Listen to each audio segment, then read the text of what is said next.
We'll call the City Council meeting to order at 5:37 p.m. City Clerk, may I have a roll call, please? Yes, Councilmember Gerson, Here. Councilmember Kaji, Here. Councilmember Kalani, Present. Councilmember Lewis, Here. Councilmember Matucci, Here. Councilmember Sheikh, Present. Mayor Chen. Present.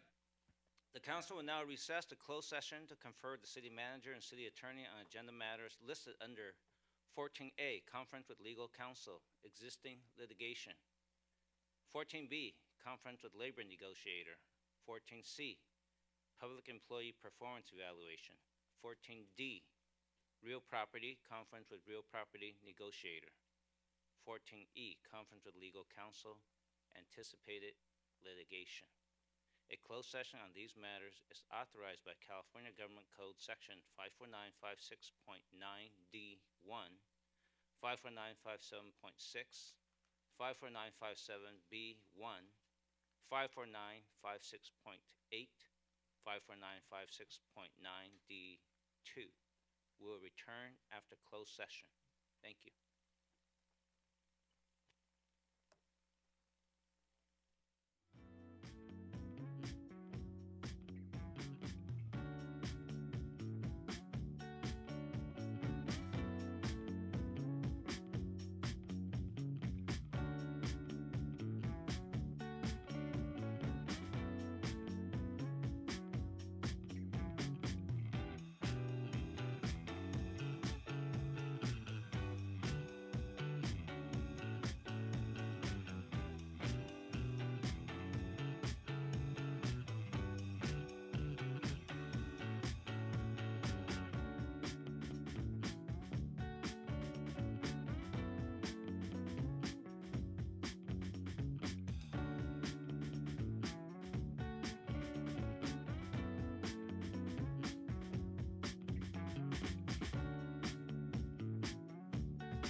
Good evening. We have been in closed session. City Manager, do we have any actions to report?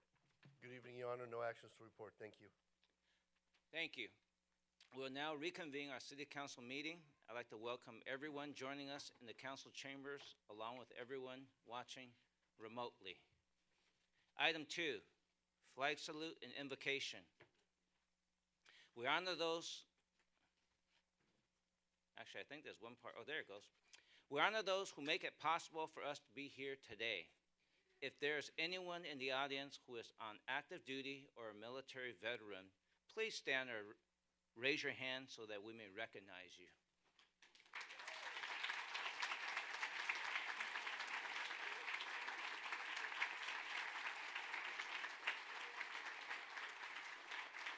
Please remain standing and everyone rise as Councilman Gerson will lead us in the flag salute and Councilman Kaji in the invocation. Place your hand over your heart. Let's begin. I pledge allegiance to the flag of the United States of America and to the republic for which it stands, one nation, under God, indivisible, with liberty and justice for all. Thank you. Tonight, as we meet here in the People's House, we're looking forward to taking on a number of different issues of interest to our residents and to those who come here to work, to play, and to spend time. Please give us wisdom. Please give us a good sense of direction as to how to proceed on each of these matters so that we can continue to take care of the people who reside here, and also give us a chance to act in good faith, and in all things to do it in love and in care and respect for each other. And these things we pray. Amen. Thank you.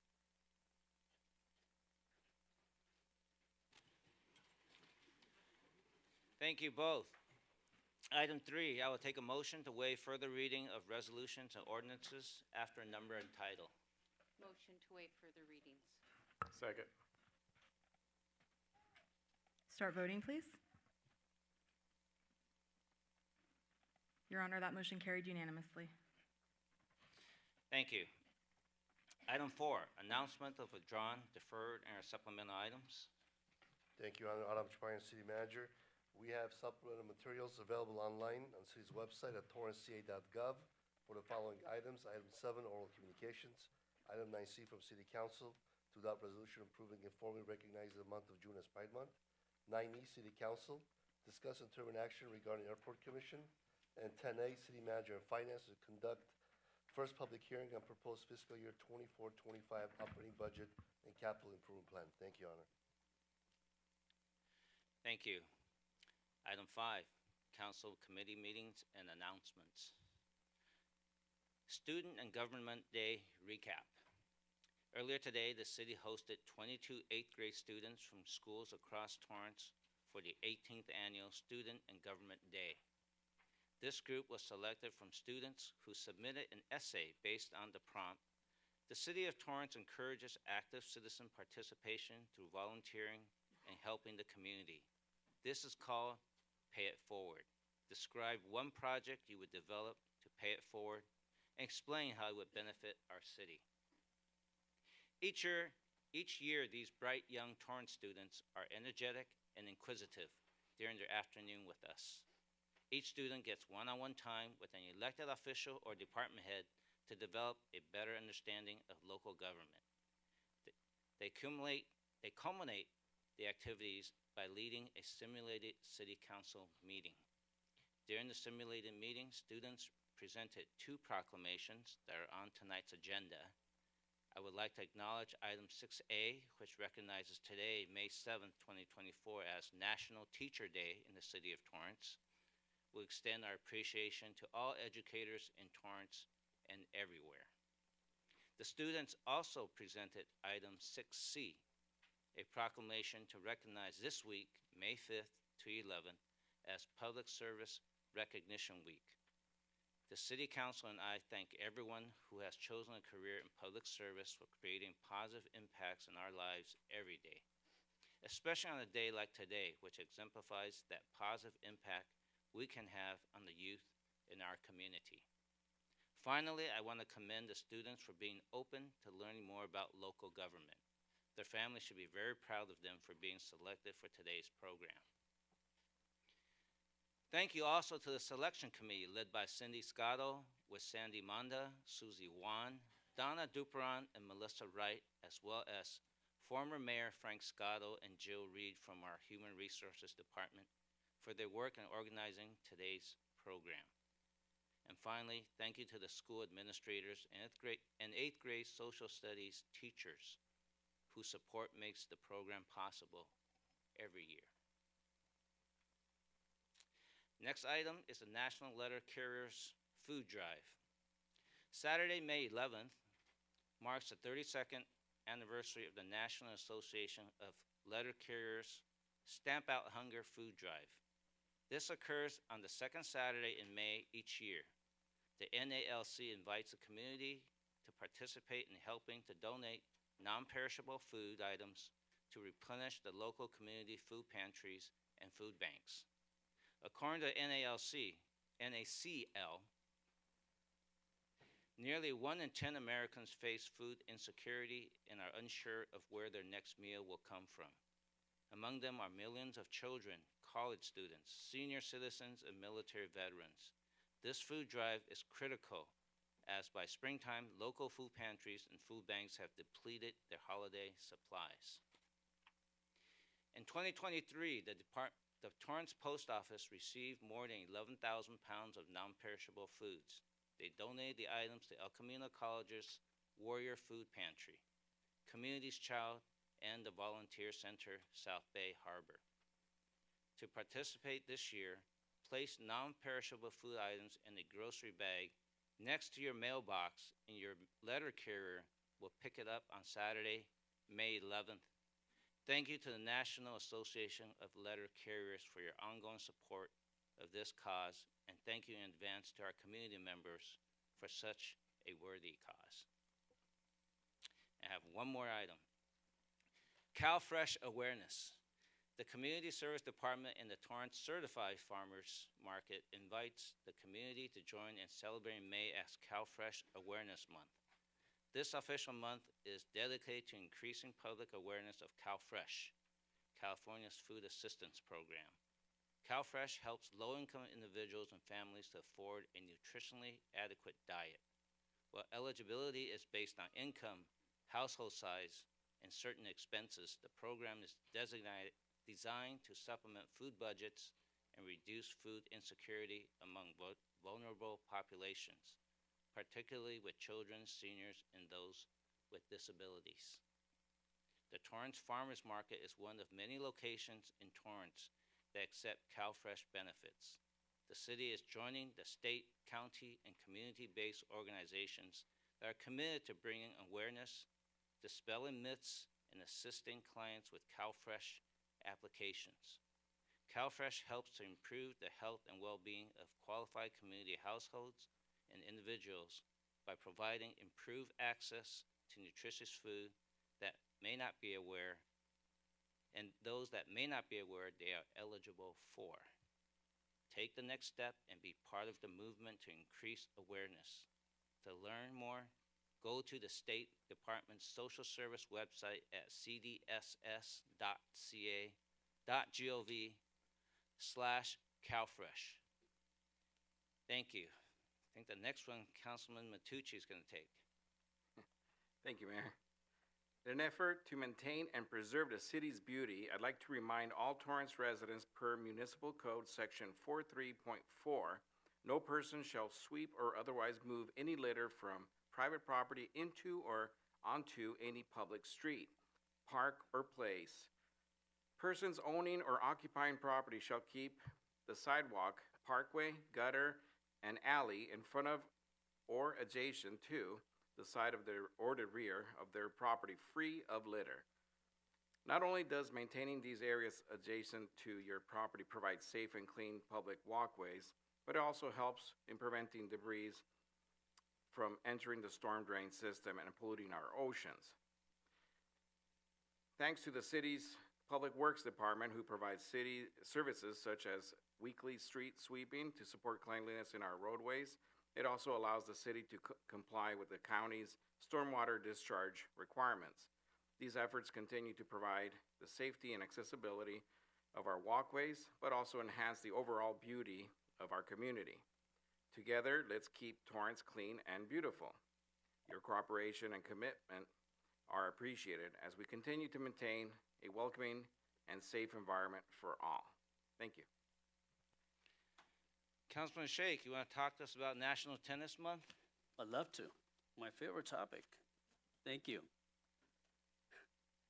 The city's Community Services Department invites the public to help celebrate the sport of tennis by joining with the USTA, United States National Lawn Tennis Association, in designating May as National Tennis Month.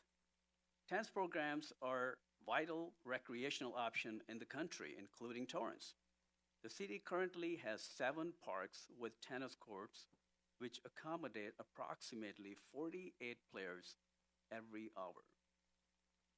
Tennis is important as an intergenerational sport, contributing to the quality of social life in our community. And Torrance recognizes the benefits derived from the sport. The Community Services Department encourages people of all ages and abilities in Torrance to celebrate National Tennis Month and get to a court to experience the fun, competition, and wellness benefits of tennis. Thank you. Thank you. Deputy City Clerk. Thank you, Your Honor. The City of Torrance is currently accepting applications for our commissions. Commission appointments will take place at the City Council meeting on Tuesday, June 4th, 2024. The application deadline is Thursday, May 9th by 5 p.m. Applications are being accepted at the City Clerk's counter via U.S. mail or emailed to cityclerk@torranceca.gov. Postmarks are not accepted. Applicants must be an elector of the City of Torrance and have completed Commissioner certification training within the last 2 years to be eligible for appointment. Commissioners applying for reappointment must also be current on Ethics AB 1234 and non-supervisory harassment prevention trainings. For more information, please visit www.torranceca.gov/commission/government/commissions or call the Office of the City Clerk at 310-618-2870. Thank you. So again, for those who want to apply to be a city commissioner, the deadline is this Thursday, May 9th. Moving on to item 6, community matters. Item 6A was already done by our students. And we're going to go on to item 6B, declaring May 11th as Fire Service Day. And Councilman Kaji, would you read the entirety, please? Thank you, Your Honor. Whereas firefighters are dedicated to protecting the community and providing life safety, environmental protection, hazard reduction, and emergency response. The promotion of this day brings public awareness of the continuous efforts in fire emergency response, community fire risk reduction, and environmental conservation. And whereas the Torrance Fire Department has a long history in serving the residents of this community. Shortly after the City of Torrance was founded in 1912, a volunteer fire department was organized. In May of 1921, when the city was incorporated, the newly formed City Council reorganized the volunteer fire department from volunteers to paid positions. And whereas the Torrance Fire Department is one of the premier agencies in the state and country, receiving a Class 1 rating in 1995 from the Insurance Service Office and becoming an accredited agency through the Center for Public Safety Excellence in 2024. The Torrance Fire Department is among a select group of agencies in the United States to hold both distinctions. And whereas we encourage the citizens of Torrance to utilize the many fire safety and prevention courses offered by the fire department throughout the year, as well as embrace all community risk safety programs such as Torrance Alerts.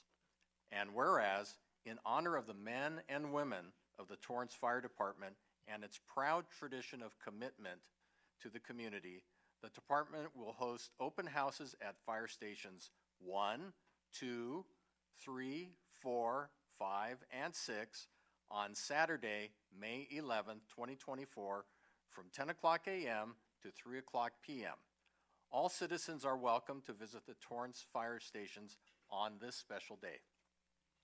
Now, therefore, I, George Chen, as Mayor of City of Torrance, California, do hereby proclaim May 11, 2024 as Fire Service Day in the City of Torrance and urge members of the community to take the time to recognize Torrance firefighters for the services they provide and to support the many public safety activities and efforts of the Torrance Fire Department. Signed this 7th day of May, 2024.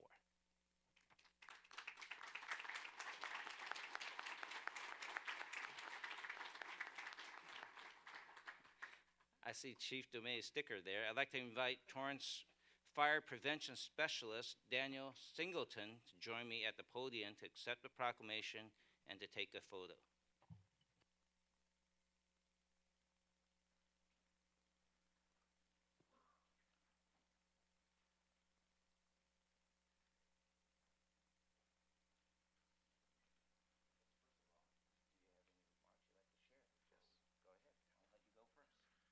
Thank you, Mayor.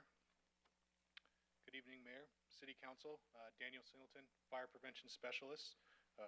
Thank you very much for honoring Fire Service Day for the proclamation. Torrance Fire Department will be hosting our annual Fire Service Day this Saturday, May 11th from 10 a.m. to 3 p.m. Fire stations 1 through 6 will be open within the City of Torrance. Residents can stop by and visit their local fire stations. This provides Torrance residents with the opportunity to visit their local stations and interact with the firefighters that serve their community. We look forward to seeing everybody there. Thank you. Find your proclamation here.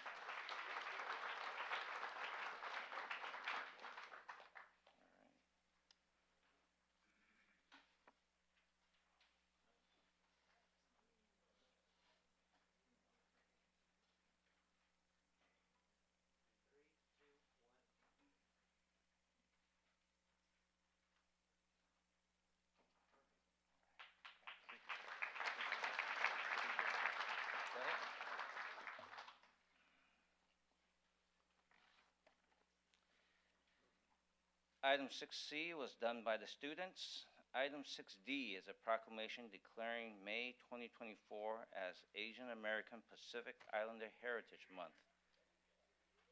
I'd like to invite former Councilman George Nakano and former Assemblyman George Nakano up to the podium to join me.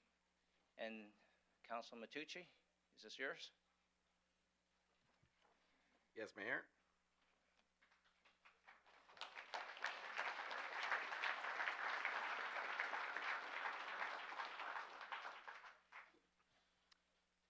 Whereas Asian American and Pacific Islander, AAPI, Heritage Month is observed in the month of May to recognize the history and achievements of Asian Americans and Pacific Islanders, and whereas the month of May was chosen as AAPI Heritage Month to commemorate the immigration of the first Japanese citizen to the United States on May 7th, 1843, and to mark the anniversary of the completion of the Transcontinental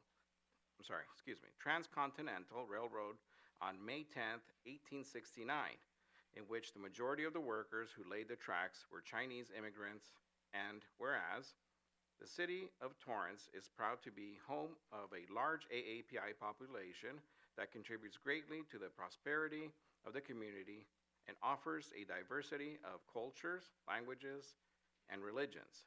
And whereas, while we celebrate the contributions of Asian Americans and Pacific Islanders, we must also acknowledge a darker aspect of the AAPI experience in the United States, which includes painful stereotypes and structural discrimination. And whereas, we celebrate and honor the invaluable contributions of the AAPI communities that have made to our nation's culture and arts, law, science and technology, sports, and public service, including the courageous Asian Americans and Pacific Islanders served on the front lines during the pandemic as healthcare providers, first responders, teachers, armed forces, and other essential workers. And whereas the City of Torrance is proud to celebrate Asian American Pacific Islander Heritage Month and commemorate the essential contributions, sacrifices, and accomplishments that the Asian American and Pacific Islanders have made to our community and nation. Now, therefore, I, George Chen, as Mayor of the City of Torrance, California, do hereby proclaim May 2024 as Asian American and Pacific Islander Heritage Month in the City of Torrance, and call upon the residents of the City of Torrance to learn more about the history of Asian Americans and Pacific Islanders, signed this 7th day of May 2024. Would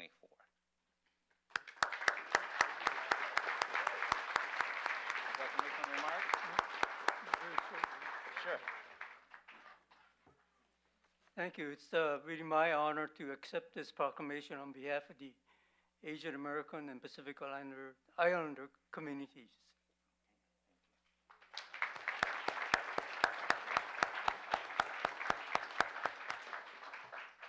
All right, we're going to take a photo here. You want your wife to join us? Can you come up?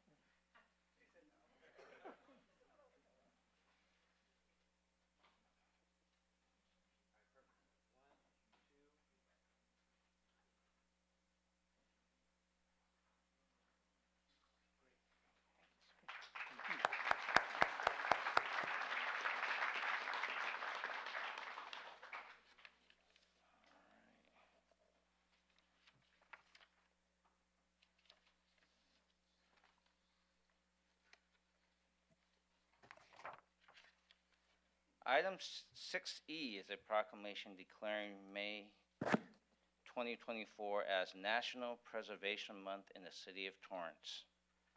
I'd like to invite Historic Preservation Commissioner Adam Schwartz to join me at the podium. And I believe Councilman Sheikh, this one's your reading?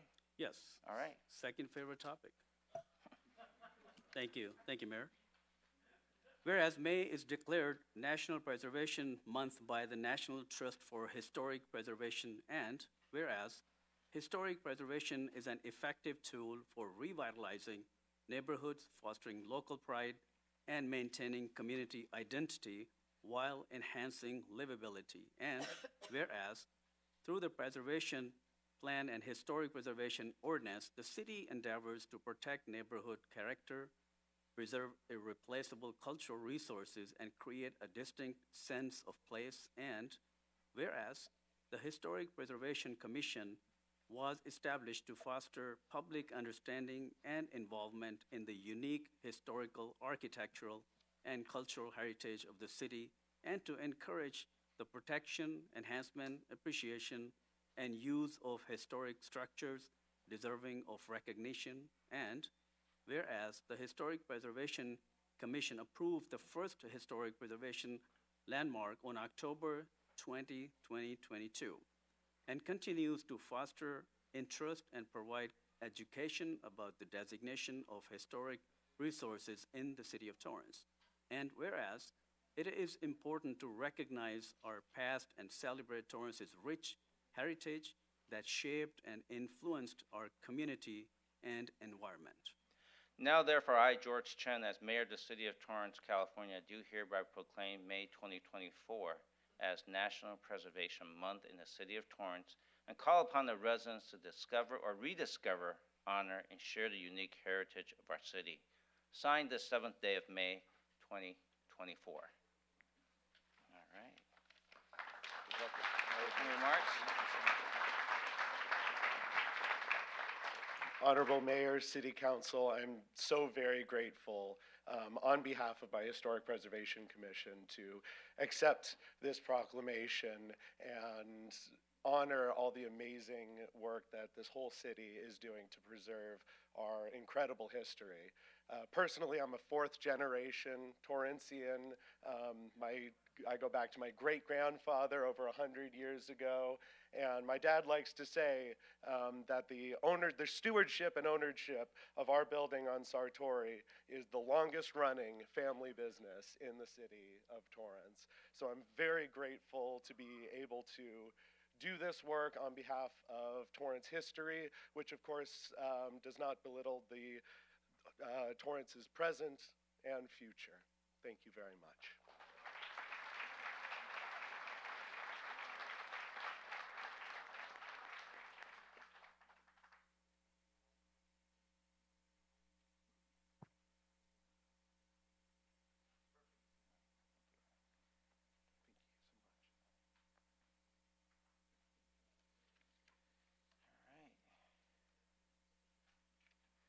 Item 6F is a proclamation declaring May 2024 as Older Americans Month in the city of Torrance.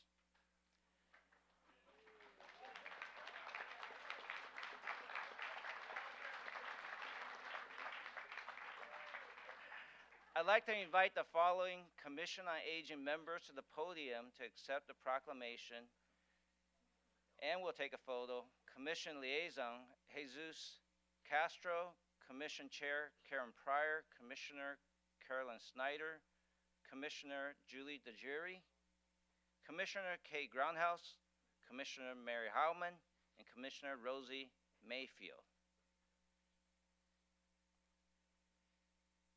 I believe Councilwoman Lewis, would you have the honor to read the entire proclamation first? Sure, I think I'm going to defer because of my voice. Oh, okay.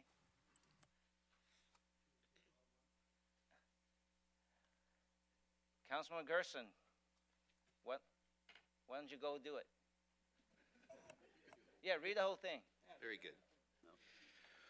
Whereas each year May is designated as Older Americans Month, a time to honor and recognize the tremendous contributions of older adults across the nation. And whereas this year's Older Americans Month theme is powered by connection, highlighting the importance of building relationships and fostering meaningful interactions among individuals of all ages. And whereas, while raising families and building careers in Torrance, older adults gave back to the community in a variety of ways by serving their country, mentoring a child, volunteering with a nonprofit, or helping represent the community. Through all of life's changes, they continue to volunteer and serve and deserve recognition for their commitment. And whereas we know how discussing, planning, participation, accessibility, and making connections all play a role in aging in place, it is an opportunity for all of us to explore the many ways older adults can remain in and be involved with their communities.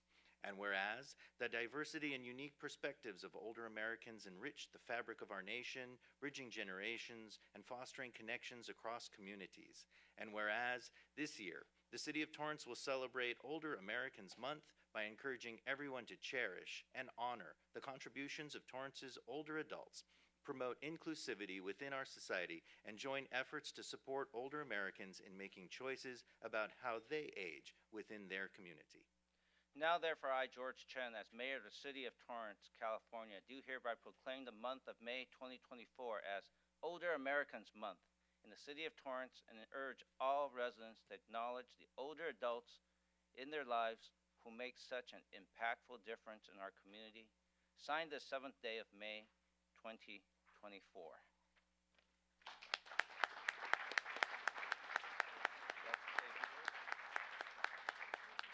Thank you, Mayor Chen and members of City Council. I want to say that, yes, we are older Americans. We are just getting more awesome as the years go on. And I am honored to accept this proclamation on behalf of my fellow commissioners and also to honor the Older American Award recipients that we have here tonight. So thank you.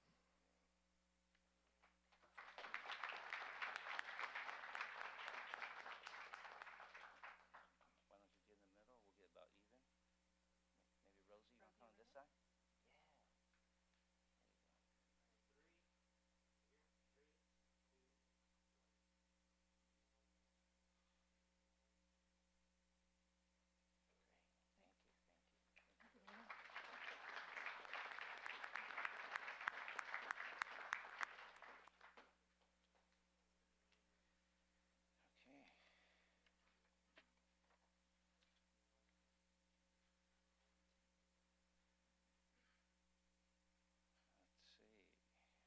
Moving on to item 6G. You can see we have a lot tonight. But we actually have some hardware here now, right? On behalf of my colleagues on the City Council, it is my privilege to recognize this year's 2024 Older Americans Award recipients. Carolyn Poner, Selena Henderson, Dan Delfos, Lori Love, and Pamela Popovich, whom were all nominated by Torrance Commission on Aging. At this time, I will call each recipient to the podium individually to present and receive your award. First, I'd like to invite Carolyn Poner to join us at the podium, please.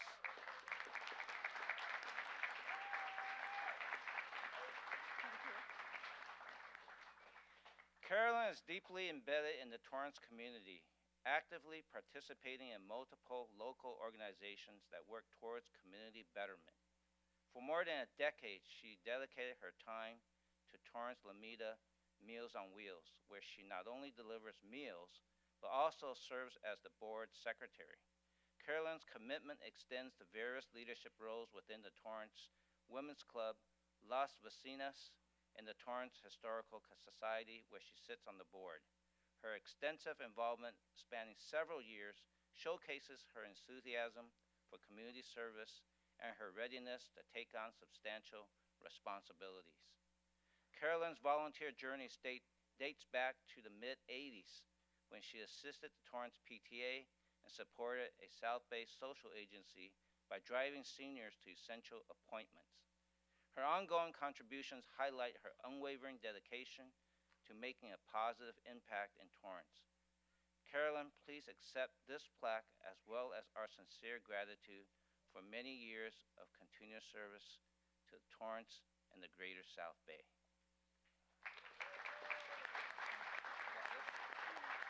Thank you for pointing it out. Thank you very much. Do you want to share a few remarks? I just want to say how very proud and honored I am to receive this. Thank you, Your Honor, and thank you, members of the City Council.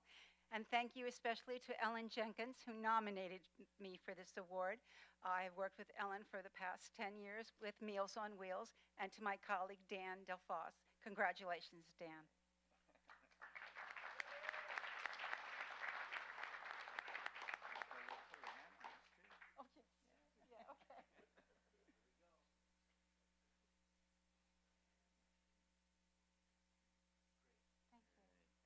Thank you very much. Thank you.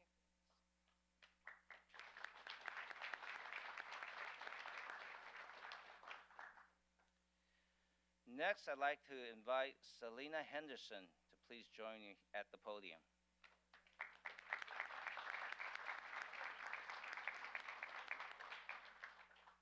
In the Madrona Marsh Nature Center, Selena volunteers as a reception desk greeter, guiding visitors, managing reservations, and addressing inquiries.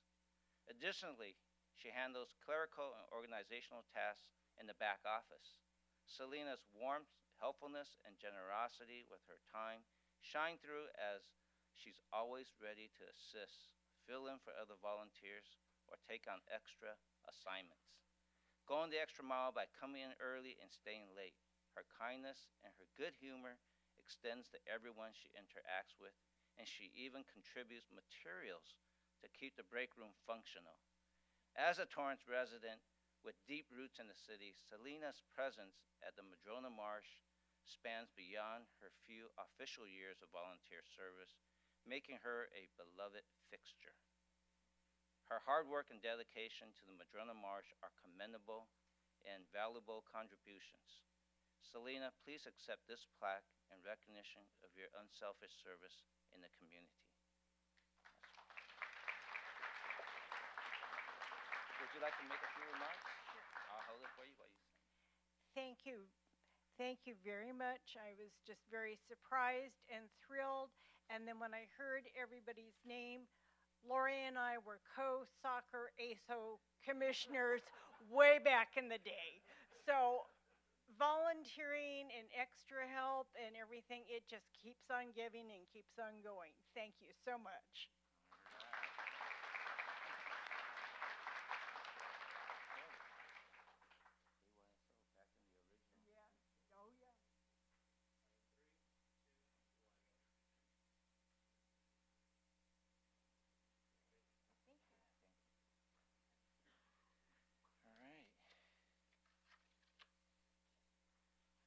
And now I would like to ask Dan Delfos to join me at the podium. I think you were already mentioned just now, right?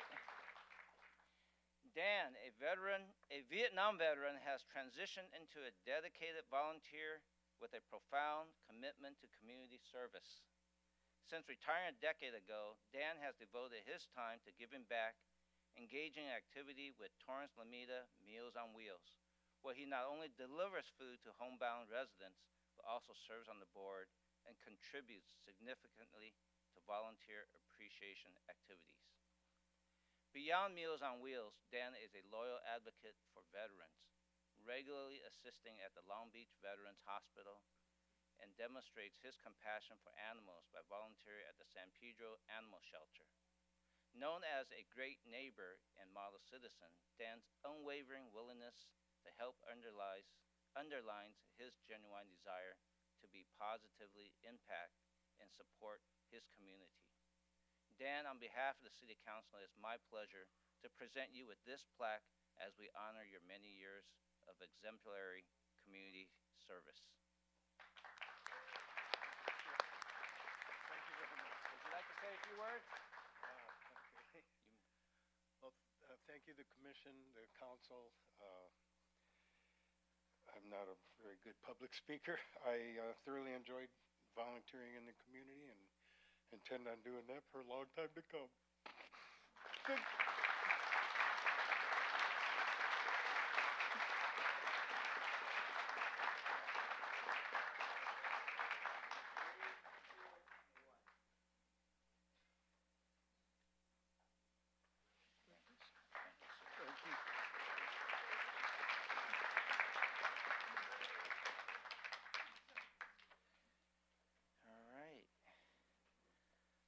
Lori Love, would you like to join me at the podium?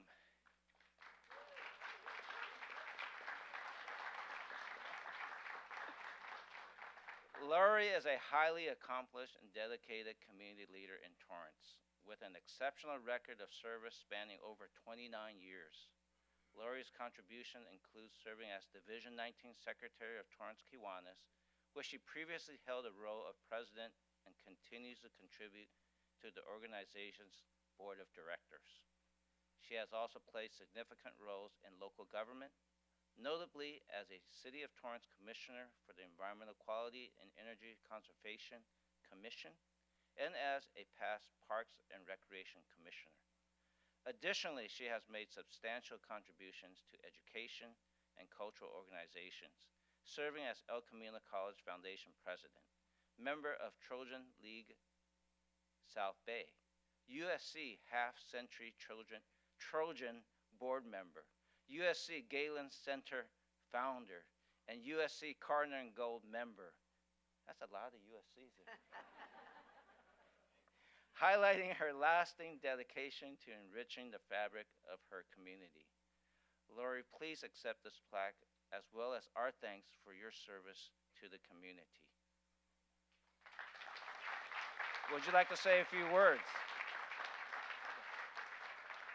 Yeah, I would just like to take this opportunity to thank the council for this recognition. And I'd also like to thank my family here. I appreciate their support. And also my Kiwanis family that's here. So I'm really lucky to be able to do the things I do. So thank you very much. Do you want anybody else to take a picture with you? Or okay. All right.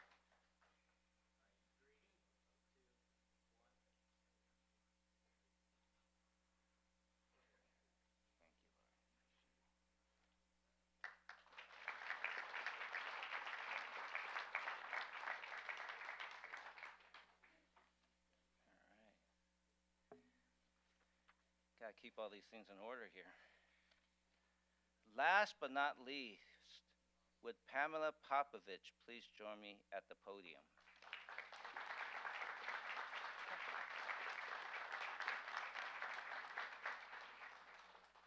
Pamela is an exceptional community leader, currently serving as co-president of Riviera Homeowners Association, a role she has held for many years within the organization, where she's been a member for over half a century. Recognizing the importance of neighborhood engagement and civic awareness, she actively engages residents by circulating information through newsletter articles and neighborhood walks. Pamela's commitment to community extends beyond her local association. She stepped into her late husband's role on the Torrance Cultural Arts Foundation Board in 1996 and has held leadership positions showcasing her dedication and cultural enrichment. Despite nearing her 91st birthday, Pamela's boundless energy and extensive contributions, including roles like serving on the Torrance School Finance Proposition Committee and assisting seniors with medical appointments, make her a remarkable inspiration for us all. Pamela's remarkable energy and devotion make her a true inspiration for aging individuals, earning her well-deserved recognition. Pamela, on behalf of the City Council, it is my pleasure to present you with this plaque for all you have done and all that you continue to do to serve our community. Would you like to say a few words?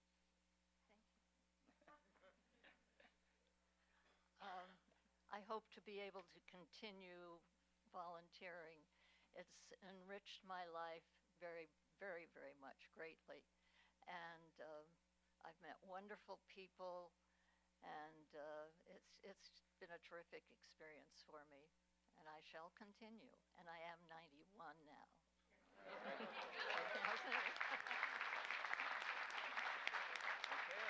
I'm going to get the plaque here. Let's put this over there. Can I bring my kids up here? Of course. You can bring whoever you want to take the photo with you. Come on.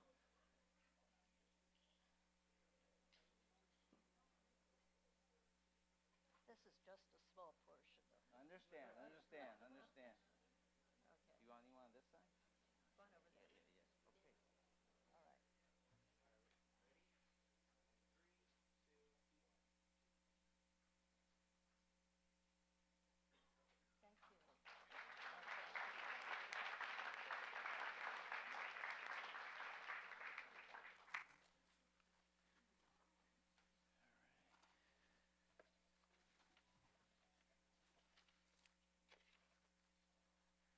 Just want to make sure you have your voice.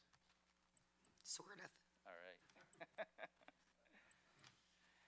Moving on to item 6H, which is a recognition of the Bishop Montgomery School girls basketball team.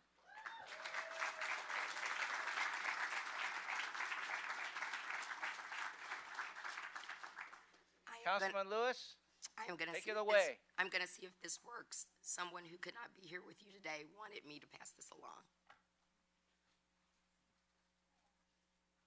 Let's see if it works. Good evening, ladies and gentlemen, boys, girls, and students. It's that time where we honor our girls basketball state champions from Bishop Montgomery.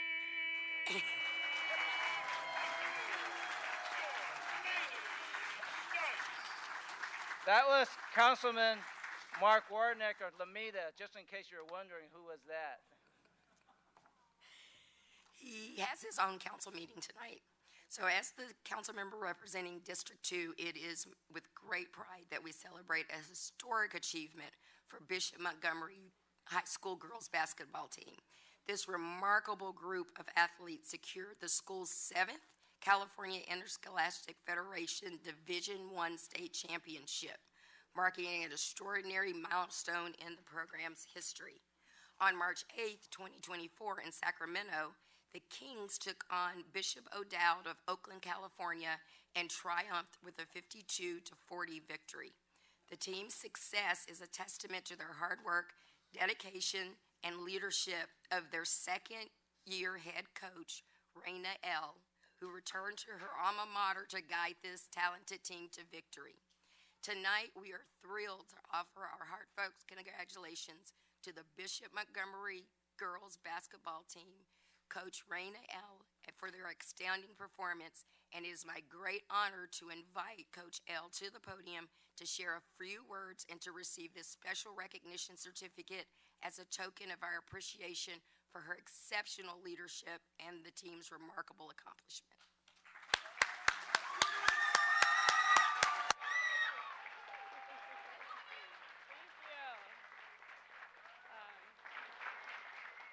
Thank you, Mayor and the City Council, for recognizing our state championship. It's truly an honor.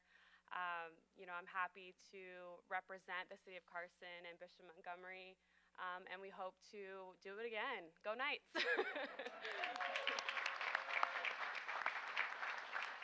I think she meant the City of Torrance. All right, invite my team for this picture.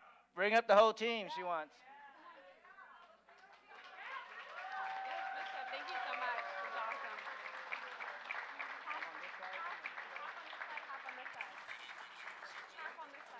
Girls and students, it's that time where we honor our girls basketball state champions from Bishop Montgomery High School. All right. Everybody can be seen? Everybody can be seen. All right. Everybody smile, y'all. That way. There's a lot of cameras to look, so smile for a long time.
All right, I had to check because I have 3 frames here. I have 1 person, so I was going to see how is that going to work, but we'll make it work. Maybe it'll be 1 representative picture. Yeah, maybe you get your buddies to help. Maybe. Next, in celebration of the upcoming 2024 Armed Forces Day Parade and celebration.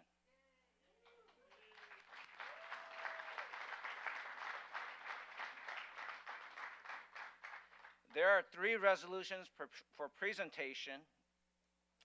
Here to accept all 3 resolutions is Torrance Police Lieutenant Chad Farley from the Torrance Police Department Traffic and Special Events Division.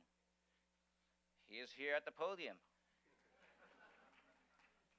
Item 6I is a resolution declaring May 17th through May 19th for observance of the 62nd Annual Armed Forces Day Parade and celebration. At this moment, I'll take a motion to adopt resolution number 2024-20. Deputy City Clerk, may I have a number and title, please? Yes, Your Honor. This is resolution number 2024-20, a resolution of the City Council of the City of Torrance, California, declaring May 17th through May 19th, 2024 for observance of the 62nd Annual Armed Forces Day Parade and celebration. Move to adopt resolution number 2024-20. Second. My vote's a yes. Start voting, please. Your Honor, that motion carried unanimously. Thank you. Item 6J is a resolution expressing our appreciation to Colonel Michael S. Hopkins for serving as the Honorary Grand Marshal of the 62nd Annual Armed Forces Day Parade and observance. City Clerk, may I have a number and title, please? Your Honor, this is resolution number 2024-21, a resolution of the City Council of the City of Torrance, California, expressing appreciation to Colonel Michael S. Hopkins for serving as Honorary Grand Marshal of the 62nd Annual Armed Forces Day Parade and Observance. Motion to adopt Resolution 2024-21. Second. Start voting, please. Mayor Chen, your vote. My vote's a yes. Your Honor, that motion carried unanimously. And finally, item 6J is a resolution expressing appreciation to Lieutenant General Philip A. Garant of the United States Space Force for serving as Grand Marshal of the 62nd Annual Armed Forces Day Parade and Observance. City Clerk, may I have a number and title, please? Yes, Your Honor, this is resolution number 2024-22, a resolution of the City Council of the City of Torrance, California, expressing appreciation to Lieutenant General Philip A. Garant for serving as Grand Marshal of the 62nd Annual Armed Forces Day Parade and Observance. I move that we adopt resolution number 2024-22. I second. My vote's a yes. Start voting, please. Your Honor, that motion carried unanimously. Great. Lieutenant Farley, would you like to give some remarks for all three of this proclamation? I would love to.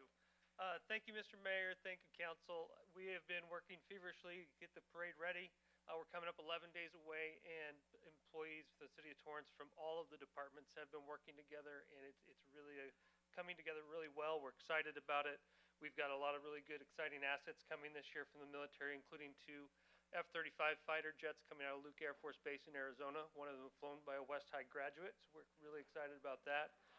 But again, thank you very much. And Mr. Mayor, I'd like to invite you to the banquet the night of the parade, and you can re-present the other 2 to the Grand Marshal and the Honorary Grand Marshal as well. Absolutely, absolutely. Thank you. All right, so let's keep this one there. He knows how to do this. All right. No help needed.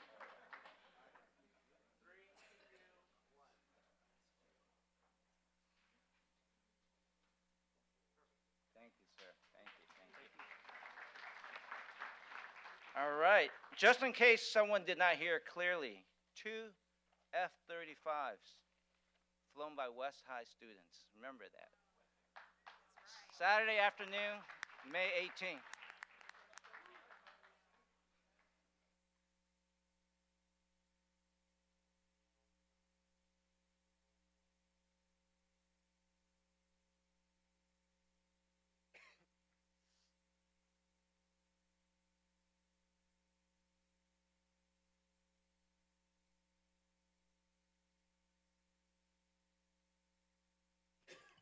Moving on to oral communications number 1. This portion of the meeting is reserved for comments on items under the consent calendar or items that are not on the agenda. Under the Ralph M. Brown Act, City Council cannot act on items raised during public comment, but may respond briefly to statements made or questions posed, request clarification, or refer the item to staff. Speakers under oral communications are limited to either oral communications number 1 or oral communications number 2, and no longer than 1 minute per speaker. Time starts when you step up to the microphone. If presenting handout material to council, please provide 11 copies to City Clerk before speaking. Handouts will be distributed while you speak. It is now 7:44 and will be 15 minutes. City Clerk, do we have anyone who signed up? Yes, Your Honor, we do. Julie Adelson.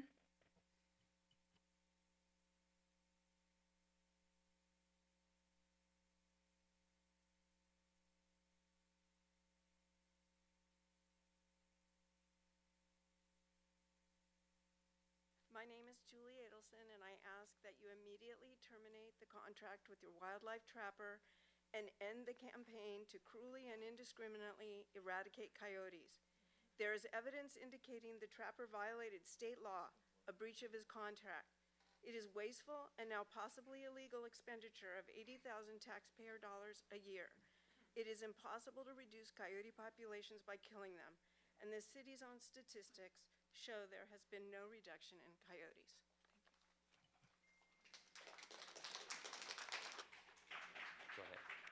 Lee Wiltfong.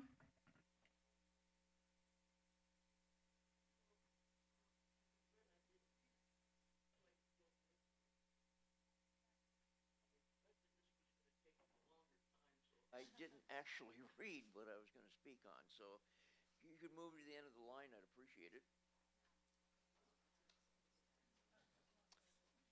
Go on to the next person. Jean Wiltfong.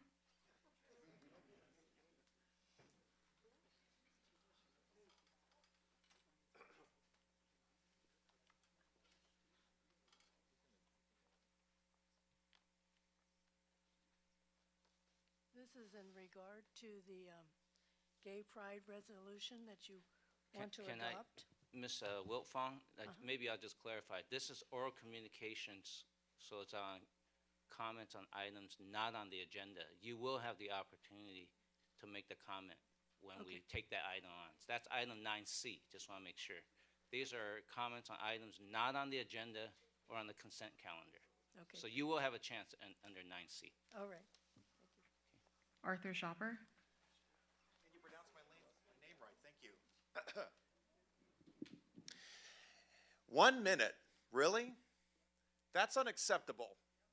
It was 3 minutes for years. You need to restore our full public comment. This is not acceptable. Not acceptable. I was at the Downey City Council meeting. And you know what? There were disruptions. And you know what the mayor did? He threw them out. That's it. There was no executive session. There was no delays. It's outrageous. Perhaps the city attorney should speak with the city attorney in Downey, figure out what magic they're working that they are able to maintain order in these chambers. It's not acceptable that you have not restored our full public comment. If you don't want to listen to us for 3 minutes, then you shouldn't have sought election in the first place. You need to restore our public comment in full. You're already here till 2 a.m. You should at least listen to us for 3 minutes each, for each item. Thank you. Urson Russell.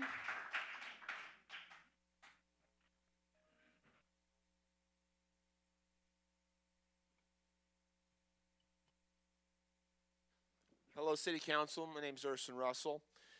I'd like to just talk briefly about the role of the City Council, and especially in the times that we live in right now. To take back just for a moment to the founding of this country, it was based on taxation without representation. As a matter of fact, people were taxed about 1% on tea, and that started the American Revolution that's brought all these wonderful people here today throughout history. Right now, we have an out-of-control spending problem in Sacramento. We have an out-of-control legal system that's in this state that's allowing criminals to roam free while normal citizens are being punished for just wanting to have private property, wanting to have safe communities, and so forth. This entire body needs to learn about jurisdiction, which you have interposition against laws that are unlawful, and nullification of those laws and standing for the citizens that you have here in Torrance. Thank you. Marianne.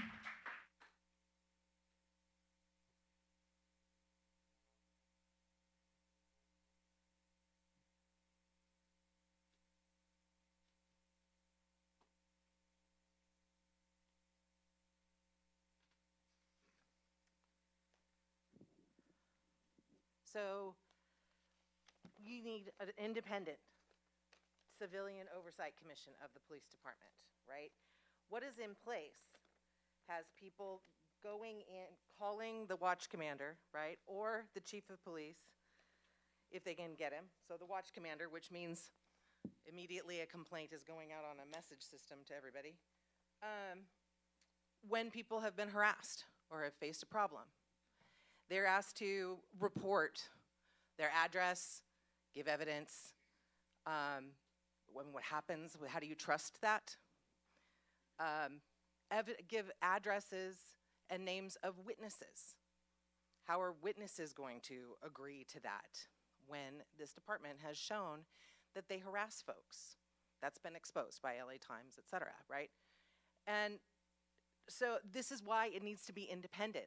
People need a place.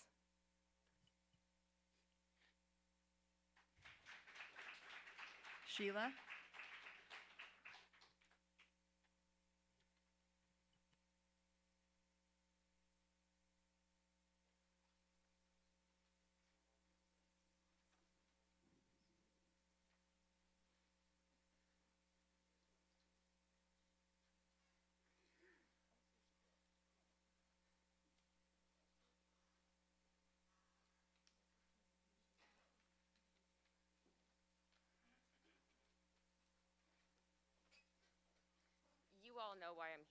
I've been here for almost 5 years now. I want to give additional context to other people in the room who might not understand why Black Lives Matter has continued to be here for 5 years. Within 15 seconds, Torrance PD killed Christopher DeAndre Mitchell. In addition to that, there was a messaging scandal that went on for years, wherein that cops, at least 30 of them, were sending messages back and forth about joking about lynching Black people, about breaking the taillights of Black men so they had an excuse to kill them, about peeing on the graves of Black children. And you all sat in silence and didn't do anything. Everything that has happened since all of this has taken place has been because we as community and Black Lives Matter and our allies have stood up and said not another one. It's not just Christopher who was murdered, it was Asa Dolak, Michael David Lopez, Charles Wang, Desiree Nicole Garza, Deatre Ross. Create a civilian. Thank you. Your time is up.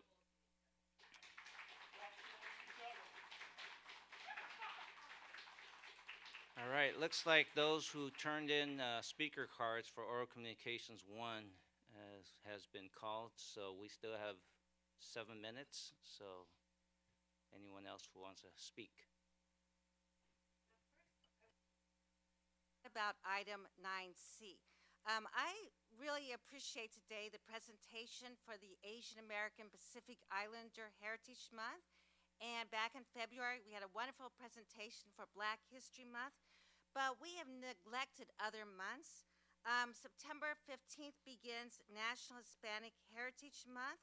November is Native American Heritage Month. Those have not been recognized by the city on a regular basis. I don't know if they've ever been recognized.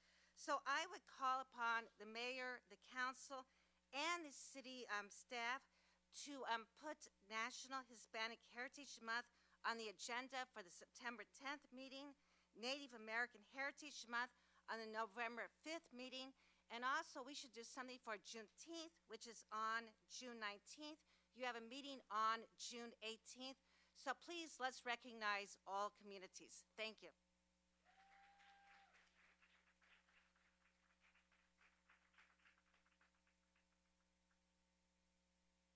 I'm Mark Troy. I just wanted to comment because a couple of weeks ago I made a comment about the painting of the North Torrance Library. I just want to appreciate the city manager for responding very well. I will apologize to John LaRocque publicly because I got a little crazy about the chairs in the public library. I have done a survey on the public library. It's pretty even in terms of those that like it and those dislike it. So I just want to publicly apologize because I got a little crazy about that. Thank you.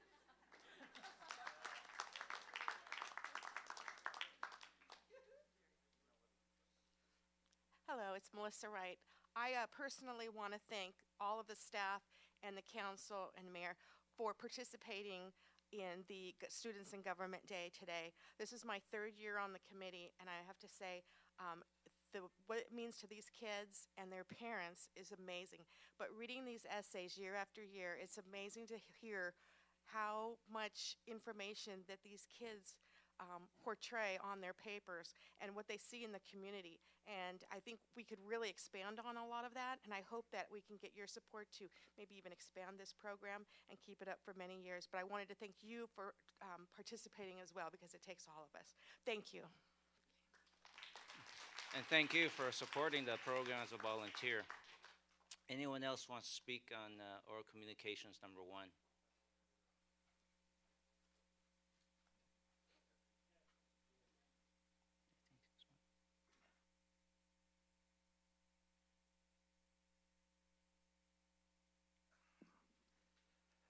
Good evening. I just want to say thank you to the police officers for everything that you guys do. If anything, you guys deserve more credit than it's given to you guys. City Council, thank them as well, because they actually represent you guys very well.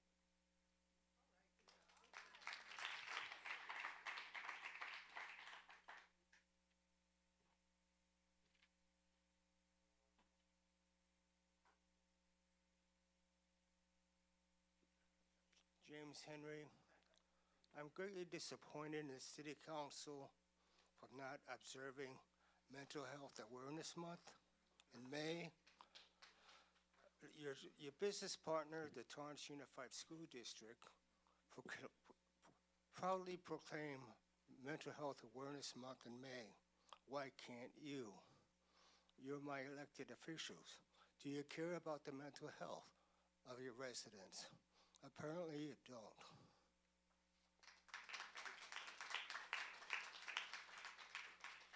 Anyone else wants to speak on oral communications number 1?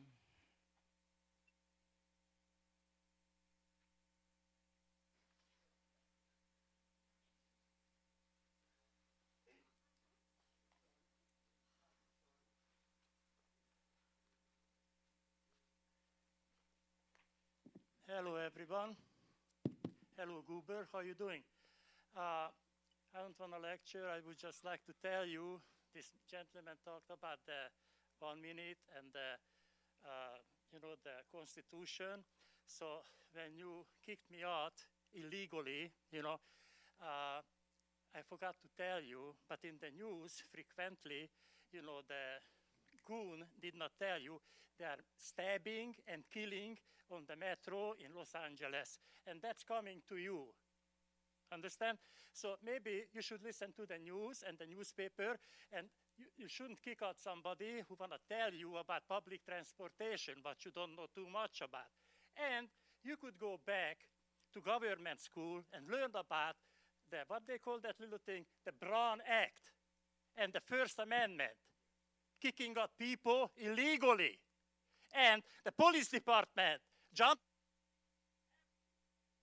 Your time is up, sir. Your time is up, sir. Anyone else wants to speak on oral communications number 1?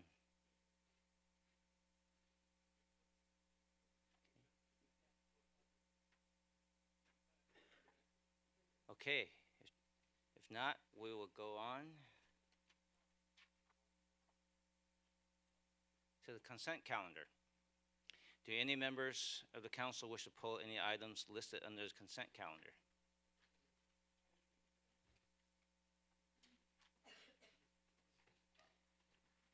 I don't see any. I'll take a motion to approve all actually, there's nothing on this consent calendar. So there is nothing to motion. All right. Your Honor, there's item 8A. Oh, okay. I didn't see it on here.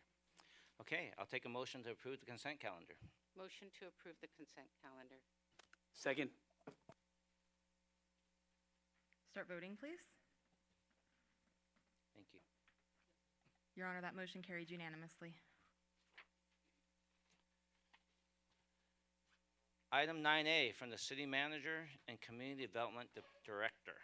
Is there a staff presentation? Yes, there is. Good evening, Honorable Mayor, members of the City Council. Julia Smith from the Community Development Department. The item before your honorable body tonight is a joint item with the Community Development Department and the City Manager's Office to accept and appropriate a grant allocation from the State of California for the Community Resource and Response Center rehabilitation at 2300 Carson Street.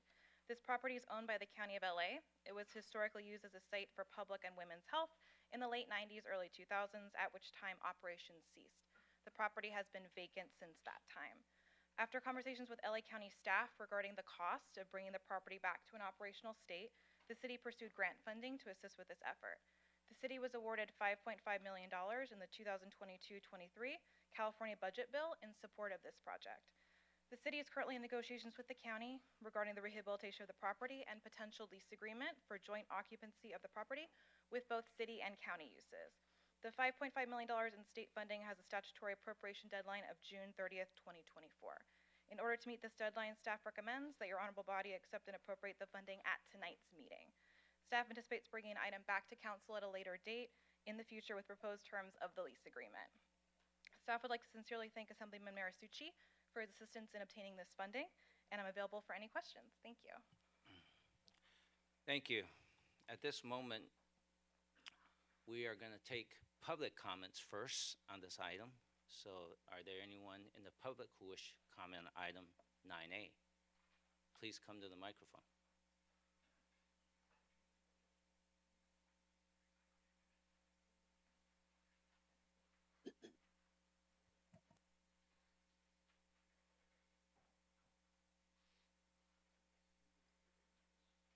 I wasn't sure.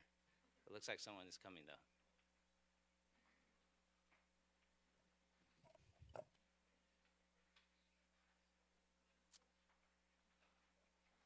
Hi, this is Pork Chop. I would like to tell you it's hard to comment on something what you did not represent yet.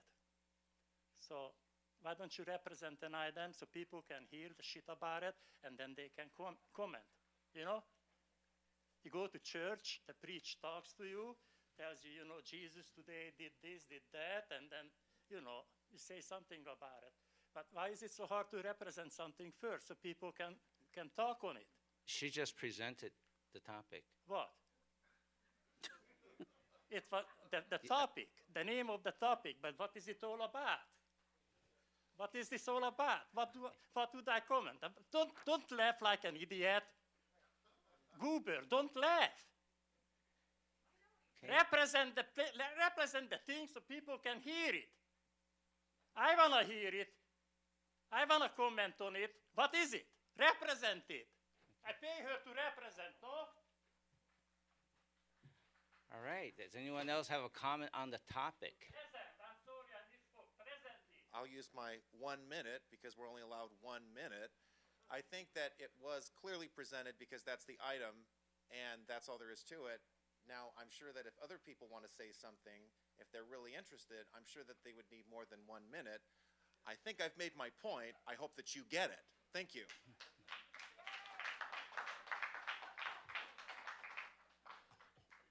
So some people may be a little surprised. What we're doing tonight is on the items after the staff gives a presentation, we're going to the public first for comment as opposed to the council for comment first. So we're allowing you to have the comment first right after the presentation. So I don't know that threw anyone off. I just want to make sure that's what we're doing today to see if we can improve the process. Anyone else from the public who wants to make a comment on the topic? I don't see any. Does anyone from the council have any questions or comment on this topic? Councilman Shea. Thank you, Mayor. I just want to thank Assemblyman Almarsucci and Senator Padilla for their contribution for the rehabilitation for this response center rehabilitation. I appreciate that. Just one question from the staff, if they can elaborate. What will be the usage of this facility? If you can briefly elaborate that for the residents, how they can utilize that. Thank you for your question, Councilman. So the site has not been occupied yet. It's been vacant for this time period. The county's intention is to restore the site for its original usage, which was county public health services, which was the original usage at the site. The county is also looking into other departments in the county that might occupy the site. From the city's side, the city is looking into the public housing agency occupying the site as well as the city's homeless outreach team. That's a great usage. Thank you. Thank you, Mayor. So for the public who wasn't sure, we have this vacant property on Carson Street. Many years ago, it was the LA County Public Health Building, which has been closed for many years, very close to Torrance High School. And we're just looking at ways to start making that facility usable for both the county and the city of Torrance. So at this moment, I'll take a motion if there's no more questions, I'll take a motion to concur with the recommendation of City Manager and Community Development Director to accept an appropriate grant allocation from the state of California for the Community Resource and Response Center rehabilitation. So moved. Second. Start voting, please.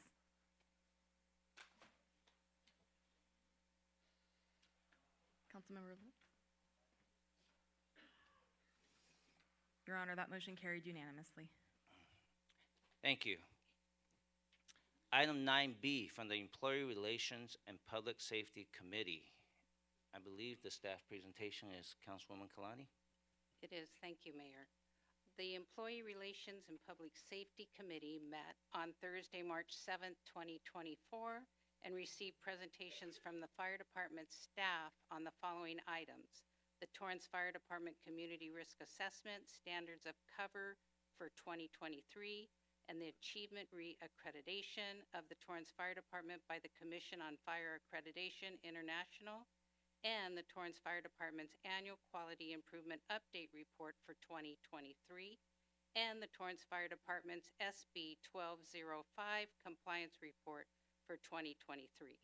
Assistant Chief Kevin Milliken presented an overview of the Fire Department's Community Risk Assessment Standards for Cover 2023. This document was developed in 2023 by department staff. The Community Risk Assessment provides an understanding of the potential emergencies that can arise from unique risks and hazards identified within the community. The Standards of Covers establishes operational metrics that guide the development of departmental resources to address the identified risks, hazards, and special needs of the community.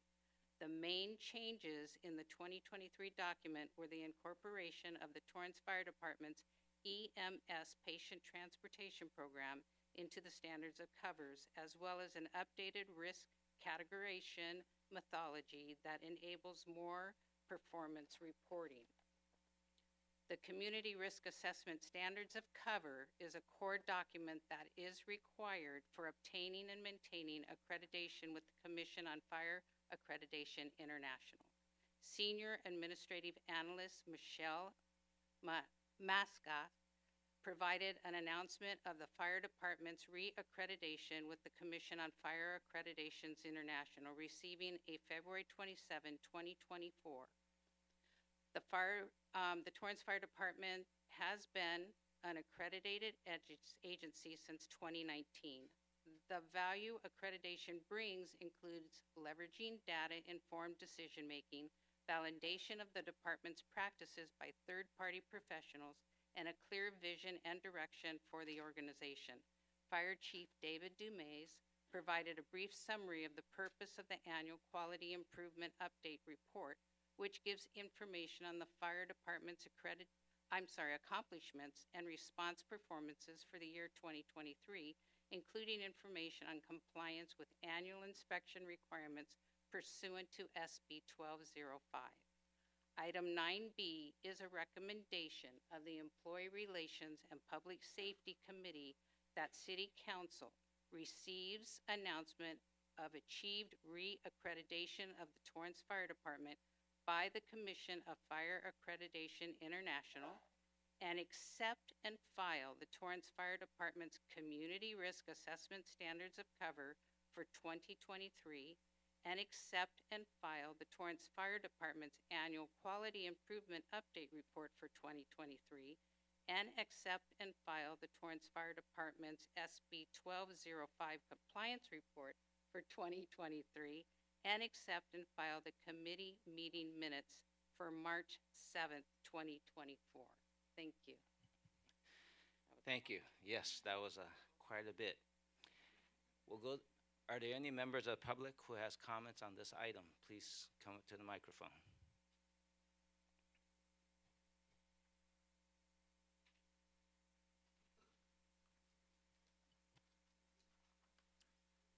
Well, thank you. As a retired member of the fire department, I'd just like to commend Chief DeMay on his efforts of what he's done over the years. It takes a lot of work to bring something like this together. So thanks, Chief. Appreciate it.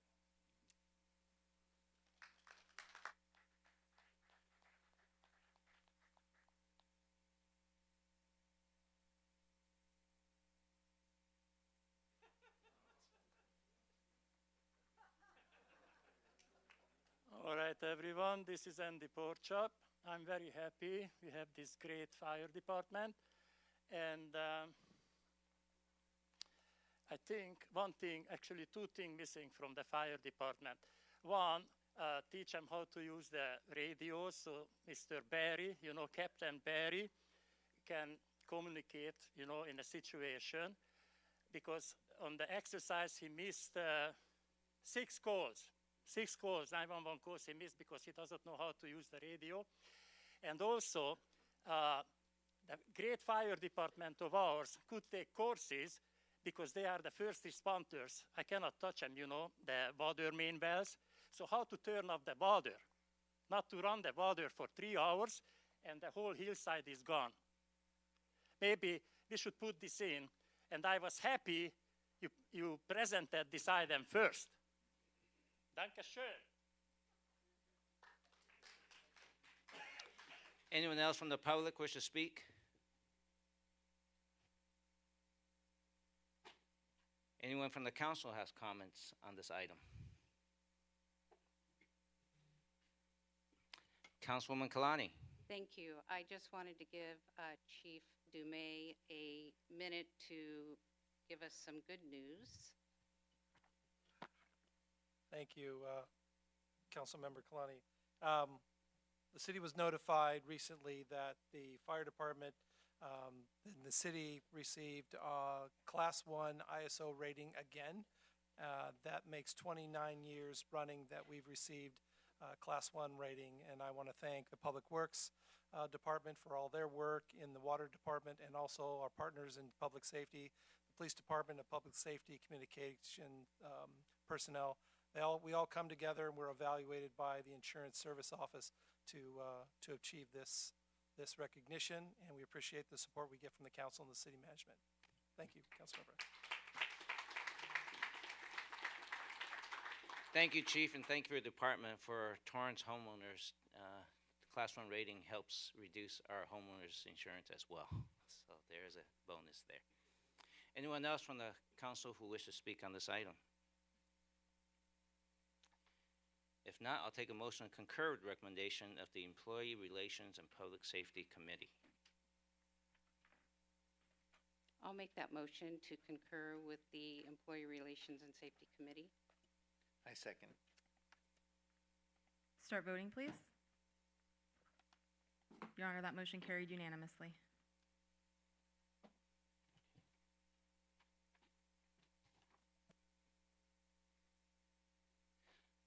Moving on to item 9C. I believe this one is going to be start off on Councilwoman Kalani. Yes, thank you, Mayor. As the staff presentation, just want to make sure this is it. Yes, thank you, Mayor. Going to go a little bit slightly off script. I want to make sure that people know what this is not. This is not a proclamation. It is not a declaration. It is a recognition of accepting diversity in our community that makes up Torrance. Let me be clear that this is not a competition between me and any other council member. At least it's not for me.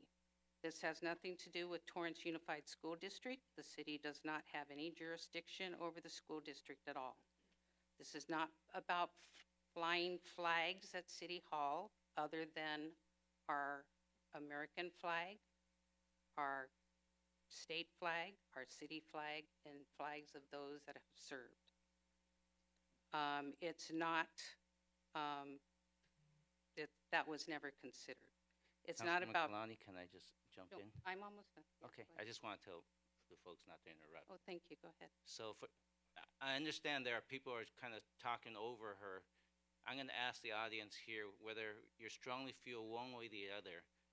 Give the respect for the person who's speaking to speak uninterrupted, and it goes all ways. I'm just asking you to please help us, because if we're talking over each other disrespectfully, we can't hear each other. I want to give her the respect to finish. Thank you so much, sir.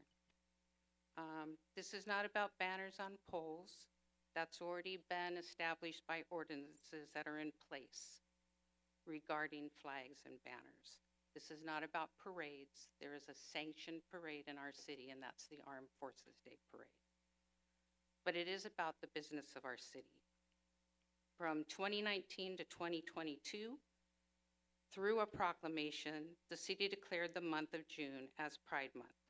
Last year in 2023, the proclamation was denied, and it was denied again in 2024. That is absolutely the mayor's right to do, and I respect that. But it is also the right of the council to be able to review and vote on something if an item is found to be something that is in the best interest of people within our community. And that is what we promised to do when we took the oath of office to serve. I watched in 2023, and I watched as that proclamation was taken away, and it offered a green light to members of our community to act out against other people that I care about, I love, and that I promise to serve. Part of the LGBTQIA+ community includes family members of our council, It includes members of our staff. It includes elected officials. It includes police officers, firefighters that assist you in an emergency, a doctor, a nurse that helps you and your loved ones, contributing members of our community. And I saw tonight someone stood up who has served or is serving to keep our country safe. I will not turn my back on them, and I hope that you don't either. This is an opportunity to restore something that has been taken away from them. Whether it's 1% of the population or 10% of the population, they matter. They are residents, individuals, and families just like you and me. They are business owners, they are businesses, along with the people that commute here to work every day, shop here, and visit our beautiful city. Members of the LGBTQIA+ community deserve to feel included, safe, free of discrimination, valued, and not stereotyped. That is an important decision that needs to be brought before this council and the people that we promise to serve. Additionally, businesses in our city, both current and prospective, demand that the city provide diversity and inclusion. On April 23rd, 2024, City Council received concurrence to request that staff bring back a resolution to approve and formally recognize the month of June as Pride Month. This will solidify the City of Torrance's commitment to the notion that rights are human rights, and to recognize that all people in our community, regardless of race, ethnicity, sexual orientation, gender identification, gender expression, sex, place of origin, age, religion, faith, spiritual affliction, ability, size, or socioeconomic background should feel both supported and valued to our community. I would like to recommend that City Council adopt a resolution approving and formally recognizing the month of June as Pride Month to honor the members of this community. And I will finish by saying, no one left out, no one left behind. 1 Thessalonians 5:11. Thank you.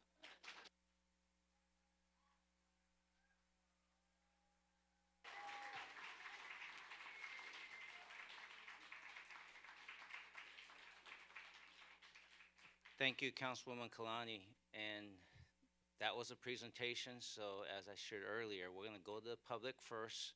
And once again, I could feel the temperature rising.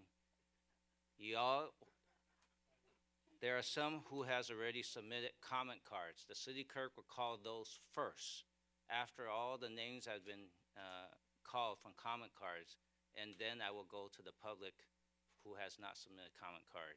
It's still 1 minute. Please stay within the 1 minute, because I anticipate a lot of comments. And if you are repeating the same comment as a previous person, my suggestion would be, I agree with the previous comment, and then let the next person speak. All right? Okay.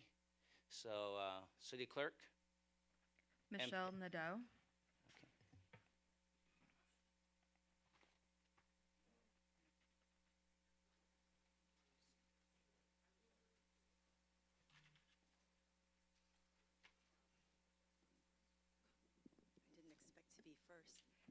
Good evening. My name is Michelle Nadeau. I'm usually here for work, but tonight I'm here as a Torrance resident.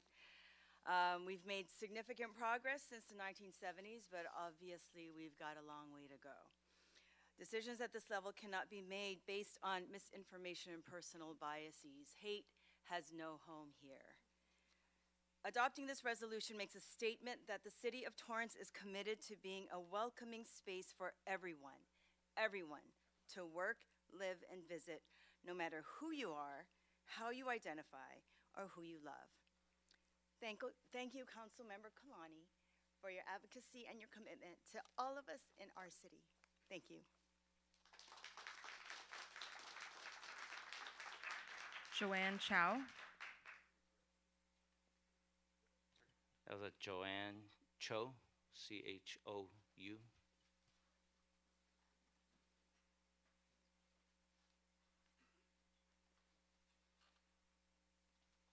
Hi, good evening. My name is Joanne Cho. I think it's popular to talk about diversity and equality recently. I agree with diversity and equality too. According to the principle of diversity, we should respect all lifestyles, not only one lifestyle like LGBTQ group. LGBTQ plus group, proud of their lifestyle, that's fine. But why should I be forced to proud of them or Jew? I only proud of the lifestyle that I choose, not theirs. According to the principle of equality, if you open the door to recognize one group, then you should open the other windows for the other lifestyle groups. So are you going to have a more Pride Month for straight people who take care of this community? Or an even more Pride Month for marriage with one man and one woman who help our community? The story won't be end. More groups will come to. Thank you. Your time is up, ma'am. Your time is up.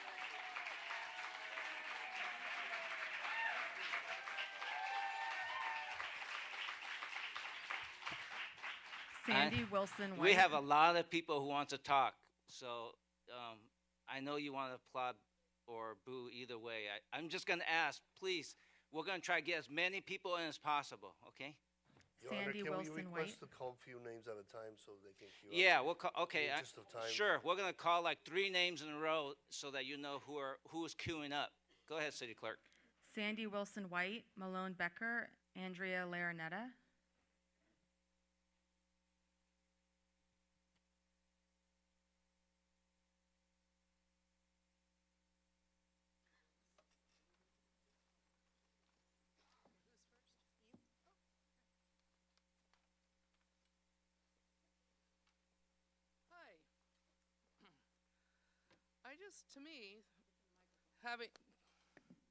To me, having a Pride Month is divisive.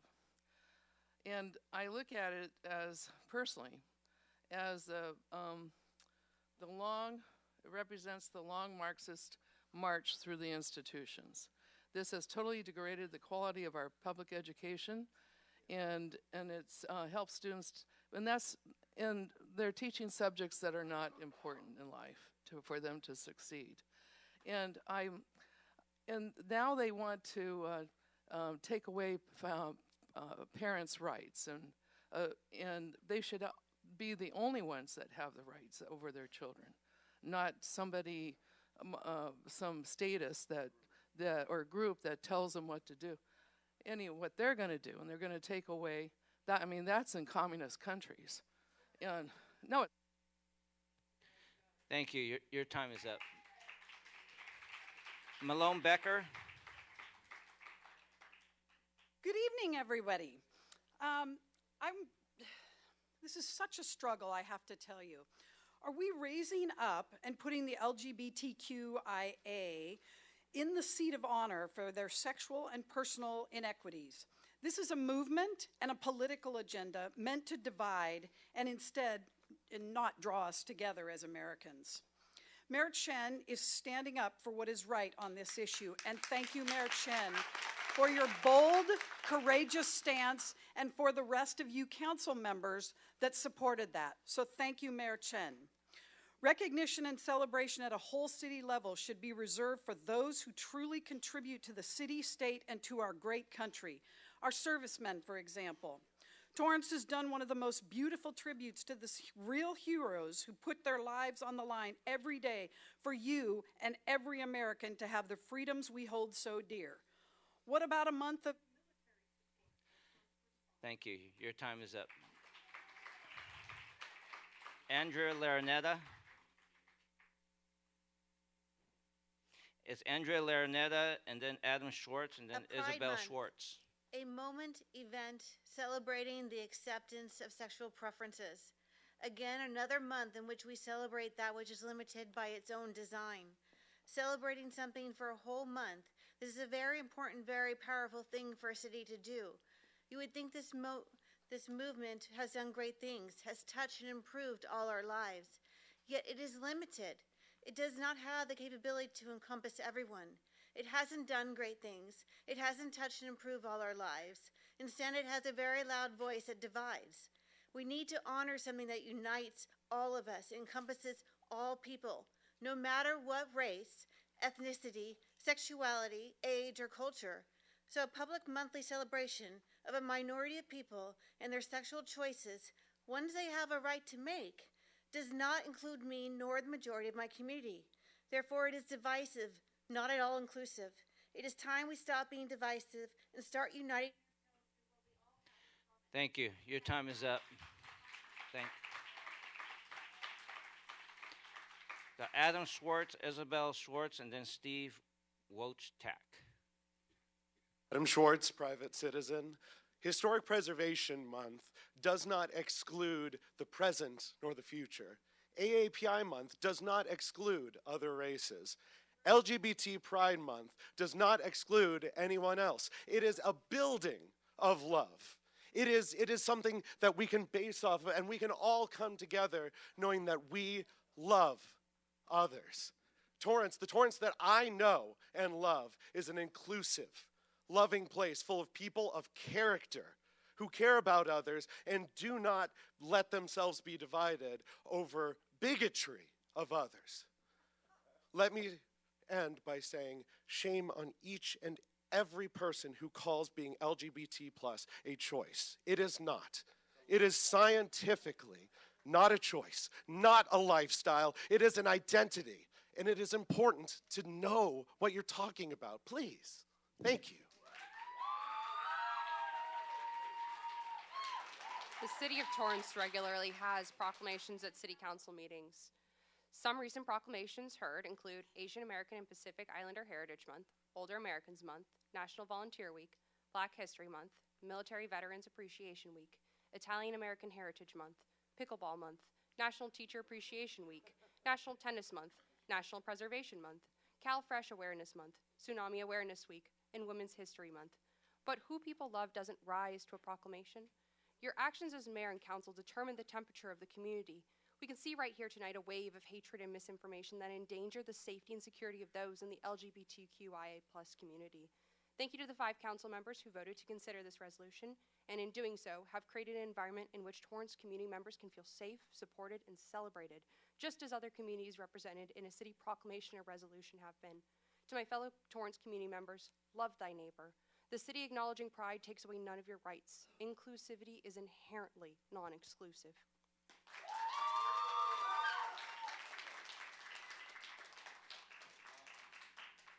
Yeah, yes, but the First Lady said this is going to open up a can of worms. I just know it because I've heard about other city councils. They have Satan groups coming to have Satan Day and all this kind. So it's just going to open up a big can of worms if this goes through.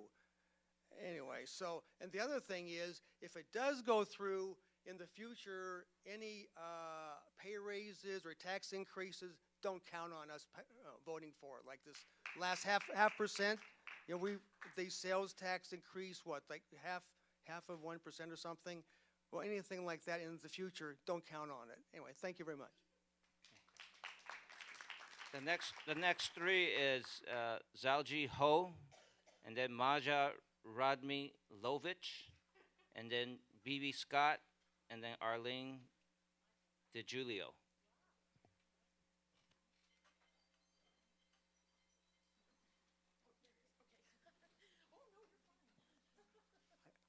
Honorable Mayor and members of the City Councils, as we just made the Pledge of Allegiance, we are one nation under God, indivisible with liberty and justice for all, for all. As a Torrance resident, I oppose the Pride Month resolution. While I respect everybody's choice of lifestyle, it is unfair and injustice to promote one lifestyle while at the same time ignoring and disrespecting another group. Pride Month is against mine and my family's belief and value, and it will create division and conflict among community instead of promoting harmony, unity, and mutual respect. So the City Council, as a citizen-elect body, is mandated to promote the common good for all people. It should not promote interest. Thank you, sir. Your time is up.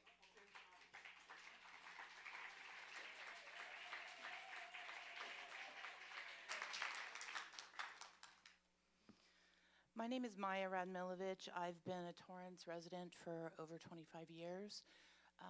I've raised 3 children here. I absolutely love this city. We don't love 1 or 2 people. We love everyone here. It doesn't matter what their religion, what their beliefs. They're Americans. That's what unites us. They're cities of Torrance. They're residents of Torrance. That's what unites us. They're residents of California. That's what unites us. But as Americans, we also celebrate our individualities. That doesn't mean there's hatred. It just means we have to respect it.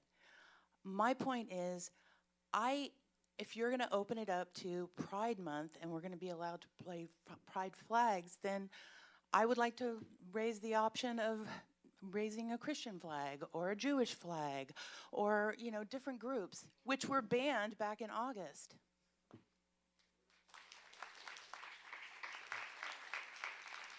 B.B. Scott. Hello, dedicated council members. I agree with Maya completely and all my other fellow patriots, and I just want to say that I hope you all do the right thing and not vote for this June Pride Month. Thank you.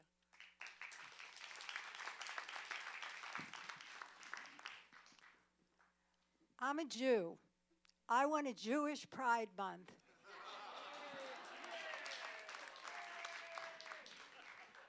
The point I'm trying to make is I'm not going to get it. And this country is not loving Jews right now. No, you're not? Well, that's one. Let's let the speaker continue, please. Okay. I have no beef against people who are LGBTQ+. But if you do that, I want my month, and I want it right away. Okay. The next 3 speakers are Arthur Shopper, Ava Gasparo, and Lynn Jackson, followed by Lori Foxwood, and then Roanne Foxwood. Please let each person speak to the mayor and council, and we're not dialoguing. This is just one way. We'll give you your 1 minute. Go ahead. Okay. When I had a stroke in 2019, I didn't ask the firefighters, "Are you gay?" I was just glad that they saved my life. Pretty simple. Okay, so that's a ridiculous argument. No, there isn't a right to sodomy. No, there isn't a right to cross-dressing. That's what this is. People are born Hispanic, Black, Asian. They're not born gay. They're not born trans. Ms. Kalani loves the Bible. You ought to read 1 Corinthians 6:11. Such were some of you. It is a lifestyle choice in that it's a choice you can abandon. Thank you, Mayor Chen, for doing the right thing. It wasn't necessarily the popular thing to reject this resolution. I understand the harassment you've received in town halls because you stood for truth. I didn't think we would see political courage in our times. We don't see it in Washington, we don't see it in Sacramento. But in the bluest of blue states, I am proud to have a mayor that has the courage to say the truth. You're not born that way. Thank you, sir. Your time is up.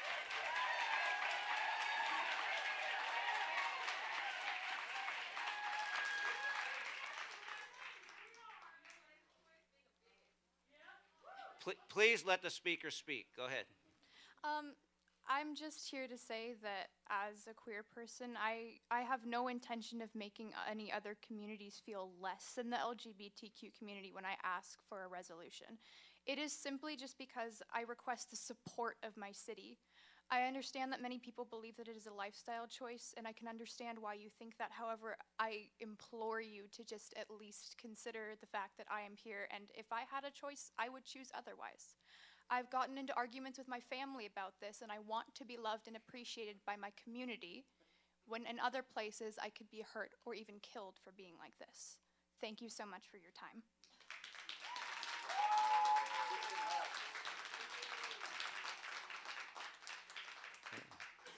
Hi, I'm Lynn Jackson, and I'm a 30-year resident of Torrance, and I just want to say that I wrote down some things when Kalani was speaking, and I was really rather insulted that you feel like you need a month, that you think the people of Torrance are going to abuse other people if you don't give them a month. That was super, super insulting, and it made me pretty angry. So now we'll get on to what I was going to say. I have no problem with individuals celebrating Pride. However, making this official for the city of Torrance for all citizens forces us to celebrate this against our will, and it's coercion. As city council members, your job is to administer public affairs and not engage resources towards divisive philosophies that's a misuse of public funds and resources. It would be the same for me as a disciple of Jesus to force the city to expend resources towards my personal agenda. Jesus allows his followers free. Your time is up. Thank you.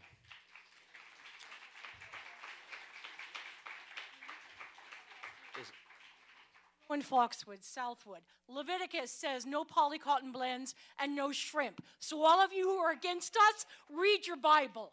The message I have for all of you is pride is about us. It's a community celebrating a portion of our community. These people relish demonizing. Be better. Be like the Methodists who just this week came to a new understanding and acceptance of their queer brethren. Christians are proud of their lifestyle. Why should I support them? The irony of people demanding their kids be left alone from pride only to be afraid of the toxic Christianity conservative in these same homes is gross. You are hurting your own kids, not us. Study after study by the American Psychiatric Association and the American Medical Association reveal this. All of this anger and ugliness is not helping kids. Take a second to think about how it might make a struggling kid feel.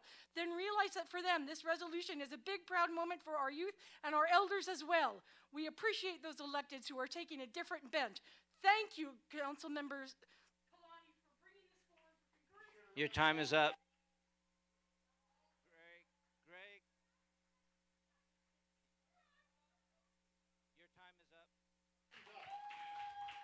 Greg Laushein, Helen Lindberg, Y.M. Merritt, and Stanley Chu. Please do not shout over each other. Greg, it's your time. Please, hang on. Once again, I'm just asking you. I understand you're very emotionally. Let's at least let the person speak uninterrupted, and please speak to us. And let's go, Greg. Greg Lashane, Mayor, council members, fellow citizens. I appreciate this chance to share. I believe in loving my neighbor, and I'm thankful for the liberty we all share to live as our conscience directs. If anyone from the other side of this issue wants to meet, I'm interested to hear your perspective over beer. At this time, it appears to me that for some, the pride in question has something to do with sexual appetites. Should our city be involved in promoting or a confusing message to our children that identity, implying human dignity, is about what kind of sex we prefer?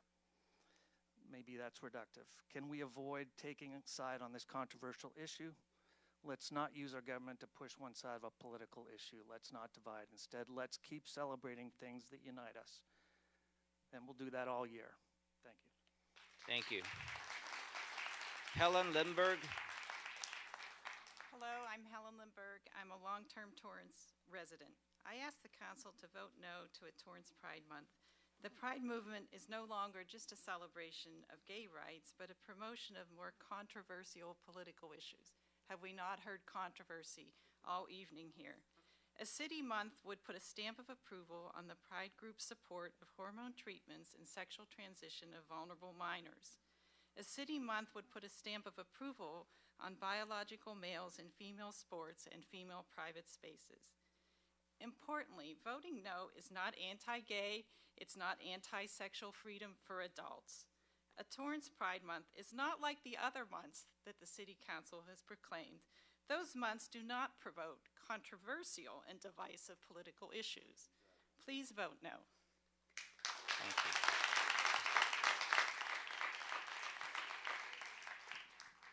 people need to return to common sense. This group has all the amenities of the Constitution because they are covered as human beings. However, your activity should not govern what this council has before you today. God gave us the ability to have freedom. Now, freedom doesn't mean you can do anything you want, but freedom means that you have to do what is right. Americans are failing because of our moral standards in this country. And if you want to have peace, you're going to have moral standings. If you save our city, then you're going to save our state. If you save our state, then you're going to save our nation. In doing the right thing, it brings things to order. No order, no peace. When you have peace, you have order. Pride can cometh before a fall, because pride of a beautiful angel was cast out of heaven, and he now owns hell. Thank you, ma'am. Your time is up. Stanley Chu, Stephanie Elwood, and Georgette Riggs.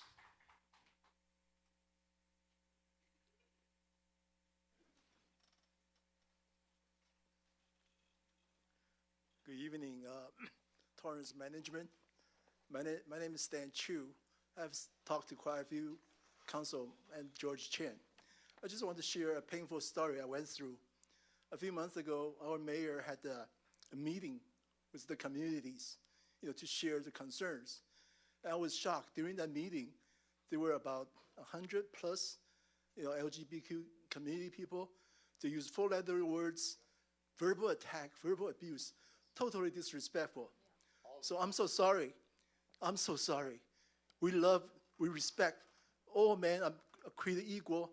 They are made in the God's image. Now, I did a very quick survey of my neighbors. None of them are here. At least about 20 families. 80% of them, they said they prefer you guys do not pass this resolution. Thank you.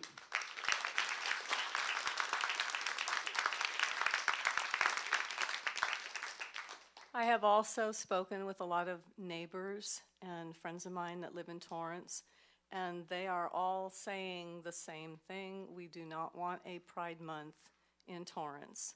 There is a difference between respecting people and honoring their personal choices as opposed to raising them up for some special treatment. It is divisive, it is political posturing, and it is a controversial issue. We need events and proclamations in our city that we can all enjoy equally.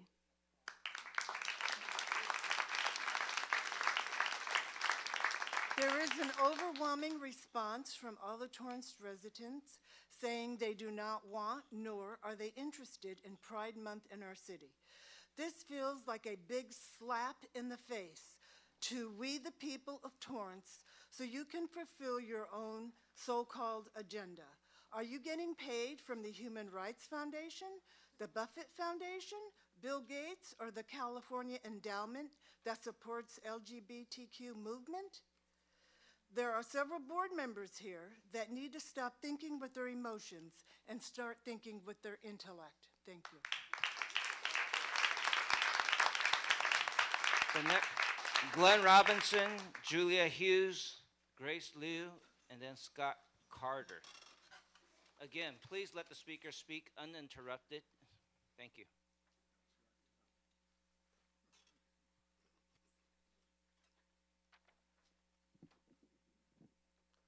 I oppose this resolution.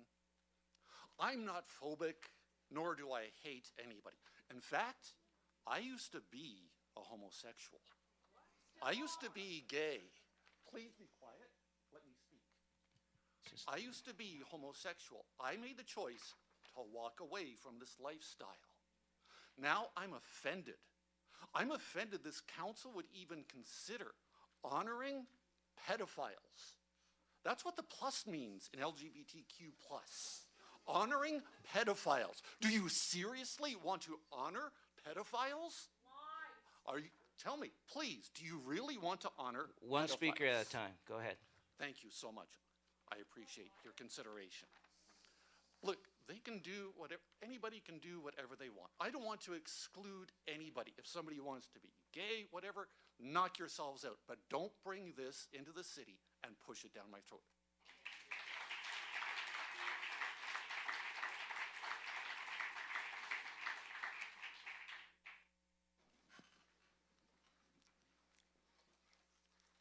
I'm addressing this partly to Councilwoman Kalani. I'm aware you've been pushing for Torrance to declare Pride Month. First of all, you denied me a seat on the city commission. Everyone I know was astonished, as they said I was well qualified, so I was shocked, and I'm still deeply hurt. I hear you say that you are a student of the Bible. You're a minister holding the Bible and performing weddings. Well, I'm a student of the Bible as I have a degree in religious studies, the same as a seminary degree, and I teach adult Bible class at our church. I know the Bible backward and forward, and God says no homosexuality. And in fact, he destroyed a city over it. Now, if we were going to have Pride Month, we should have a month for all other groups. Jesus Christ Month, White Women Month, Vets Month, Baseball Month.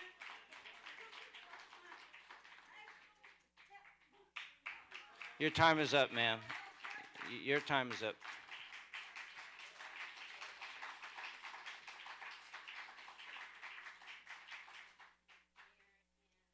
Members of the council, pride is something we own or earn because of who we are or what we do. Pride doesn't come from recognition, acknowledgement, or confirmation from others. This country is so great because we believe all men should be equally treated and have basic rights. Therefore, we don't need to do something special to ensure one group of people gets equal treatment and gets respect. So when we give special treatment to one group, we're excluding many, many others in our community. And please do not pass 9C. Thank you. Scott Carter, Urson Russell, and Courtney Rice.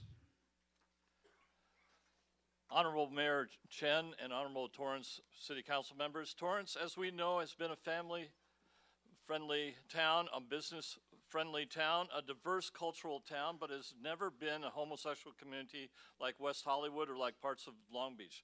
No one in the United States voted for gay marriage in Torrance or the United States. It's not even approved by the Supreme Court. Prop 8 was voted no by the citizens of California. SCOTUS simply mandated back to California where it was originally overturned by one liberal California federal judge.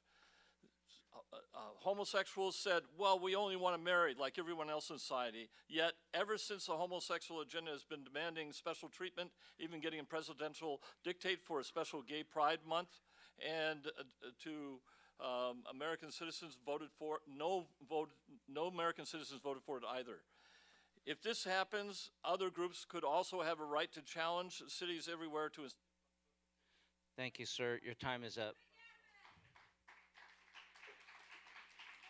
Urson Russell, Courtney Rice, John Hardy. There's one flag, there's one community, and there's one pride. It's called being American. We're sick and tired of city council people like you, Councilwoman Kalani. I'll use your own words against you. No one left behind, no one left out, except for everybody besides the LGBTQ community. You're a disgrace to this council. And anybody else that votes for this resolution should be tendering their immediate resignation or get ready for recalls. Because we're sick and tired of you guys sowing division into our community. Represent every American the way you took an oath of office to represent, or get out of our way. Courtney Rice, John Hardy, and Teresa Swigert. Hi, my name is Courtney Rice. I am against Torrance formally recognizing and approving the month of June to be Pride Month. There are many groups living here in Torrance and the South Bay in general. Giving special attention to this one group which is celebrated and protected already more than other groups are, is not unifying to our community or our country. I think it is more important to keep our communities unified and not designate special months for groups like this, since it creates division. I am thankful that Torrance made the right decision last year to only fly American flags for city-sponsored events. I hope Torrance will consider what formally recognizing the month of June as Pride Month will do to this community. Thank you. John Hardy, Teresa Swigert, Jean Brennan. If there's no John Hardy, we'll go to Teresa. Jean Brennan, and then Patricia Diaz. Thank you, Council, for letting me speak. I believe in the Constitution of the United States. I believe in the Bill of Rights. I believe that all are created equal and have the right to life, liberty, and the pursuit of happiness. How you choose to live your life is not my business. It's not my concern, and I do not judge. The City of Torrance, as a charter city, self-governing, has to take into account the well-being of all its citizens, not just the wishes of a select few. No matter how loud the screams, how bullish the push, how much harassment, no special treatment should be allowed to any group in Torrance. Torrance needs to remain a neutral city. It does not serve the interest of the entire community to allow Pride Month. Therefore, I stand with Mayor Chen to reject the allowance of Gay Pride Month in Torrance. Thank you very much.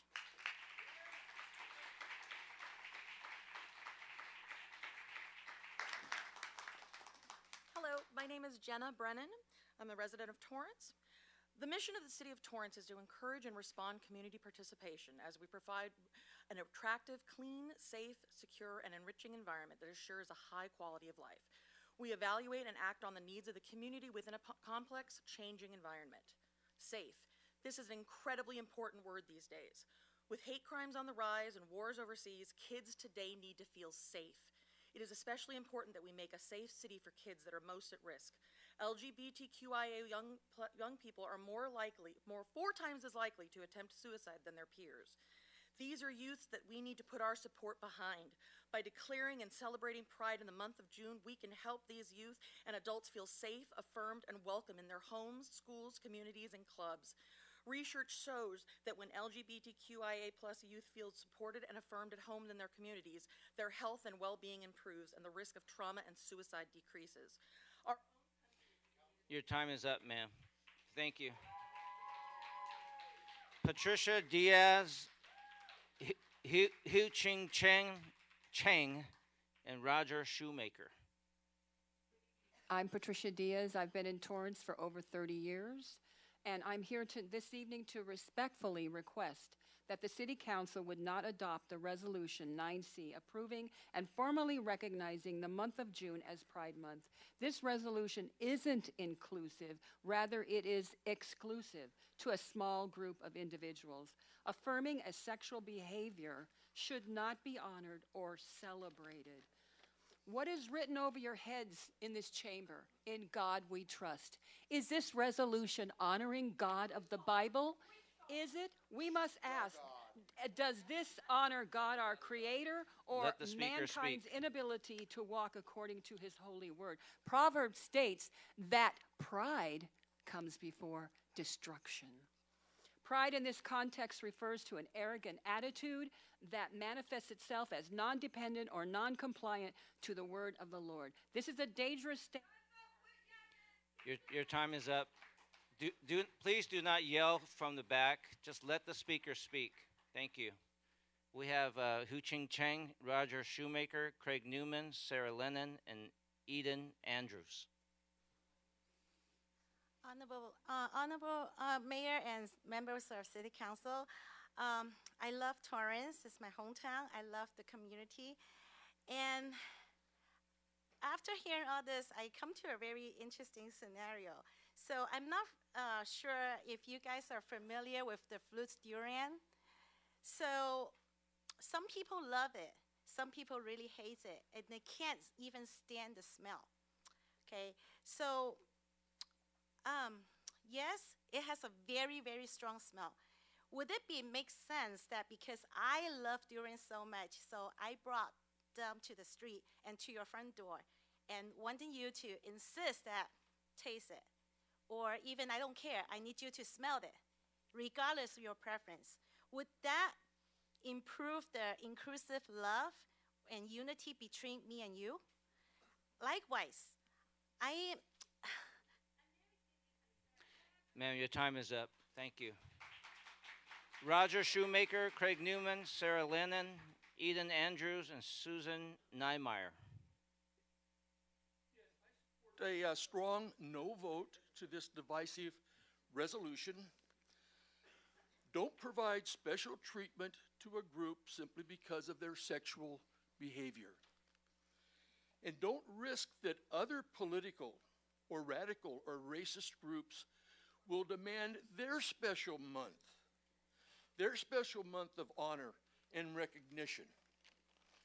And Sharon, in the name of diversity and recognition and inclusion, how about a special month in recognition for groups such as Students for Justice in support of Palestine and Hamas?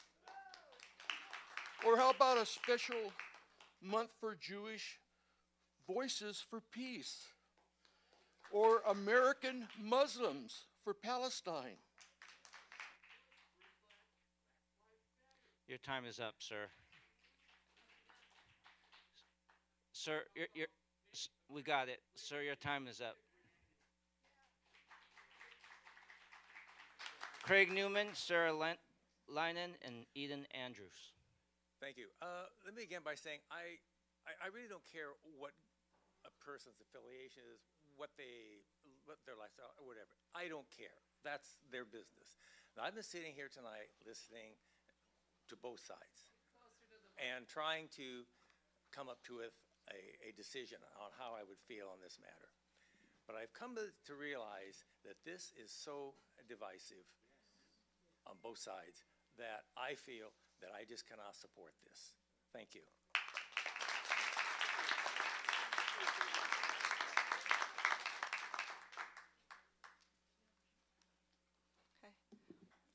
Hi, my name is Sarah Linen, an ally, a Jew, and president of the South Bay LGBTQ Center in Torrance, California, the 2024 District 66 Nonprofit of the Year by Assemblymember Al Muritsuchi. I want to thank Councilmember Kalani and the City Council for discussing the approval and recognition of formally recognizing June as Pride Month in support of our LGBTQIA+ citizens. I understand some of the contention in the room on this matter, and to that I ask how it makes them feel that their discourse causes their fellow humans grief, sadness, and even suicide. A recognition like this shows that we love our neighbors, that we see them, and we love them.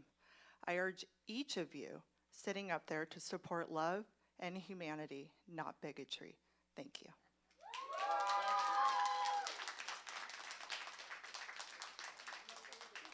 Eden Andrews, Susan Niemeyer, and then Laura Richards. Hello, thank you for the time to speak. I've lived here my entire almost 21 years of living. I respect that people have come out to speak on their beliefs because that is what you should be able to do.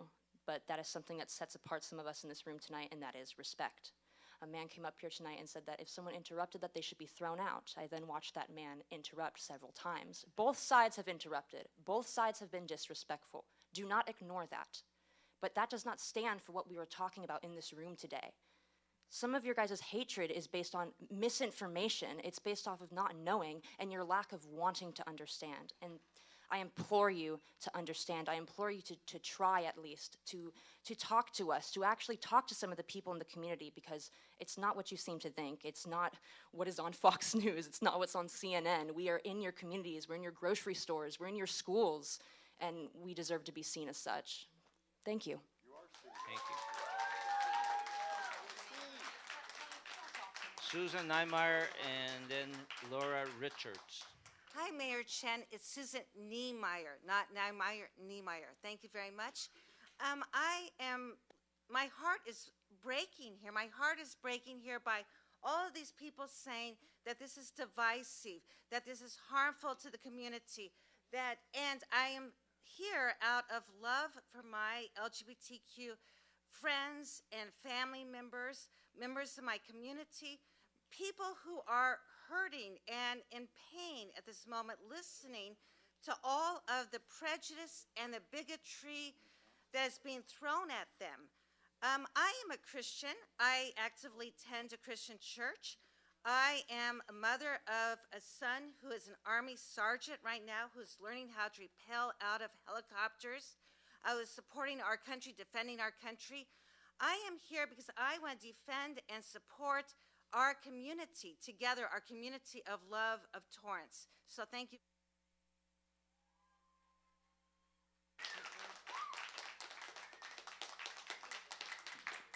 Good evening. I've been a Torrance resident for 20 years, and tonight I ask that the City Council not celebrate and vote for 9C.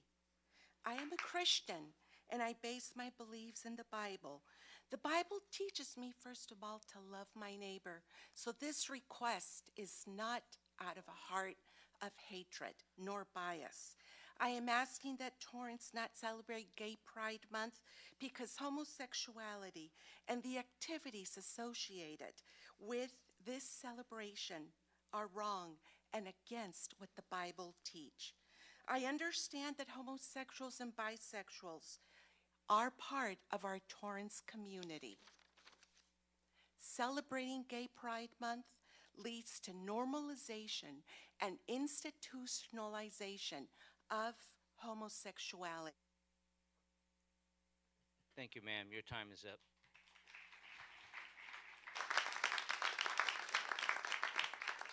All right, so it looks like all the folks who submitted cards have been called. And now I'm going to open it up for those who want to speak who did not submit a comment card. I am going to ask all the people in the audience again, please be respectful to the speakers. Speak to us in the council, not two-way back with the audience, and stay to your 1 minute, and then we can get as many people through as possible. And please, don't talk over them. Go ahead. My name is Sean Cornwall. My pronouns are they, them. First off, thank you, Councilwoman Kalani, for representing us, because whether you like it or not, queer people are here in Torrance, and we are tired of being hidden, tired of not being represented, and tired of not being protected by our city. This is where we live, where we learn, shop, and work. We represent Torrance, and you should represent us as LGBTQIA+ people. It's not special treatment. We need not be divided by this. I don't know why you guys are booing and whatnot. It should strengthen us as a community. If you care about Torrance, you should care about this proclamation. We are people. LGBTQ+ children are people, and we should be recognized. I am an American. I'm a choir member in my school who sings the national anthem with all of my heart, by the way. I carry your harmonies, and I am as American as you, and I represent America too. I represent Torrance too, so please represent me too. Thank you, Councilwoman Kalani, for taking this first step. I hope you guys can follow up on this and represent.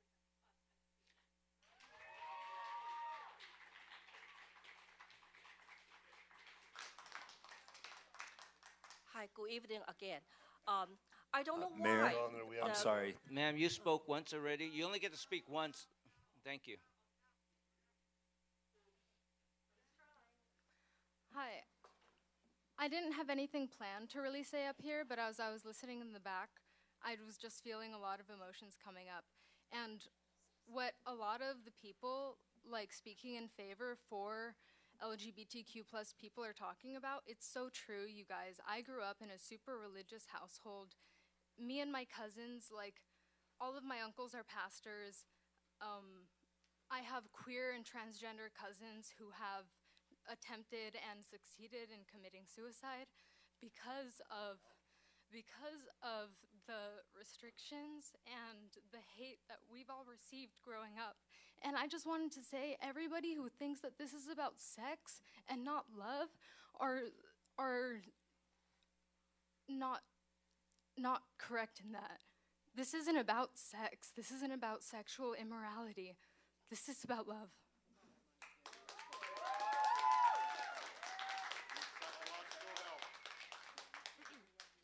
Hi, I'm Sydney. My pronouns are she, they. I have heard my community, and by extension me, be called immoral, divisive, wrong. These bigots have torn my community down over and over, spreading misinformation. I was born as who I am. I am proud of who I am. Pride Month is a time to celebrate how far we've come, recognize how far we have to go, and remember our past. Frankly, if you don't support the LGBTQ plus people, don't celebrate Pride Month. Recognizing Pride Month means that people like me, kids like me, will see that we are not alone and that we do have a place in this world. You are actively hurting people like me with your words and your actions. We do not wish to hurt other communities or take away others' rights. We do not wish to divide. We simply wish to be supported by our city. So many people say they don't care how we live, but you are here speaking against us. We are fighting for recognition. As vice president of my school's Gay Straight Alliance Club, I see every day just how important it is. Thank you. Your time is up.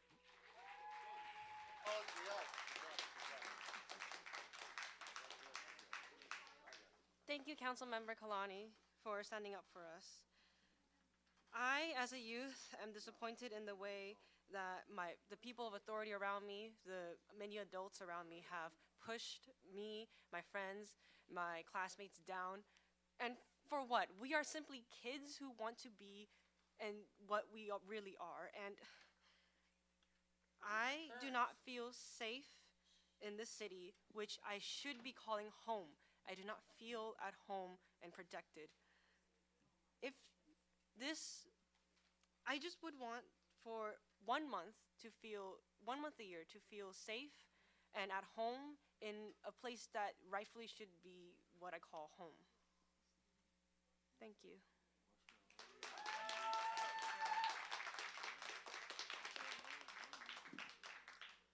My name is Ray Kim, and I'm a resident of North Torrance, District 1.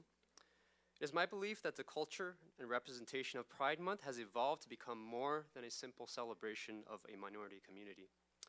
This is a community that already has the full backing of federal, state, and many local governments. My concern is that by approving a Pride Month celebration in Torrance, it opens the door for the pushing of many other ideologies that run against the conservative and time-proven values that have been the bedrock of our city for many years.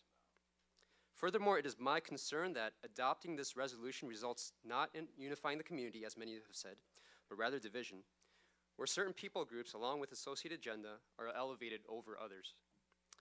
I believe all people are sacred and created in the image of God, to include those of the LGBTQ community. I believe we inherently hold equal value as fellow human beings. With that, I respectfully request that the council members reject this resolution. Thank you.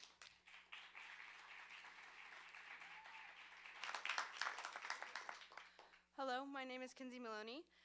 I've heard a point about wanting support and to feel loved, but you're not going to find that by forcing people to accept you or celebrate you in what you make of your life. I have nothing against anyone, no matter who you are attracted to, but I don't go to you and say you have to support me in my beliefs, only to respect it. I respect you in your choices, but that does not mean I have to support it, accept it, nor celebrate it. Just because you cannot find the love or attention you are seeking from the people you love does not mean you should try and pry it from your community you live in. Love and acceptance is never forced. This would not get you the love, acceptance, or praise you are yearning for. It wouldn't be real from your community.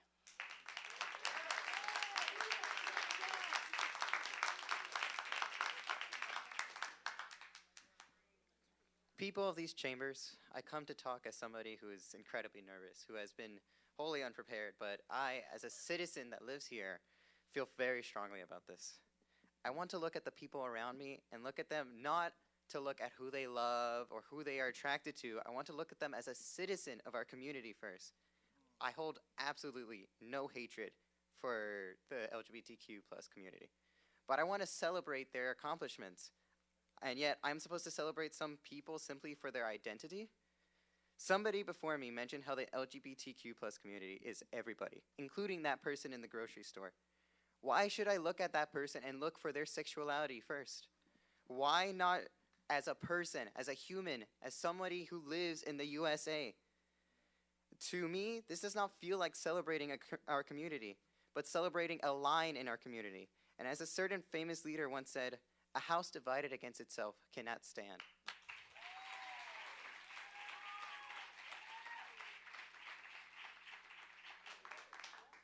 Hello, my name is Jerry. I don't mind telling my age. I'm 54. For more than half a century, I've been taught to love everybody, and I think I do, including the LGBTQ people. I think they are normal people, just like myself. Like Councilwoman Kalani said, they are just normal. But that's exactly the reason I'm opposing this proposal. They are normal people. Why single them out to make trouble, right? Are they making uniquely contributions to the community? Probably not. Like firemen, like policemen, like a teacher, like parents. Probably not. And also, are they facing suppression? Probably not so much as I am. I walk on the street and may hear people say, "Hey, little guy, go back to China." No, so everybody same, right? Please no.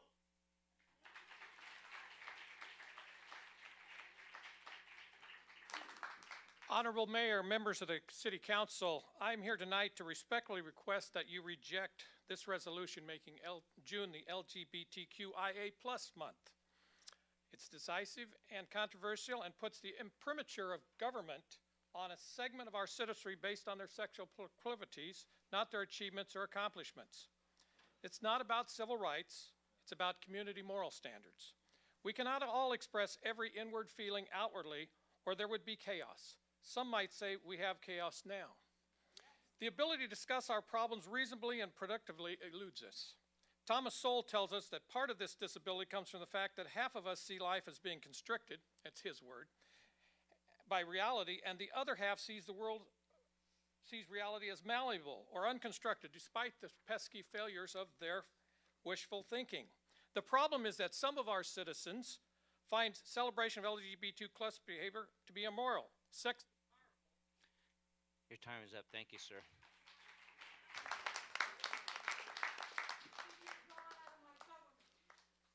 I got 4 words for you guys. I told you so. Wait, they're going to want the lights going in rainbow too that you voted on. Okay, here we go. These people have not been left out. I got a list of 36 different holidays. I'm going to read a few of them. February, Aromatic Spectrum Awareness Week. In March, we have Bisexual Health Awareness Month, Zero Discrimination Day, International Transgender Day of Visibility. April, Asexual Day, Day of Silence, International Lesbian Visibility Day, International Day Against Homophobia, Biphobia, and Transphobia, that's in May, Agender Pride Day, Harvey Milk Day, Pansexual and Panoramic Visibility Day, June Pride Month, HIV Long-Term Survivors Awareness Day, and I can go on. Your time is up. Thank you.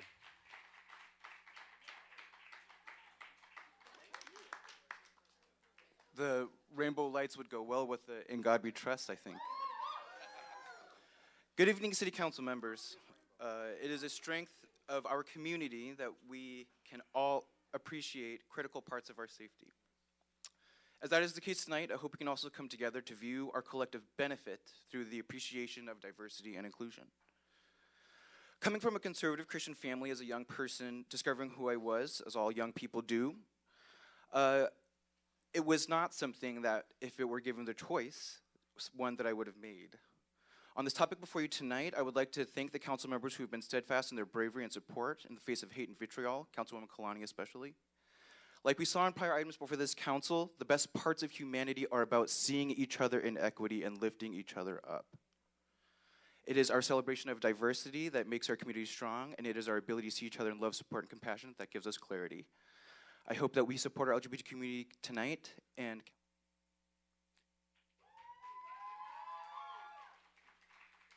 okay, my name is Daniel. As a local resident, I know all these LGBTQ communities are here in many cities. I respect your personal choices, but you have no right to ask a government image to promote your personal sexual preference or educate my children to choose your personal preferences.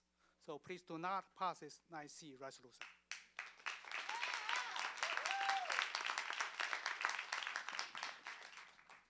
Okay, Mark Choi. I saw many of you this morning at the annual prayer breakfast, which was a wonderful event of unity.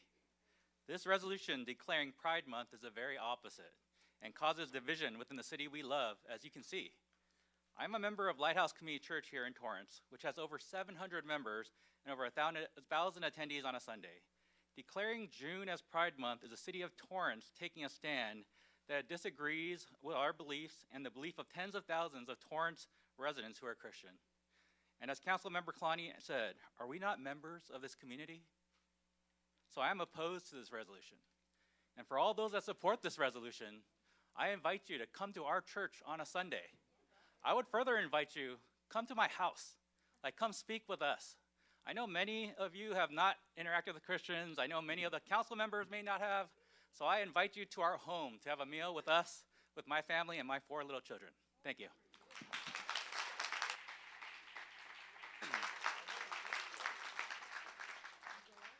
Hello, my name is Melody Kirch. I'm 15 years old. I've lived in Torrance for almost my whole life, and I find it deeply ironic that the anti-LGBTQ speakers that have claimed Pride Month is divisive or exclusionary, while silencing and disregarding the LGBTQ people that are standing up for their community.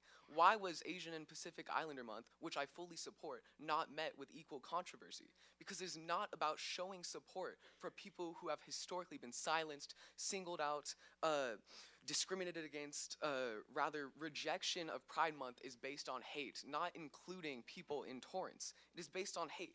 The goal of API Month, or heck, even Pickleball Month, is to welcome and embrace all aspects of Torrance, to celebrate this city, to celebrate the ideals America was built on, to include everyone we love, not to exclude, to elevate voices that have historically been oppressed, to love everyone.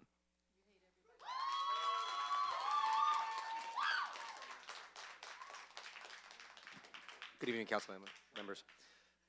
With great power comes great responsibility, first of all. You guys need to know that when you make a decision, it represents everybody, not just a small sum. When you say you're going to bother somebody or hurt somebody or worry about their feelings, sometimes it does have to happen to make the right decision. Your decisions have to be made for everybody, not just for the people who you feel are going to feel comfortable or whatever the case is. You make decisions for your kids, you make decisions for everybody, because when you're growing up, you know that those decisions lead the right way. Your job is to make sure you choose what's right for the community and everybody else, not try and single out small people and say, okay, here it goes. I love everybody. Oh, I don't care what they are, their preferences, it's fine with me. It doesn't bother me. I don't sit there and go, oh, you're this, you're that. I'm fine with it. But your job is to make sure you choose what's right for the community and for everybody. Again, I repeat, with great position comes great responsibility. Know your responsibilities.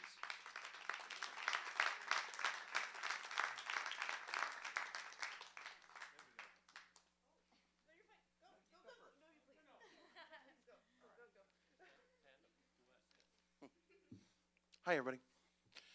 I have a bunch of stuff written down here, but it really comes down to this. A lot of what I've been hearing is, hey, don't push your stuff on me. And yet, by the fact that we did the pledge with under God in it, we have in God we trust, you're pushing your religion on me. So I'm choosing to say, hey, that's great. Support your religion, but also support everybody. And that's what this is about. It's not, to use the guy's word that was just before me, he's absolutely right. Support everybody. Don't marginalize people. We've taken several marginalized groups and we've lifted them up just a little bit so that they can actually see over the fence too. Most of the people we've seen coming up here against this aren't marginalized. And we need to lift everybody, give everybody an opportunity to see over the fence.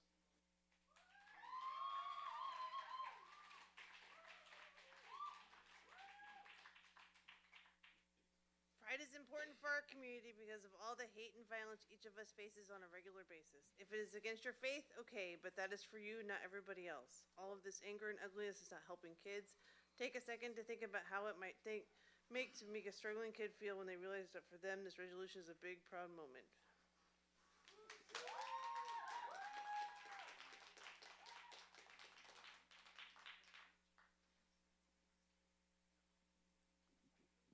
Good evening.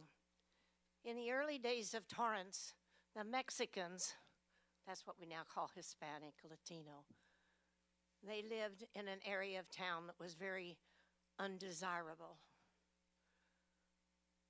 Their name was in the city directory, not very prominently.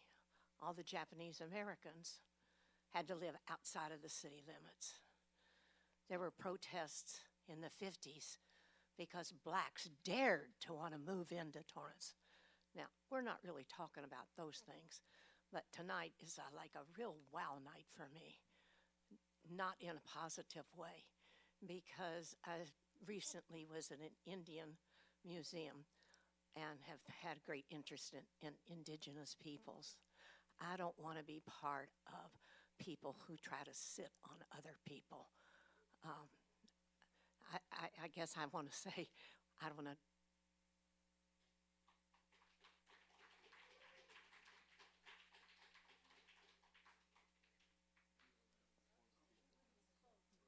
I spoke on a different item, thanks. Being in this room feels like being in a different century right now. It feels like we're not in 2024. A Pride Month proclamation is literally the least you can do. I'm actually a little shocked that this time, in a good way, that there were even 5 votes to even consider this. Like, to the other 2, I'm not shocked. It's true to who you are.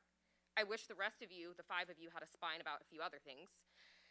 This is not any different than the 3 other proclamations already put forward or resolutions. No one is asking for a young person month. No one is objecting to AAPI month, and they shouldn't. Black Lives Matter was started by two queer women out of a total of 3, and as such, we stand with our queer siblings. When we say Black Lives Matter, we absolutely mean all Black lives, including our queer siblings. To those in the room who identify as LGBTQ, I apologize that you had to listen to the vitriol and lies of those in this room. We stand with you. I stand with you. Pride Month exists to acknowledge the contributions of the LGBT community and the hardships and oppression. Your time is up. Your time is up. Someone else speak.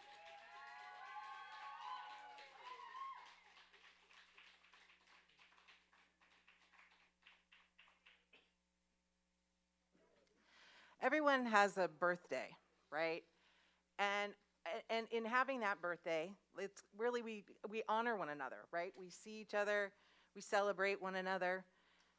And maybe you have a birthday and maybe I have a birthday, you don't want to come to my birthday party. That's fine, right? But everybody, and I just want to celebrate my birthday, right? It's nobody's cramming anything down anyone's throat. It's just saying everybody is free to have a safe birthday.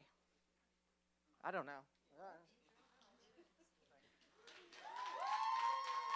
Thank you. Anyone else who has not spoken on this topic on 9C, please come to the microphone. Anyone who has not already spoken on this item, please come to the microphone.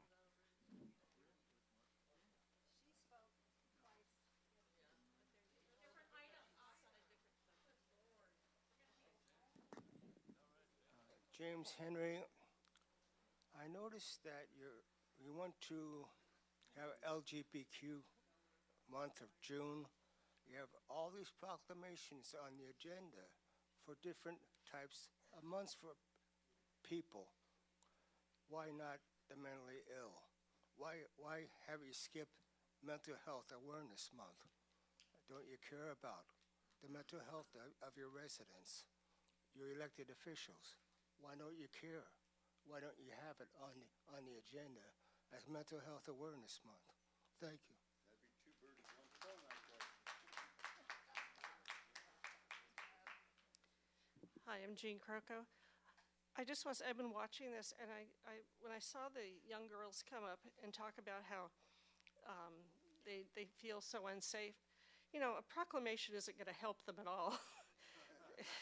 It has nothing to do with their emotions as far as safetyness, I think it's important. We really need a lot of work with families in this community to help children to grow up to be the person that they were born to be. And I'm against this proclamation. It's divisive, and it's only a foot in the door for more things to be demanded. And I really feel bad for the children who think that they have to have something by government in order to make them feel important. Okay.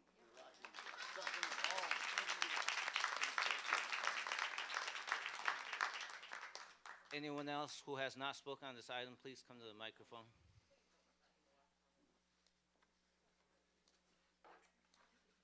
All right, so I'm going to go to the council now.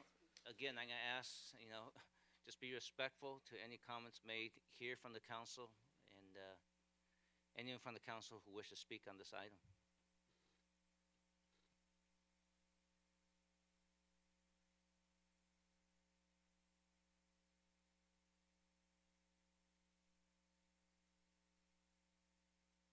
Councilman Sheikh. Thank you, Mayor.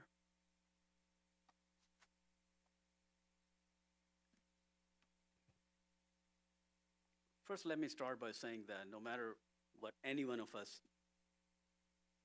do today, it's going to make everybody happy. There's no way, no possibility. Whatever the decision that we make today, some will not be happy with us. Some will not be. Probably going to say we are picking one side over other. And it's very emotional issue.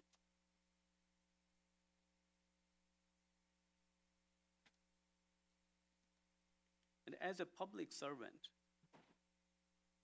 when I want to talk about this issue,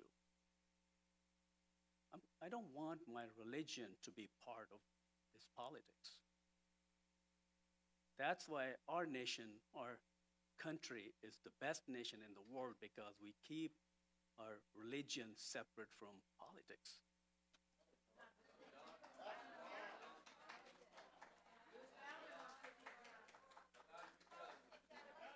That's a disruption. Hey, folks, I understand you disagree, but remember, let's give the respect to the person who's speaking. Thank you, please. Thank you, Mayor. I appreciate everyone to please give me some time to give my train of thoughts.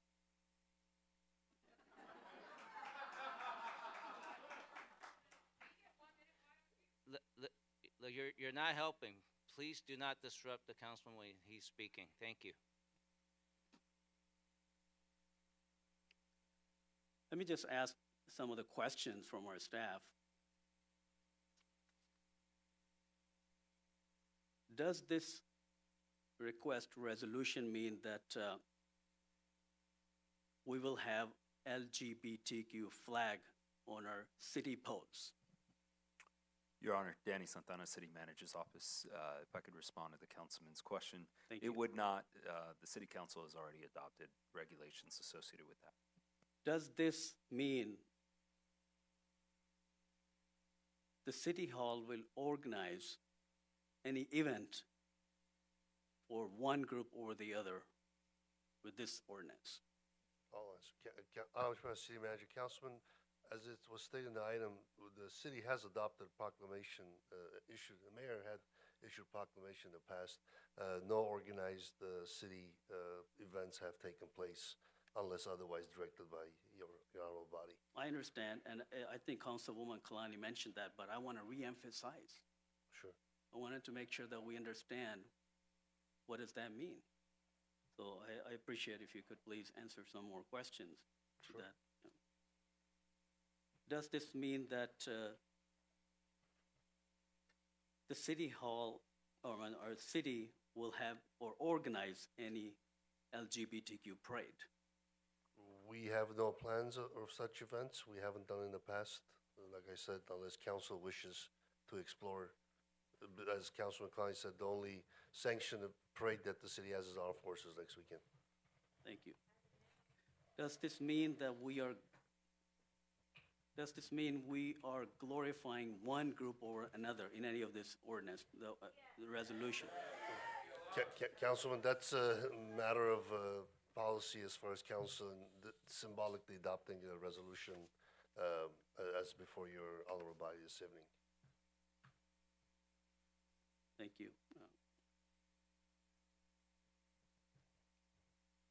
To be in minority is pretty tough. And sometimes you get hated just because you're not in majority. What I'm trying to say is this ordinance, and again, this resolution is basically, as stated by Councilwoman Kalani, and in ordinance, that's number 5. I'm not going to read the whole thing, but just some of the items from this is, this resolution means that no one is better because of their color, creed, religion, sexual orientation. We all are human beings. Okay, folks. How do you know I'm doing it? Could you be please let me... Folks, let Councilman Sheikh complete. This is not a dialogue at this moment. Exactly. I'm Please. not engaging I'm not asking, you don't even know what I'm going to say. So give me a respect. Let me say what I want to express. That's not going to help what I want to say. Okay, you're disrupting the meeting. Sir, please do not speak out from the public like that. I understand. Okay, we gave everybody as much time. 1 minute, but as many people who wish to speak. The council, they get more time. This is the way we conduct our business here. So just please give him the respect, even if you disagree. Just really hurting your own cause by pushing this. Let me just make a little easier, or probably request a motion to bring this item and give it to the Torrance City residents. Put in a ballot. Let's see what our residents say. And go with that. We are public servants. We have to obey what our residents want. I want to bring this item back, and let's talk about what will that do. And honestly, in the last 4 or 5 years when we had this proclamation, we didn't have a lot of people making those division comments. Where you guys were at that time?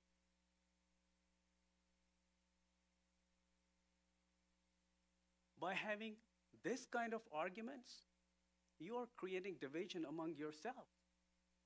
You're telling each other that you don't like others. This is creating more division than...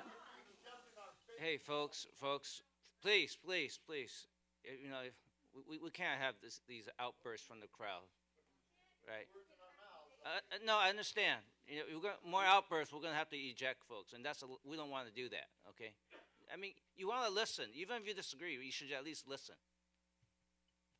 We all listen to you guys. We've been here for so many meetings for 2 a.m., 3 a.m. Give us some respect. You voted us all. Give us some respect to let us know what we stand, and we want to help here. We are the leaders that want to unite all of you. That's the idea. So I'm going to make a motion or request a motion to bring this item back and let the voters decide that. Do I have a second?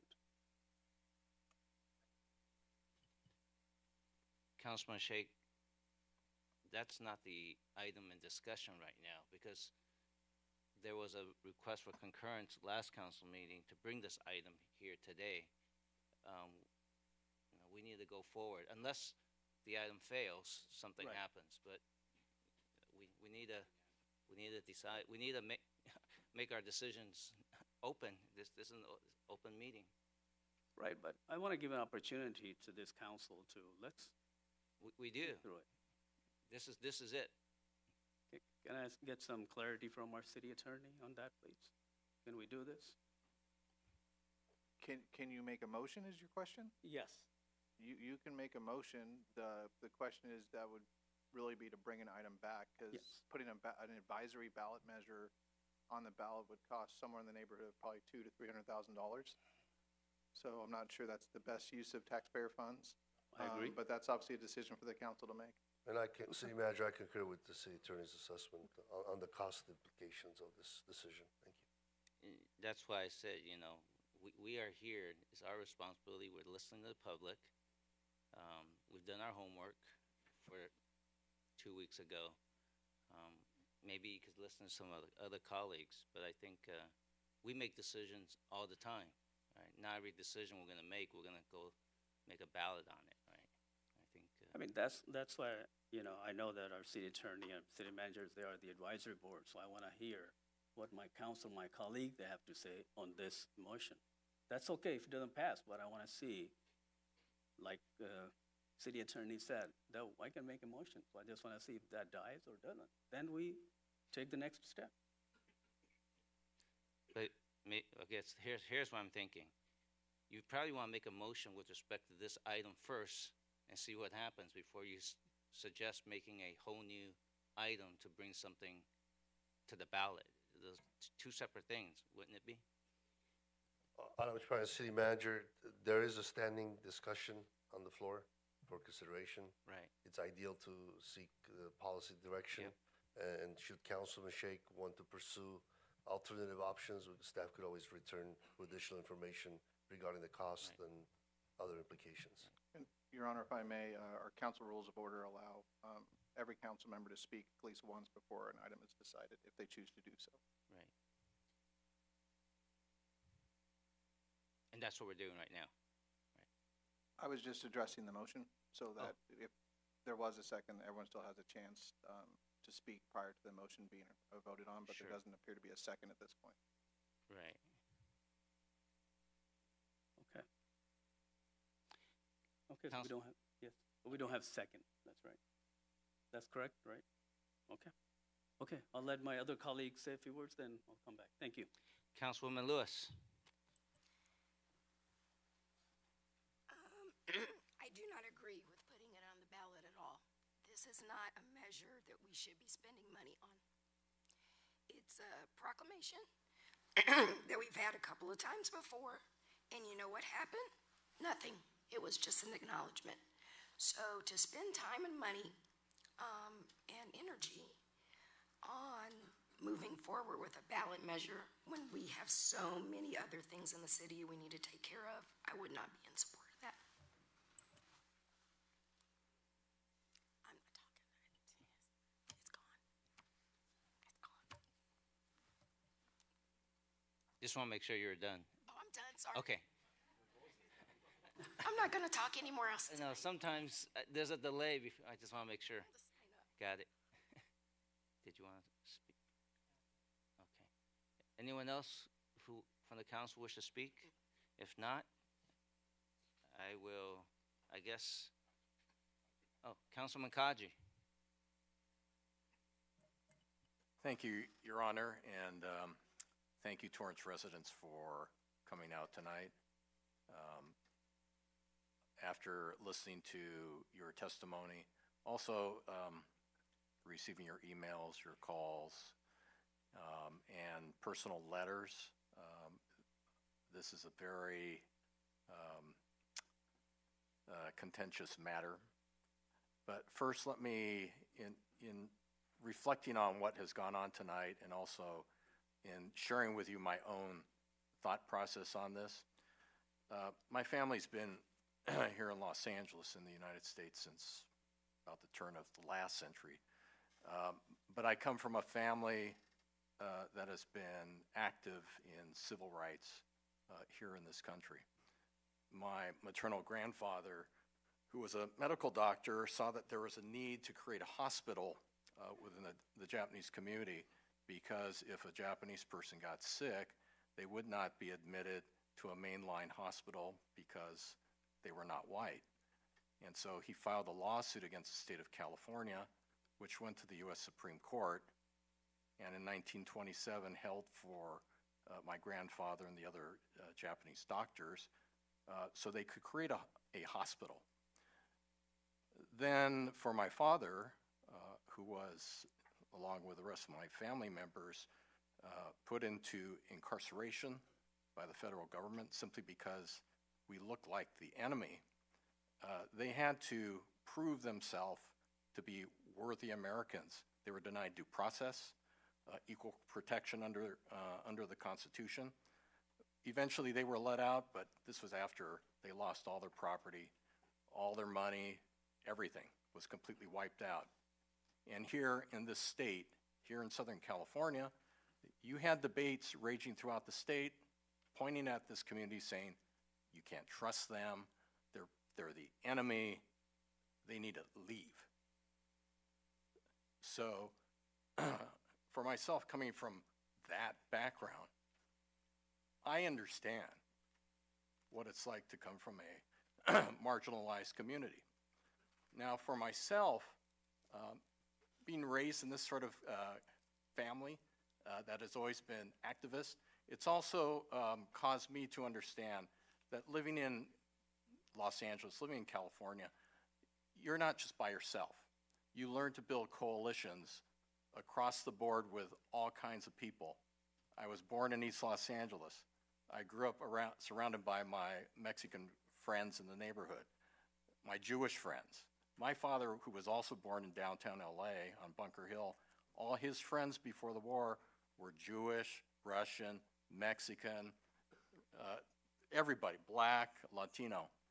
And so for him, growing up here in Los Angeles, coming back after the war, after serving in the U.S. Army as a linguist in the Manila War Crimes Tribunal, he came back, had to start from nothing, became an accountant, was lucky to stumble into his first significant client, some company called Toyota Motor Sales, which eventually came here to the city of Torrance. But he understood that unless you built coalitions, unless you spent time building trust among different groups, we as a tiny little minority community could not achieve anything. That's what led him to run for city treasurer in the city of Gardena.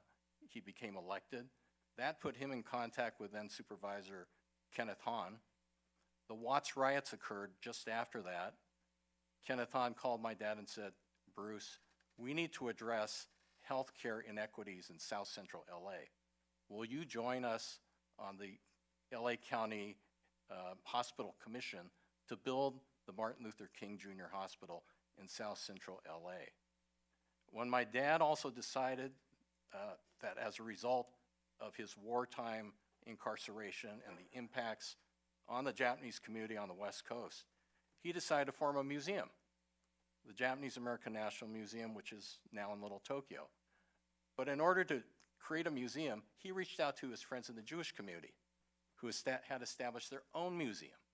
And he went to them. He also reached out to his friends in the Mexican community, also the black community.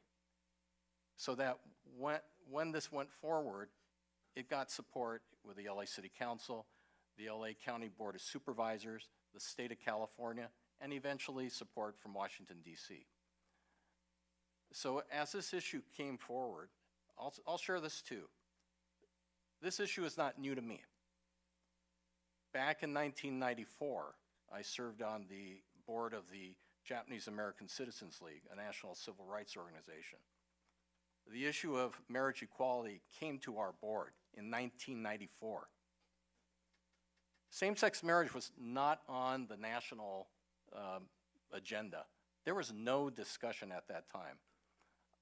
I had been fully invested in my church, which my family helped to establish in Gardena. I sought out counsel from my denomination. My denomination did not have a position on same-sex marriage. There was no discussion about gays. And so they said, we can't help you. I sought out counsel from others in my community. and also other communities here in Los Angeles. I asked them, can you guide me? Can you make a recommendation for me?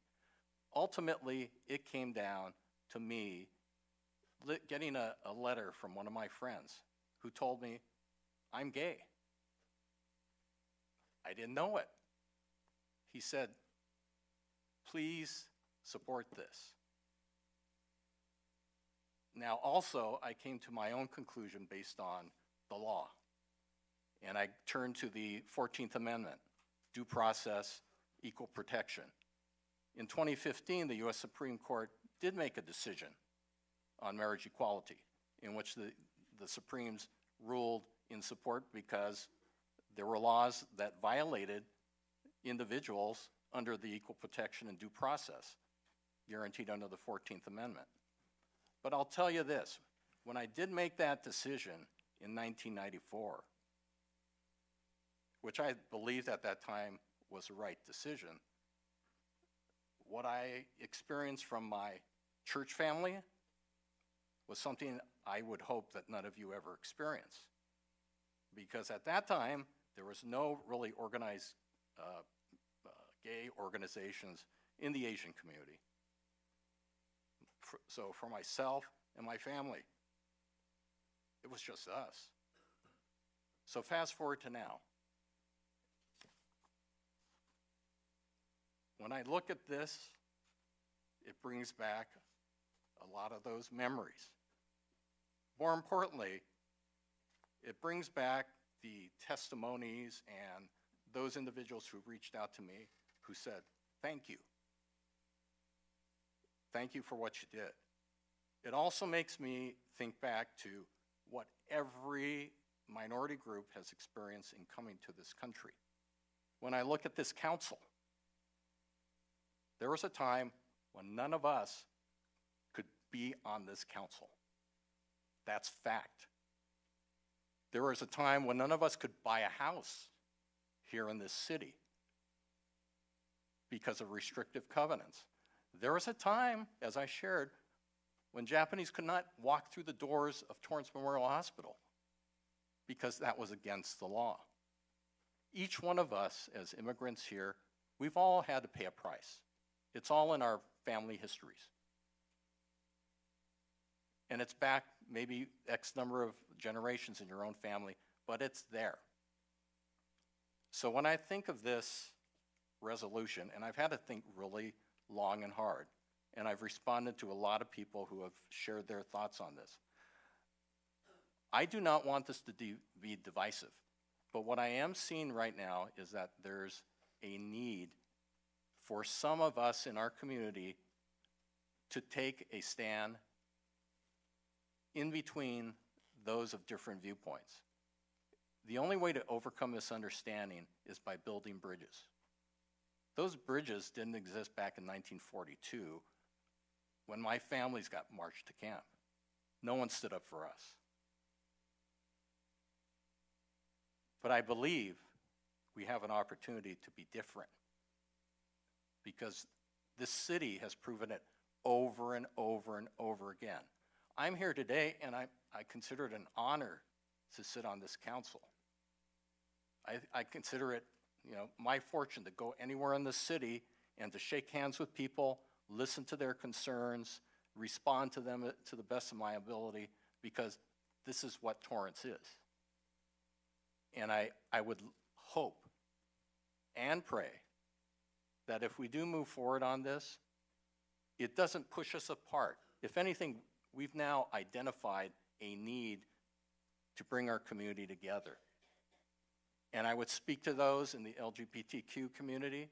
I would speak to those in the faith-based community, that this is a time for us to understand that we do have differences, but we are Americans living in the greatest country in the world.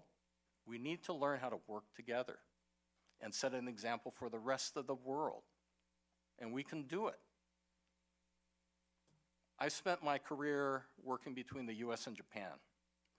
There was a time when the US and Japan were at war, and it was total war. It was war without mercy. Today, the US and Japan are best friends. There's always differences, just like in any marriage.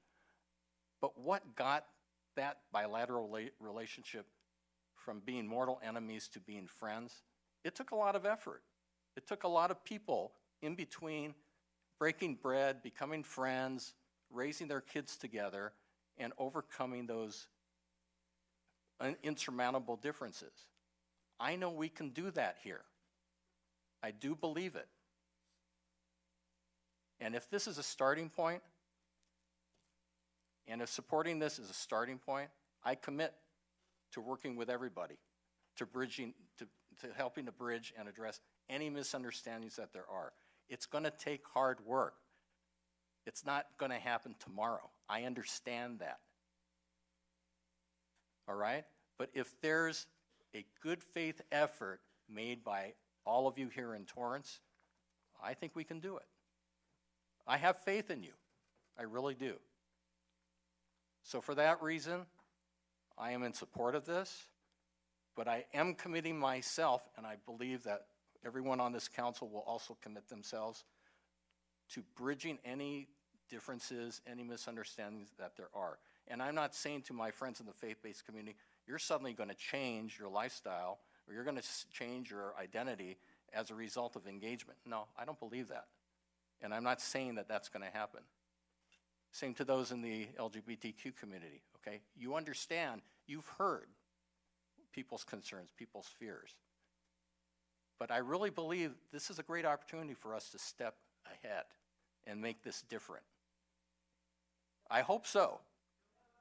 Some of you say no, but if there's just a few who reach some level of a better understanding, I'm all for it. Thank you. Okay. Hang on, hang on.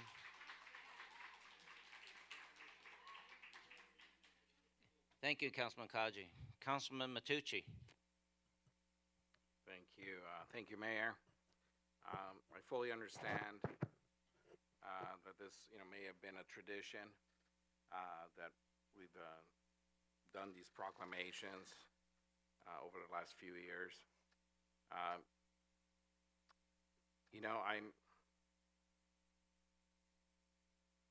I'm not against the LGBT community, as some of you guys claim already. We got some disturbing letters automatically calling everybody that's against the LGBT movement bigotry. Now, if you actually look up the definition of bigotry, those emails are a great example of a bigot, one that does not, they're not looking at the opposing views and saying, hey, you think one way, I think another, let's go on, let's move forward, not a problem. Again, I'm not against the individual. You can live your life the way you want. Whether you're born that way, or you became that way, or chose to be that way, it's irrelevant to me. Because that's your life, and in America, you can live your life free and the way you want. But don't shove your LGBT movement down my throat. Okay?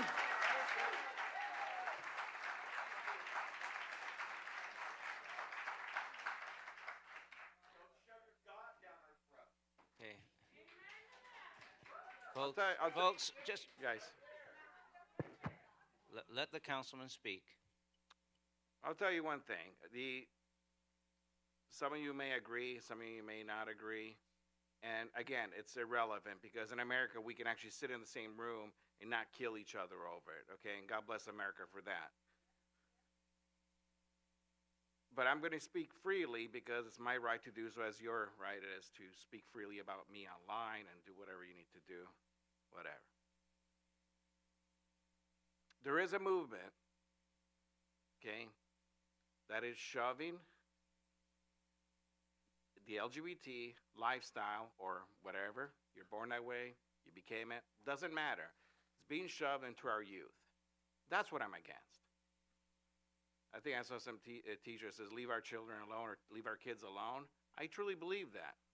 Now let me give you an example so that you don't think I'm completely lunatic. A 10-year-old was asked What is your gender?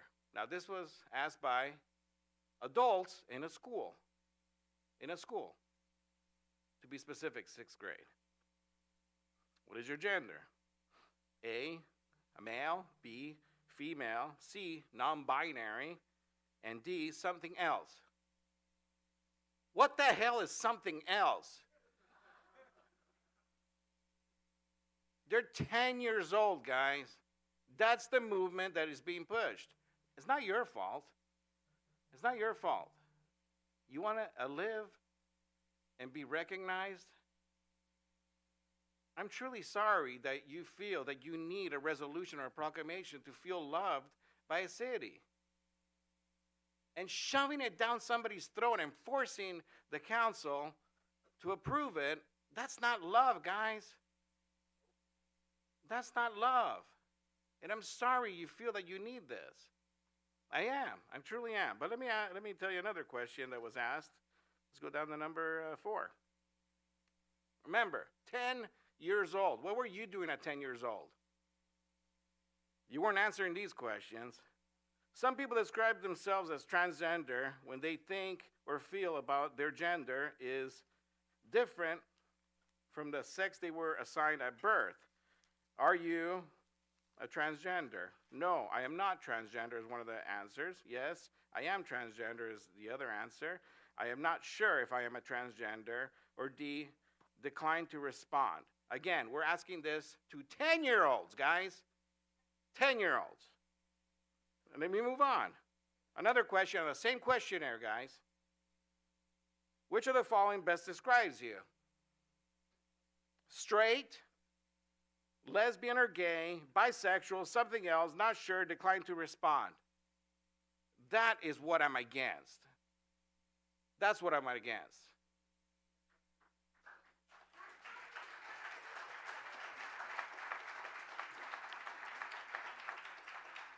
Same questionnaire continues asking, what kind of drugs have you used?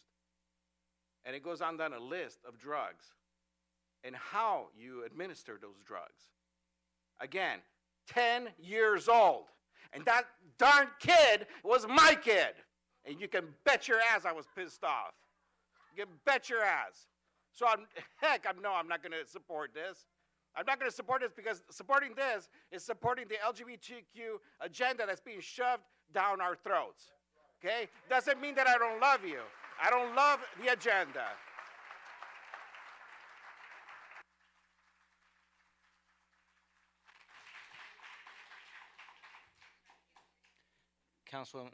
Councilwoman Kalani.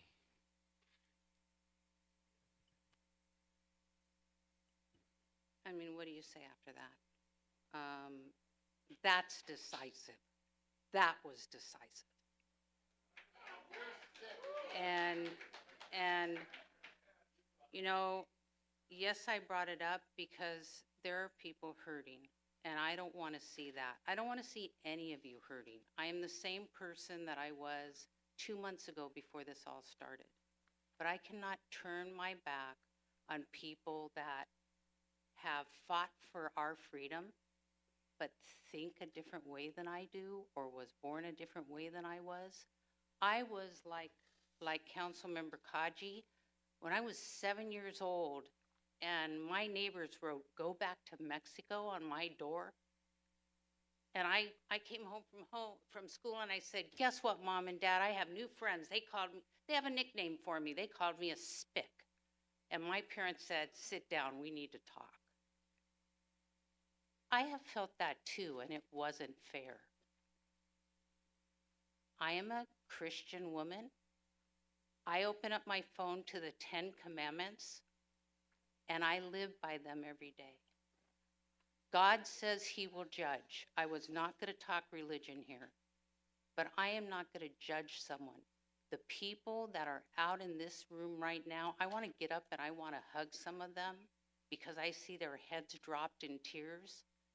They are young people that need to be supported. Maybe they do, sir, but you have been interrupting everyone, and all I ask is for you to be kind if you're able to. And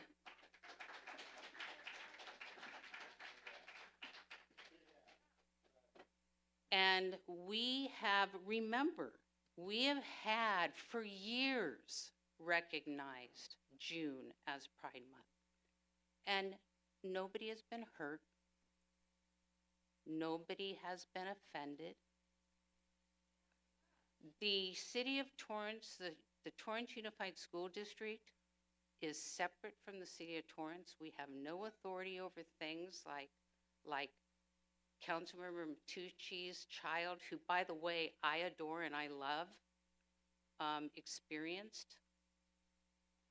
But I will tell you this, since this came forward the last few days, the emails that I've gotten from you, and one text message in particular from someone who is a friend, that was so graphic, it was unbelievable. Unbelievable. So I'm going to support this because the people I know are good. And I promise you that only good will come out of this.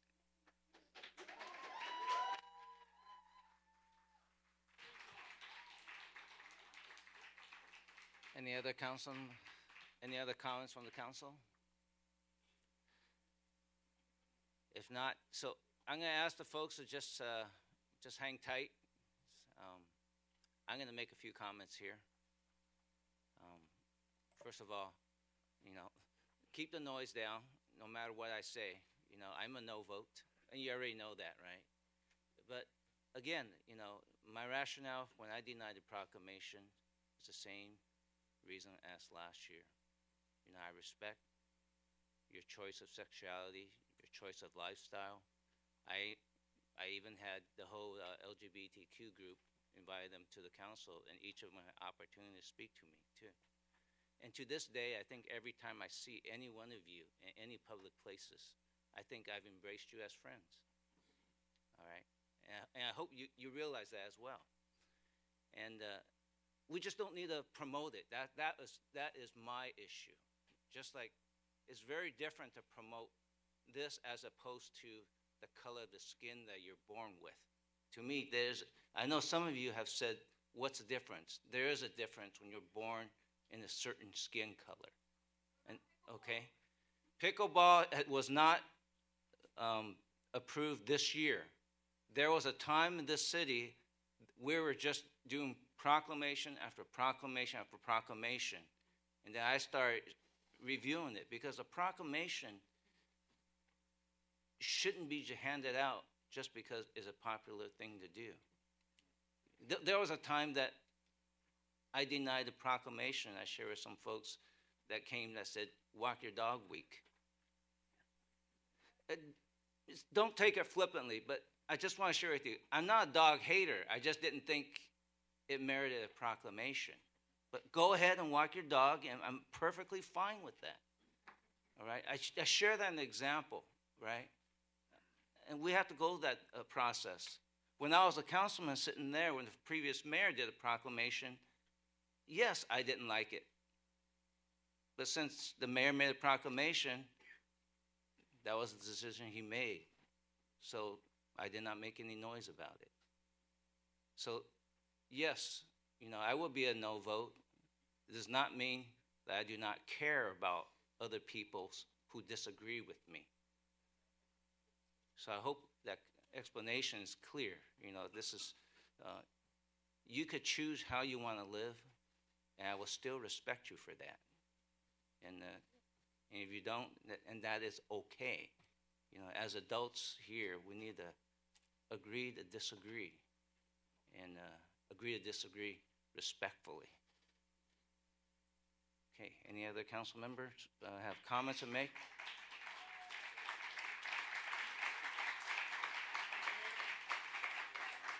All right, I think at this, Councilwoman Lewis. I sent City Attorney Sullivan something about the resolution, if it does pass, about signing. Traditionally, the ordinances and resolutions are signed by the mayor, the city clerk, and the city attorney. That's how it's traditionally done. If the mayor would not want to sign, and under our rules, The pro tem is allowed to sign if the mayor is either out of town or is unable to do so due to a disability. And nothing for religious beliefs. Not in our rules of order, no. Actually, I believe when we carried a motion for the no confidence resolution on DA Gascon, Mayor Fury decided not to sign and asked the pro tem. So, in this case, I don't know what the vote's going to be yet. You know, we're making an assumption, but I will not be signing this if it goes in favor. I'm just saying that. All right.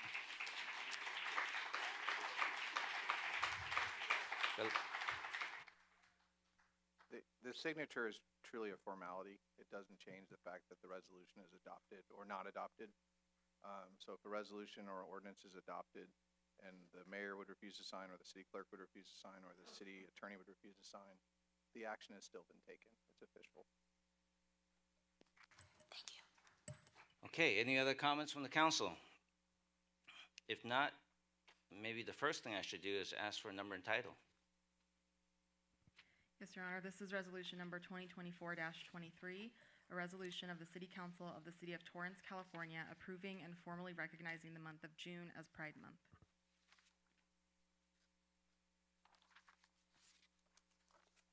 I'll make a motion to concur with resolution number 2024-23.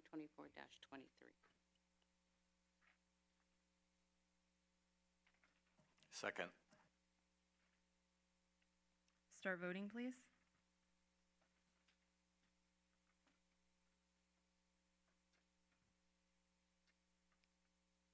Councilmember Shake?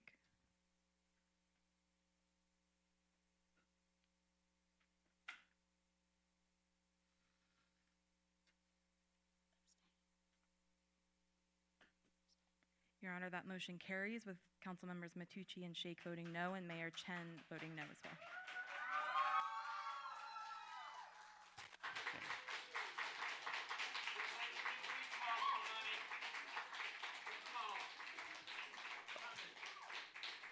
We're going to continue to carry on the people's business.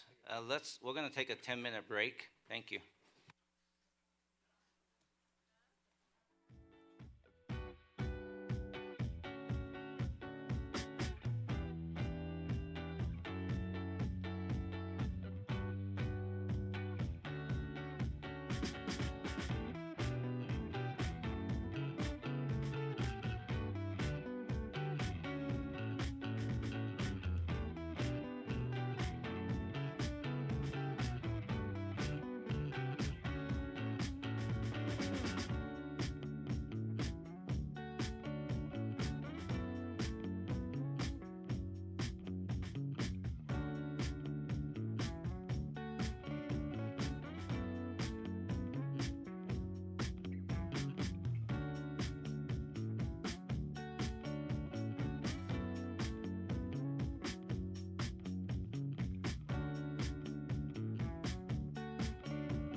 We have returned from our break, and we're on item 9D from the Chief of Police.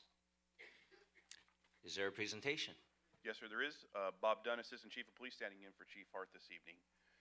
The item before you tonight is a request from the Police Department to enter into a second amendment of a contract with Axon Enterprises, Inc. to expand our service offering with them.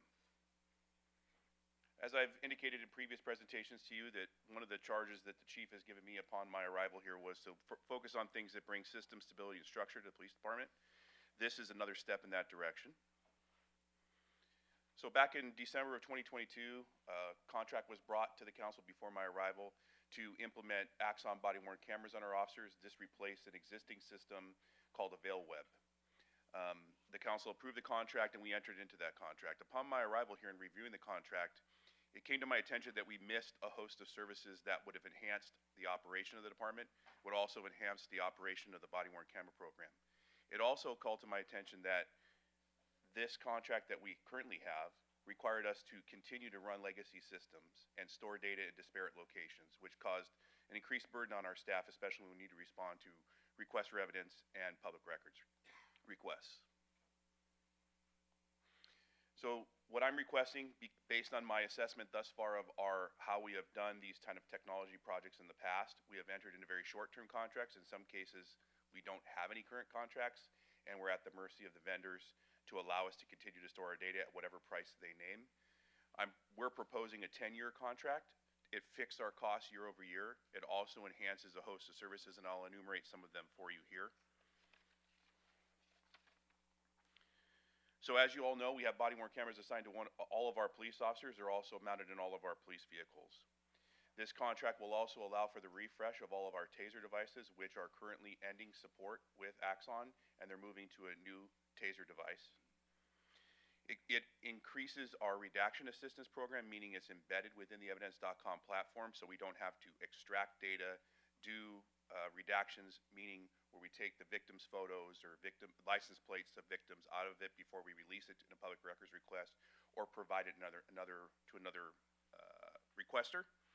This is all embedded within that program, and it should drastically reduce the staff time. We also, when we entered into the contract we're currently in, we did not purchase unlimited storage. So when we reach the capacity, we are going to be due a bill to continue to add videos to the cloud-based storage platform. This contract calls for unlimited storage. That also means that all that data that we store in disparate locations. So for instance, if we go out and we deploy our drones, we're taking video and we're uploading that into our CAD system. And then if we go out to a traffic collision and we take photos on our phones, we're uploading that into our CAD system. Then we entered into the AvailWeb contract and have a host of body-worn camera videos on that platform. And then we entered in the contract with Axon and we have a host of videos on that platform. The two previous platforms could be collapsed as far as their data storage and moved into Axon at no additional cost, providing that we go to unlimited storage. Again, it calls for the refresh throughout the contract period of new devices as Axon makes them available. It also takes our out-of-life and out-of-support records management system, the backbone from which our CAD system runs, and moves it to the cloud-based Axon records management system. That's a pretty significant change for us in-house, but it also means that we no longer have to have a IT staff that can support servers that are specific to individual functions, and now we can go to a cloud-based platform that is more accessible, one, to our staff remotely. Also, we have the support of Axon in maintaining those things. We don't have to worry about setting aside monies to replace on-premises storage in the future. There is something new in this program that we get, which are virtual reality trainers, meaning we can have briefing-based reality training in VR. Those VR headsets can be worn by our officers while they go through the scenarios, 9 of which the scenarios are certified by POST, so they obtain POST training credit while they're in there. And those scenarios would be based around dealing with folks with autism, people who are in mental health crisis, recognizing the warning signs of someone who is maybe in mental crisis. All of those scenarios would be available to our officers in the briefing environment. We can have 2 officers go through those while the rest of the officers watch. It records that everybody was there because their devices are in the room, and everybody gets the experience of being in there, some of which were participating and others which were watching. We do have a separate platform for when we do interviews. So if we bring a victim or a suspect back to the station, we conduct an interview, we record that on yet another system. That system is limited and purges every year. So if we do not take that data off, it could get overwritten. This puts all of our interview rooms on the Axon platform, and all of those interviews get uploaded to the cloud or within the case at the time of the interview takes place. As you all know and have supported very much in the past, we have a very robust drone program. As I mentioned, we're making those drone videos and we're uploading them into our CAD system.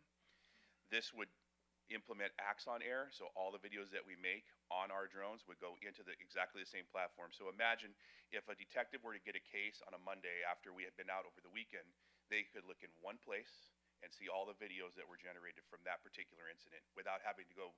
We have to go to the Wave system to see the interview. We have to go to the Avail web system to make sure that nothing was made in there, and then look in our CAD system.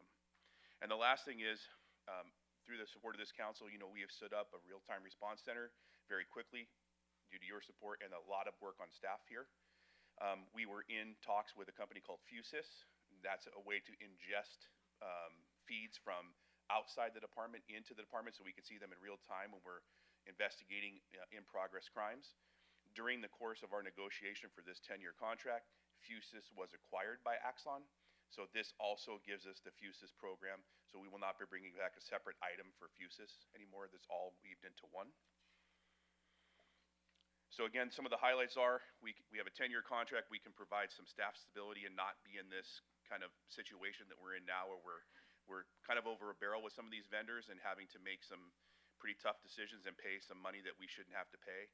And this gets us into one direction that we're planning for. I should say on the horizon for our relationship with Axon will be another item that will come to you in about 24 to 36 months, where we implement a new CAD program that runs on top of the RMS program, meaning we could decommission Spillman completely. The Spillman product we have now, meaning that how the calls come into the cars and the officers see in the interface, that system is over 12 years old. It's unsupported by Motorola, and they want us to move to a new system that will cost us money. What we're proposing is that we move to the Axon product in 24 to 36 months, and that will be something that we bring back to you. So these are like the building blocks to that. The other thing that is really attractive about the Axon product for us as we make these decisions is that they also offer a standalone fire dispatch program. As you know, our dispatch center dispatches for both police and fire. In my experience in those types of communication centers, it's very difficult to train dispatchers to run one system when they're doing police and a completely separate system when they're doing fire. Obviously, there's a degradation in service there. And so by finding an offering that offers both platforms for our dispatchers, we set them up for the best success and the best service to our residents. Some of the other highlights, we can decommission our legacy systems. We can be way quicker in our responsiveness to PRAs. We can get to some long-standing redaction cases that we need to release to the public. These have real-time statistic capabilities. Right now, we don't have a standardized way to extrapolate data from Spillman because the people that had helped us with creating kind of boutique queries were done in-house in our IT department, and they have all since left probably over 5 years ago. And so whenever they break, we have no way of making them work again because they're made in some old database that we don't have access to. So on to the recommendation. I should advance some slides here. We're asking for the City Council support in entering into a 10-year contract with Axon. The costs I did lay out on a graph on the second or third slide there. And I'm available for any questions. We also have our Administrative Services Manager, Jane Chung, here, and then our Bureau Administrator, Melissa King, who's also here, if you have any questions. All right. Thank you. I see that our council members has clicked in, but as we're doing today, I'm going to go to the public first. So looks like we have Mr. Craig Newman. Is Craig still here? I don't see Craig Newman here, but, okay, so that's the only public that put the card in. Any other member of the public wish to speak on this item? Yes, sir, Mr. Mayor. I noticed there was a slide up there that listed out the annual cost, and there was variances between the years. Could I just get an explanation as to why I would understand the first year would be more, then the second year is less, and then suddenly the third, fourth, and fifth year go higher, and then we go back down again. Could I get some explanation on what those are? Thank you. Yes, sir, it's a good question. Those are the years that we anticipate doing the refresh of the hardware. So when we go to a new, for example, the new TASER platform, that would be in those subsequent years where the cost goes up.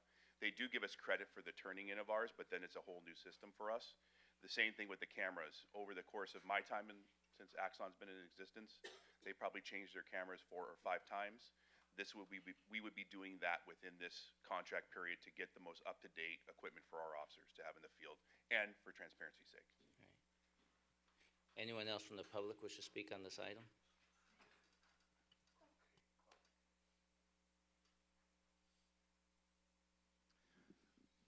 I'm not sure I understand quite the technology here. I'm assuming that if 2 officers, say, come upon a scene, both of them have cameras that are working, and the car has a camera that's working, is feeding all up to God up in the sky. And if some unfortunate accident happens and somebody, say, gets killed, people could immediately go and query the system and find out what really happened in real time. Is that what I'm understanding with this? So yes, the answer is yes, but we have that capability currently. This would just be enhancing that capability or refreshing the technology that does that. But they could see it unedited? Yes, sir. Thank you.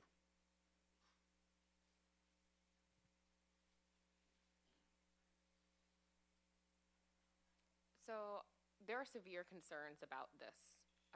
We have to remember that Christopher DeAndre Mitchell's murder was caught on a body cam. However, it was only on one because Anthony Chavez didn't turn his body camera on, which is quite convenient. We have to remember that all of us saw it, and yet all of you did nothing. We have to remember that it took you 6 months to release the video, and when you did, it was riddled with lies and propaganda to be able to criminalize Christopher and justify his murder. Having these body cams doesn't do anything. Use that money to instead actually create, a civilian oversight commission of the Torrance Police Department, because the Civil Service Commission is not sufficient despite what any of you say or think. It doesn't actually allow civilians, not in any way connected to you all, to hold the cops accountable because you're incapable of doing so. You watched him be murdered, you saw the video, you did nothing. Oh, actually you did. You gave him awards and raises.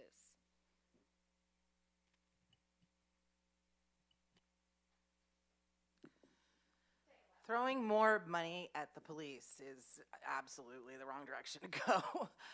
They already soak up so much of the budget, and there are a lot of deficits in that area. And this is, for what? If you already have body cameras, you already have body cameras. And as it is, they only work if people decide to use them. So, and they use them very often in meetings just like this to surveil us, right? For what? It's pissing money away for things that are just going to end up being edited video later, if that's the way. That's the way that it's been shown that they've been used. So, integrity on the other end would be like a good place to start, and that's free. Anyone else want to speak?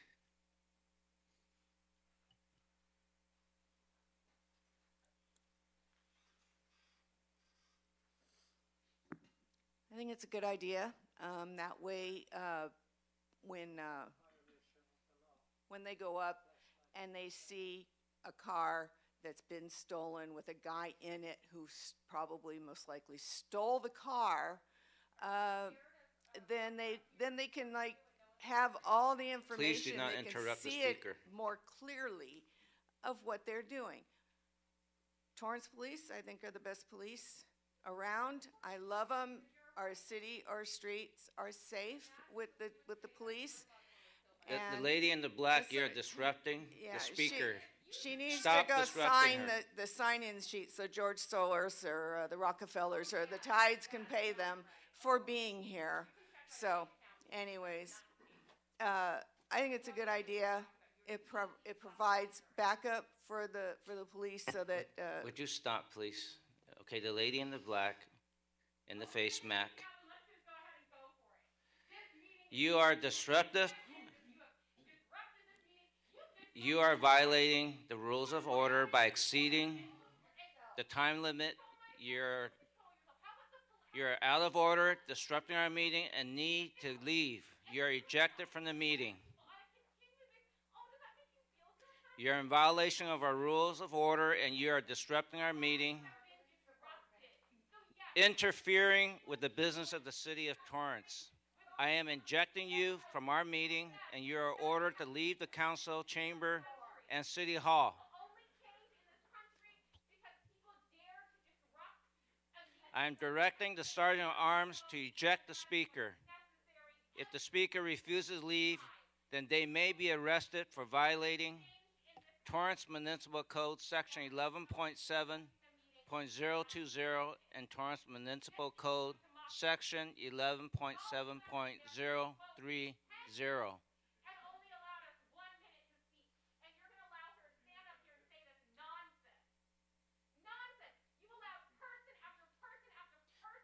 You are ejected out of this building.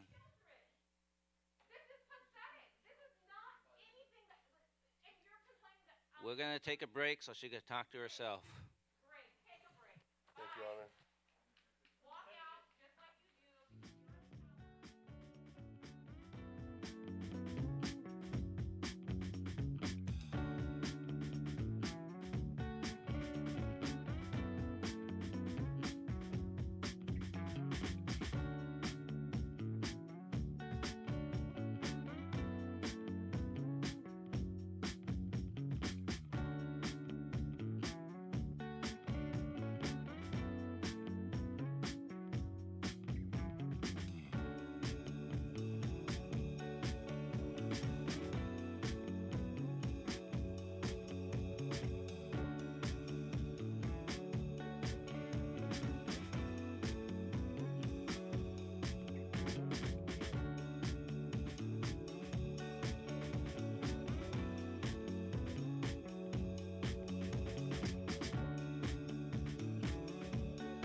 right, we have returned from break, and I think,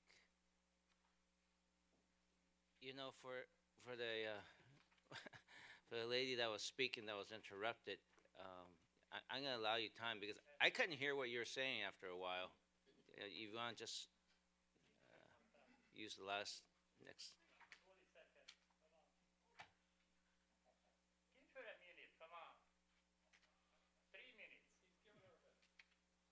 Go All ahead. I was trying to say is I think it's a good thing. That way, there's no ambiguity. You can see, they can see what's going on, and that's all. You watch On Patrol Live, and it's great because they get out and they turn the cameras on, and you can see everything. So that way, there's no ambiguity or whatever. So and I just think that our police should have every tool afforded to them to help them do their jobs. That's all. Thank you. Thanks. Appreciate it. Anyone else from the public who wishes to speak on this item?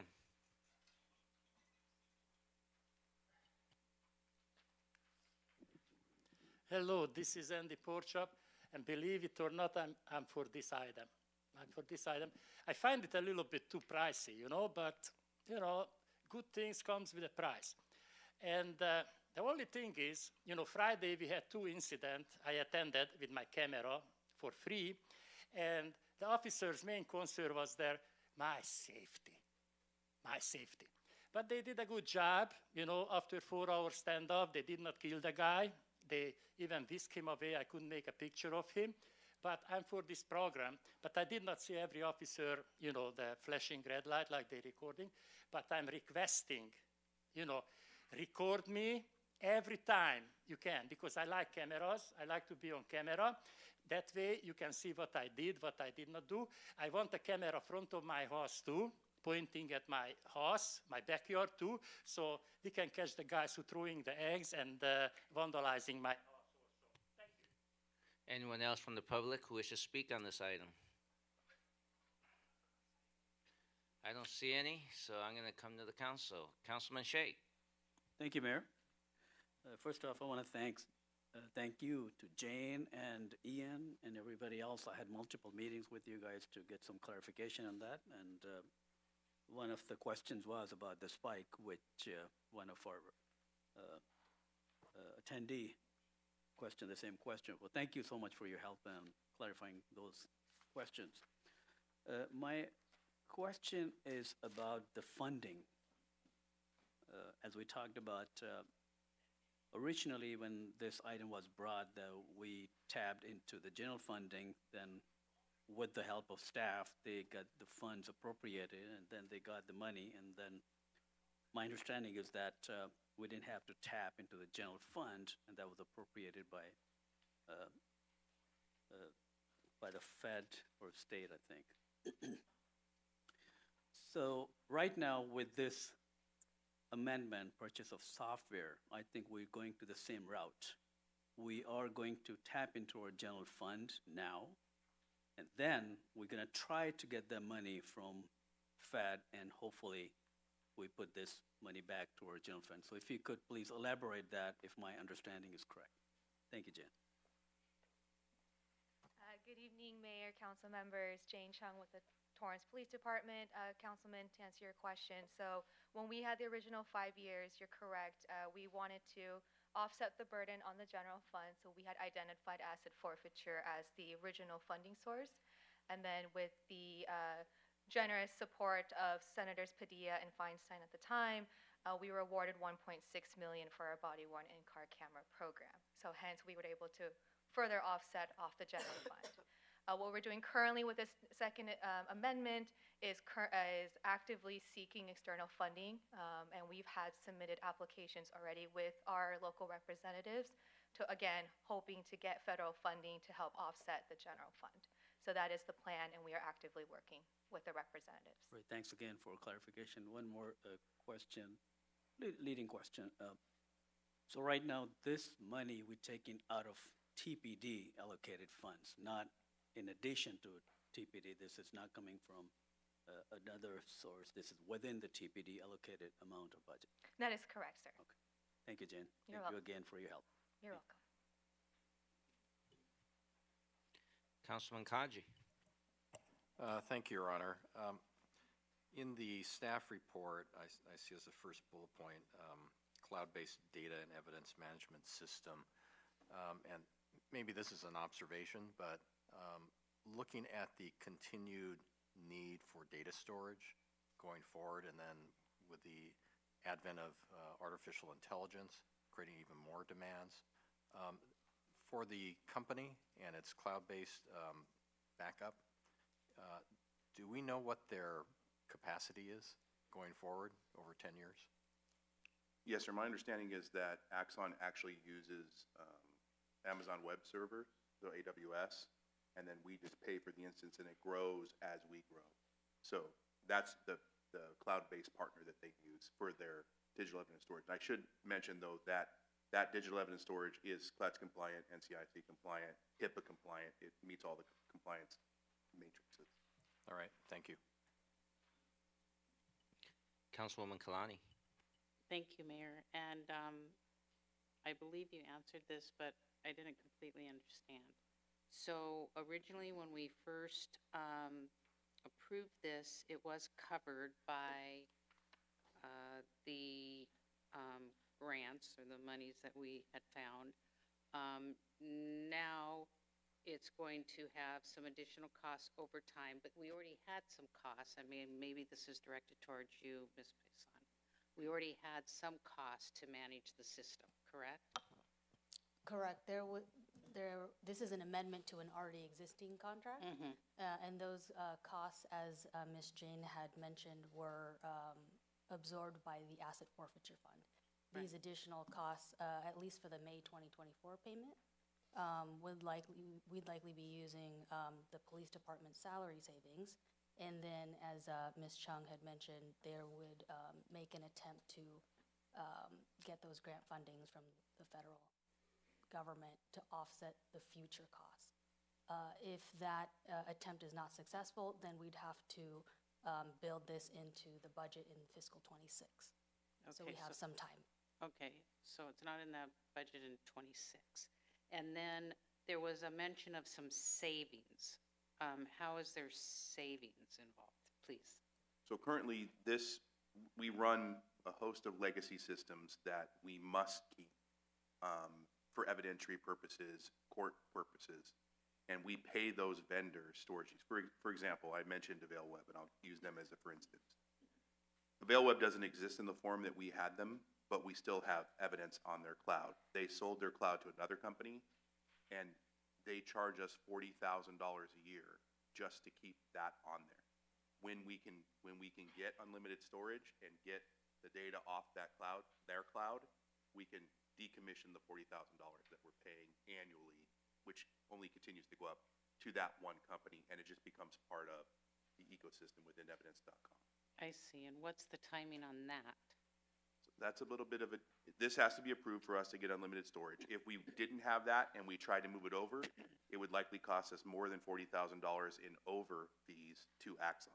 So it could happen very quickly. We actually have hired a consultant to move the data for us because the vendor, for which we do not have a contract for how this process goes, is proposing a process that would make it almost impossible for us to query the data. So we're going to have to do it in a way that allows us to be court compliant, which means there has to be a human interface in between the two devices. Okay. All right. Thank you. Okay. Any other comments or questions from the council? Councilman Shea. Thank you. I just want to make comment also on the savings that we're getting a lot of credits as well, about $300,000 credit. That's part of savings. Thank you. I don't see any other questions, and other than myself.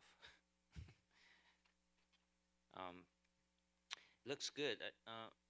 I did not know that Axon purchased or acquired Fusus. Is Axon would be like the only game in town? I wonder is any other agencies using? My question really is, sometimes going with a single vendor, then you're forever in a got you by the throat, and then the side question is how open is the system technically. If it's, is it only Axon products, or in the future, if you want to do something else, is, Axon said, no, we don't work with anyone else. We're the only game in town, so we're kind of stuck with them, right? So I would say being stuck with them is better than the situation that we're stuck in now, meaning we're kind of being held, to use your term, Mr. Mayor, by the throat by these other vendors. And as a result, they're able to charge us what they want when they know that legally we can't do anything but pay them to keep the data to be compliant. So by going all in with a vendor that, in my assessment, has proven themselves to be a vendor that a majority of law enforcement agencies go to, they have open portals with the DA's office for sharing data. AvailWeb does not. They have open, we can share it with our city attorney's office. The ecosystem, which is Axon, is actually the best platform to be as efficient as possible. If your question as far as are they the only, what does it look like in Fusus? Fusus as its offering remains the same. In fact, I believe that they even retained the CEO in the merger or the buyout, and he still runs that business. We would, of course, like to have already started with the Fusus product before, and we would have been absorbed. The other piece to this is this puts us all under one contract. We have some significant challenges in staffing. We're going to have a bigger challenge in our financial staffing very soon. And for us to keep on top of multiple contracts for kind of one array of systems is very difficult for us. And so this consolidates all that into one. We make one payment to one vendor. We have one person to call. I should also say that during this transition process, specifically for RMS, we will be bringing someone from Axon to the station to manage the project for us. It was my assessment that in the first implementation of Axon, had we had a project manager, it would have been executed in a way that we wouldn't be back here before you asking for increased appropriations, at minimum for storage, and for other offerings within that. So, Super. I guess I know when I went to the Fusus demo, I asked the same question about is the system open. I know that Fusus was, which is a good thing. My concern, just like when we had the airport noise monitoring system, remember when we were talking about the upgrade a couple of years back, and that was the only game in town, and they basically had us by the throat, and then they said that we shut the system off for a month. There's no guarantee, it'll come up running again, and those are the concerns.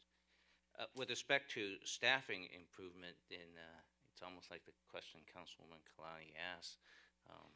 Does that mean there might be a reduction in staffing then, anticipated, since we're probably using a certain amount of staff to process the way we're doing it today? Now we should be much more efficient in the future. yeah, I don't think it would be as quickly as flipping on a light switch. It's going to be a process that I anticipate would take us anywhere from 24 to 36 months. I don't think that we're going to have to hire any increased staff to support, because we're going to bring on the project management from Axon side, and then we have the consultants to import the data for us from the other disparate systems that we're trying to consolidate into. So at this point, I couldn't quote you on a timeline as far as any staffing efficiencies we might realize by this project, but I can say that we do have quite a bit of work that needs to be completed, and by doing these efficiencies, we'll be able to get back to zero instead of being below zero, and then that will help us determine what kind of staffing efficiency we can realize beyond that point. Okay, very good. I mean, in my head, the way you're describing it, it was like, if you own Apple products, you're all in the ecosystem and the Apple system, and I could see there are advantages that. Appreciate it. Any other comments or questions from the council? If not, let's see. There's no number and title. I'll take a motion to concur the recommendation of the Chief of Police and approve the second amendment to Master Services and Purchasing Agreement for body-worn and in-car cameras with integrated cloud-based solutions. Motion to concur. Second. Start voting, please. Your Honor, that motion carried unanimously. Thank you. Now we are on to item 9E. Item 9E was in response to oral communications from Councilman Matucci. So I believe, Councilman Matucci, is this you or? Your Honor.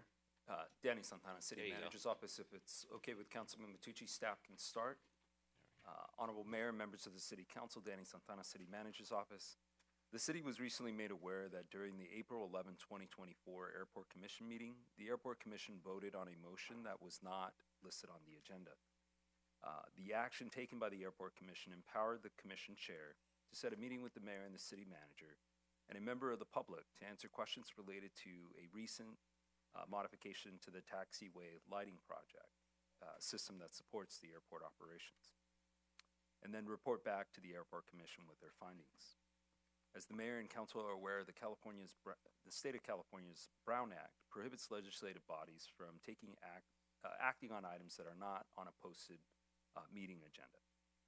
During the council meeting of April 23rd, Councilman Matucci received council concurrence to direct staff to bring forward an item before you this evening to consider whether to, 1, cancel the May 9th Airport Commission meeting, 2, call a special Airport Commission meeting to address and retract the non-agendized action taken by the Commission, and 3, provide Brown Act training to the Airport Commission prior to the Airport Commission returning to their regularly scheduled meetings. This time, City Attorney Patrick Sullivan has additional information to provide to the Council prior to receiving public comment and providing direction to staff. Thank you. Yes, Your Honor, Patrick Sullivan, City Attorney. Just a kind of brief overview. As you know, our commissions are advisory bodies to the City Council. Their duties are set out in the Municipal Code, and they serve at the pleasure of the Council. The agenda for April 11th, 2024 had 2 essential items under Administrative Matters. Both were accept and file. They weren't to take action or to conduct any investigations or conduct any meetings. So that's obviously a concern that staff had that is not listed on the agenda. Brown Act training is provided by the city to commissioners, and the commissioners on the Airport Commission, most of them had multiple trainings. Several of them, it's their second term, or they've done multiple commissions, so they're well aware of the Brown Act requirements. That's what's very concerning from an attorney's point of view. Additionally, the action, even beyond the Brown Act, is an ultra vires act beyond the powers of the Airport Commission. They do not have the power to investigate staff. They do not have the power to investigate the city manager or the mayor. They do not have the right to demand meetings and demand answers in writing. One of the other concerns that we have is that they were responding to an inquiry from Jim Gates, who is a member of the Torrance Airport Association. He is not only a member of the Torrance Airport Association, he is a registered agent for service of process, if you look at the Secretary of State's website, and he's also the treasurer of the Torrance Airport Association. They are in active litigation with the city, and I would recommend not meeting with Mr. Gates while they're in active litigation with the city. I'm available for any other questions the council has. Thank you. At this moment, I'm going to go to the public first. Does members of the public wish to speak on this item? Please step to the, speak to microphone.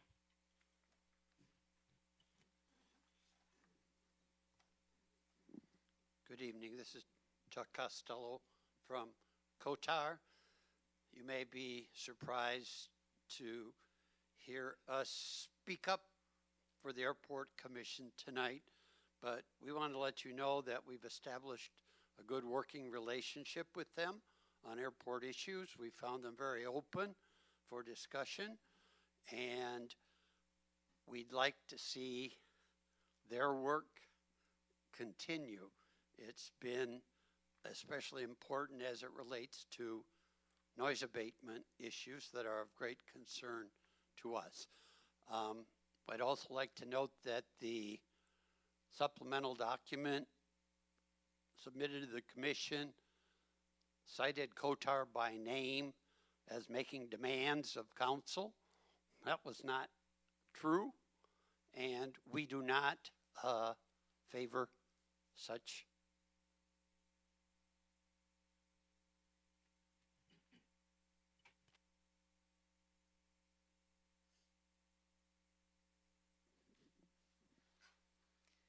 Good evening, members of council. I wanted to explain from our perspective what it felt like that evening. We felt that the question that arose from Mr. Gate flowed under item 7A in that it was a question about one of the two things that were brought up that night, and that was the airport lighting. When he asked us this question, how can you help me, we realized we had never had a situation like that before and asked for advice from our liaison, Jerry Pinella. We at no time felt that we were doing anything wrong. We thought we were trying to solve a problem. And I want you to understand that on that night, we are not a bunch of fist-pounding, power-seeking miscreants. We used the expertise of Mr. Pinella to try and solve a problem that was brought to us by a member. I think that we tried always to be open, welcoming to all sides, and we've had to deal with some really difficult issues, and we definitely. Thank you. Anyone else from the public wish to speak?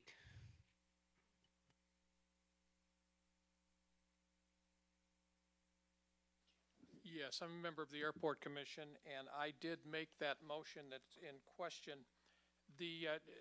I did not consider that to be action under the action outside the agenda because the questions had come to us. I know in the agenda here it says that item 8D was done on the 9th, but that was a consent thing, and there were no questions asked. And in that item 8D, there are questions that we were trying to solve. And we'd like to be able to answer these questions. And what we're asking for is some sort of an agenda, some sort of a mechanism to be able to get these questions answered.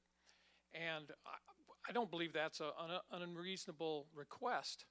And we've had things where we want to have a airport commission meeting and council joint meeting so we could ask some of these things and get these things figured out. And to kind of put what I would consider a harsh penalty on us is I don't think the way to really work.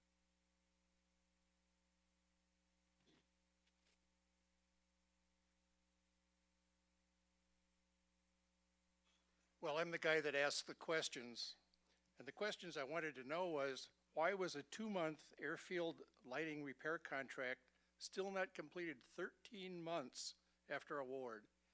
And why did the city council then extend the contract for another 8 months with no discussion?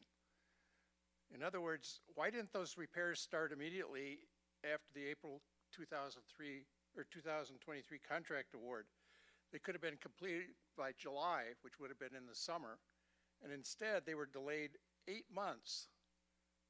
And that put it right into the middle of the rainy season, which has caused the airport to be closed for 4 months at night because it had no lights. And most importantly, I want to know who caused that delay. Thank you. Anyone else from the public who wish to speak on this item?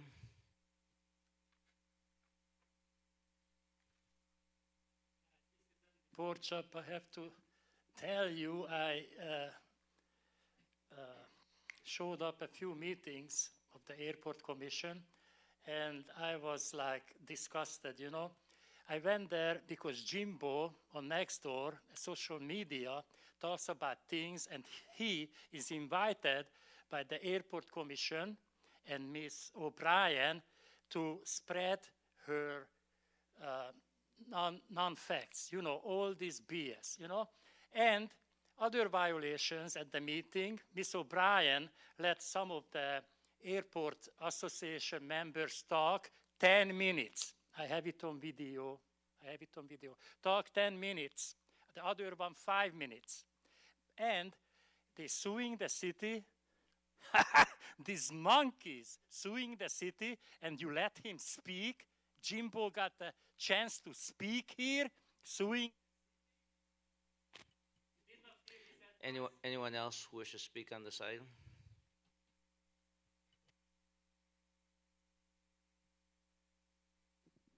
Yeah, my name is Tom. I am not a member of the Airport Commission. I have attended several of the meetings, and I can tell you the frustration in the room, even though there were only a few of us, was amazing, because we kept hearing over months that everything was going along just swimmingly, right on schedule, and turns out not to be the case. And the commissioners were trying to get answers, trying to get timelines, trying to get things coordinated so they could understand it. And this seemed to be the only way that they could do it, is to try and meet with you guys and hash things out. And it seems like the staff was not well representing the needs of the community, of the commission. It's just the way I saw it. Thank you. Anyone else from the public who wishes to speak on this item?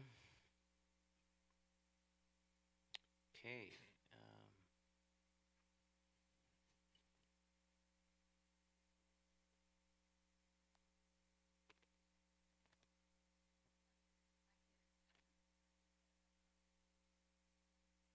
All right. Okay, then we're going to bring it back to the council. Councilwoman Kalani.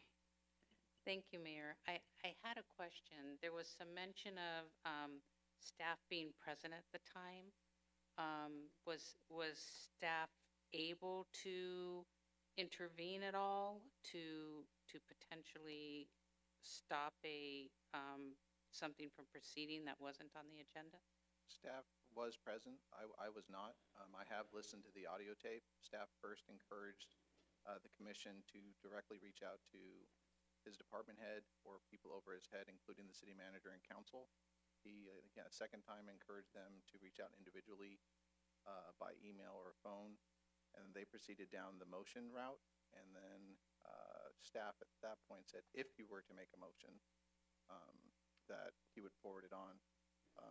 Staff probably should have been stronger there and said, you can't make this motion, it's not on the agenda. But staff can't violate the Brown Act. Only people who are on the legislative body can violate the Brown Act. And like I said, most of these commissioners have had at least one training, and several of them had 2 or 3 or more. And several of them have lots of experience with the Brown Act. It is clearly, the item that they acted under was 7A, was accept and file.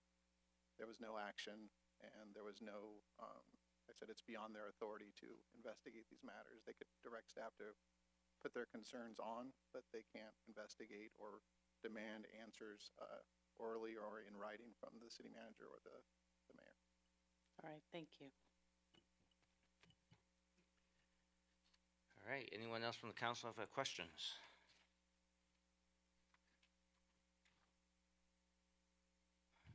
Councilman Gerson. Not so much questions. I would submit to the public that I'm the most neutral member of the council in this matter. I was not on the council when the appointments of any of the current airport commissioners were made. I was not on the council when the vote to establish any recent ordinances was adopted. I'm not a member of TAA, the Torrance Airport Association, which is engaged in litigation against the city of Torrance. I'm not a member of COTAR, the Coalition for Torrance Airport Reform. I am not a pilot, but in full disclosure, I did speak positively about the Torrance Airport, the important role of the Torrance Airport, and shared some ideas I had about for improvements at the Torrance Airport during my campaign to sit up here. I've also listened to the audio recordings of the commission meeting where this incident occurred. I believe this all supports that I'm about as neutral as a Torrance resident could be. The Airport Commission, like most of our commissions, is an advisory body to the City Council. Since the City Council cannot be everywhere and do everything, the commissions allow the community to have more opportunities for input in their city government when the City Council directs the commissions to do so. From the moment I was installed, I was asking how having a commissioner who's involved in a lawsuit against the city is not a conflict of interest. That commissioner disagrees so wholeheartedly with the City Council that they've sought a legal remedy to compel the City Council to do something different. How can that person genuinely be a representative of the City Council? This describes a significant conflict of interest to me. The recent actions of the Airport Commission are a manifestation of that conflict of interest. A community member with whom the chair of the commission has a relationship defined by sharing membership in a group that has filed a lawsuit against the City of Torrance. That member was given preferential treatment by the chair and the commission during commission meetings, including granting additional time to speak beyond the time given to other members of the Torrance community. At least one of these public comments led to an action being taken on an item that did not appear on the posted agenda in violation of California Government Code 54954.3, subsection A. A discussion was undertaken on an item not appearing on a posted agenda in violation of Government Code 54954.2, subsection A3. An action was undertaken on an item not appearing on the posted agenda in further violation of Government Code 5494.2, subsection A3. The conflict of interest has manifested in a prosecutable crime. This conflict of interest is also taken on issues of ethics violations. The Airport Commission abandoned its advisory role to the City Council and attempted to take on a supervisory role over the City Council and the City Manager. They attempted to compel the Mayor and the City Manager into a meeting with two members engaged in a lawsuit against the City of Torrance, as previously described, and outside of legal representation for the Mayor and the City Manager, potentially putting the City of Torrance at greater legal risk. The Chair and the Airport Commission were not acting in the best interest of the City of Torrance in their positions as appointed commissioners, but whether knowingly or unwittingly, were acting in the interest of the suing organization. And in answer to Councilmember Kalani's question, based on my listening to the audio, staff was driven to a point of sounding quite defensive to me. So whether they should or should not have said it at that point, I feel like they were under duress and felt compelled to just based on tone of voice and words. Therefore, my recommendations are a little more than the City Manager's office had recommended. First, they're residents of Torrance, and as such, I would immediately convene the Airport Commission with a single agenda item which offers these commissioners the opportunity to protect themselves from potential future prosecution by undoing their illegal action. At the conclusion of said meeting, I'd immediately suspend the Airport Commission until such time as all involved commissioners successfully complete a course for retraining in the Ralph M. Brown Act and receive additional ethics training appropriate for elected and appointed officials such as city commissioners. Some may not like that, so I'd give all parties involved the opportunity to resign their appointments for exposing the City of Torrance, their fellow commissioners, and themselves to significant legal consequences in lieu of the training. And then I ask an agenda item be brought back to the City Council once each airport commissioner has either completed the prescribed training or vacated their position, so the City Council can reinstate the activities of the Airport Commission as soon as reasonably possible, because I do believe they do important work. That's my thoughts. There was a lot of thoughts there. And I thought there was a request for concurrence in there somewhere. I'm not sure which order we want to go, but I just want to at least allow the current agenda to be answered first, because I see some motion clicked in already. So well, it said discuss and determine action. Right. So I was justifying and giving you my thoughts on those actions. Okay. Yeah. And but you haven't made a motion yet. No. Okay. But like I said, I thought I heard a request for concurrence in there, at least the language being used. But I'll let Councilman Matucci, who already clicked in, to say something, or unless he wants to. Oh, okay. Yeah. Uh-oh. Don't tell me you read his cheat sheet. Okay. Okay. Go ahead. All right, thank you. And for those at home, there I am. For those at home that didn't hear it, I actually do agree with Councilman Gerson's assertion on this. I am ready to make a motion on this, and I really do think that there wasn't any malicious intentions. I think maybe the meeting maybe got out of hand, maybe a little heated, and such, and maybe steps were taken that maybe they shouldn't have. So I do feel that in my motion, I would like to see the commission reverse some of those actions that were taken in a I guess not just a future meeting, I believe it has to be done within 30 days. If you can. Yeah, the city, the formal process under the Brown Act would be, a letter would be sent to the commission, which is called cure and correct letter. So council could direct staff to send that. And then they have 30 days from receipt of that letter to reverse the action or face potential litigation. Okay, so that is something that I would ask of us to do. Send a letter so that we can reverse that action, whether if it was a Brown Act violation or not. It's irrelevant. If our city attorney believes that it was, then we need to reverse it.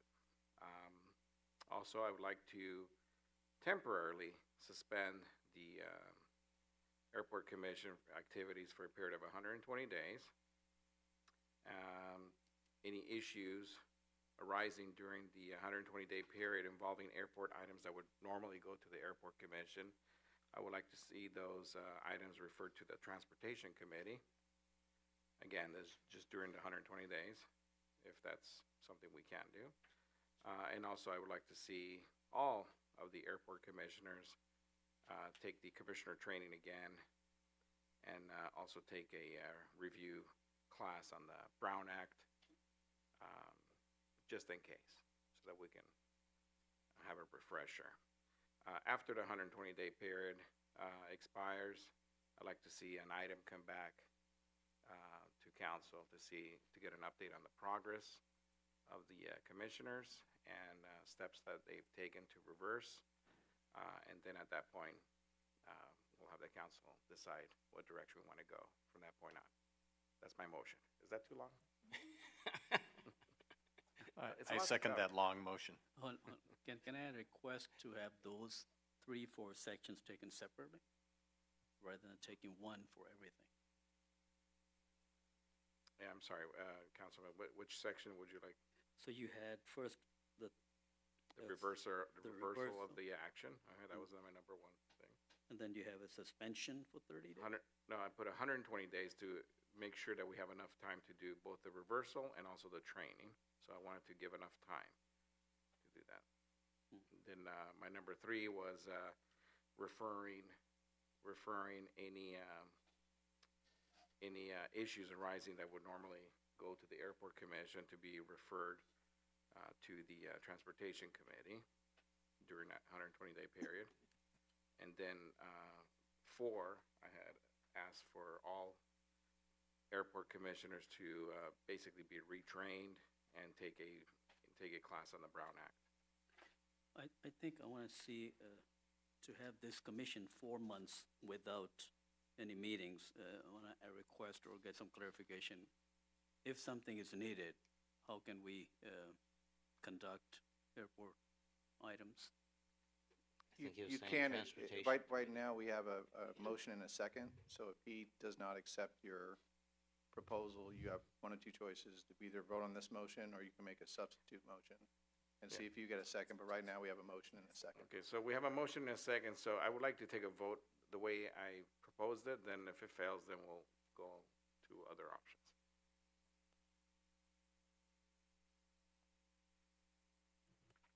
Start voting, please.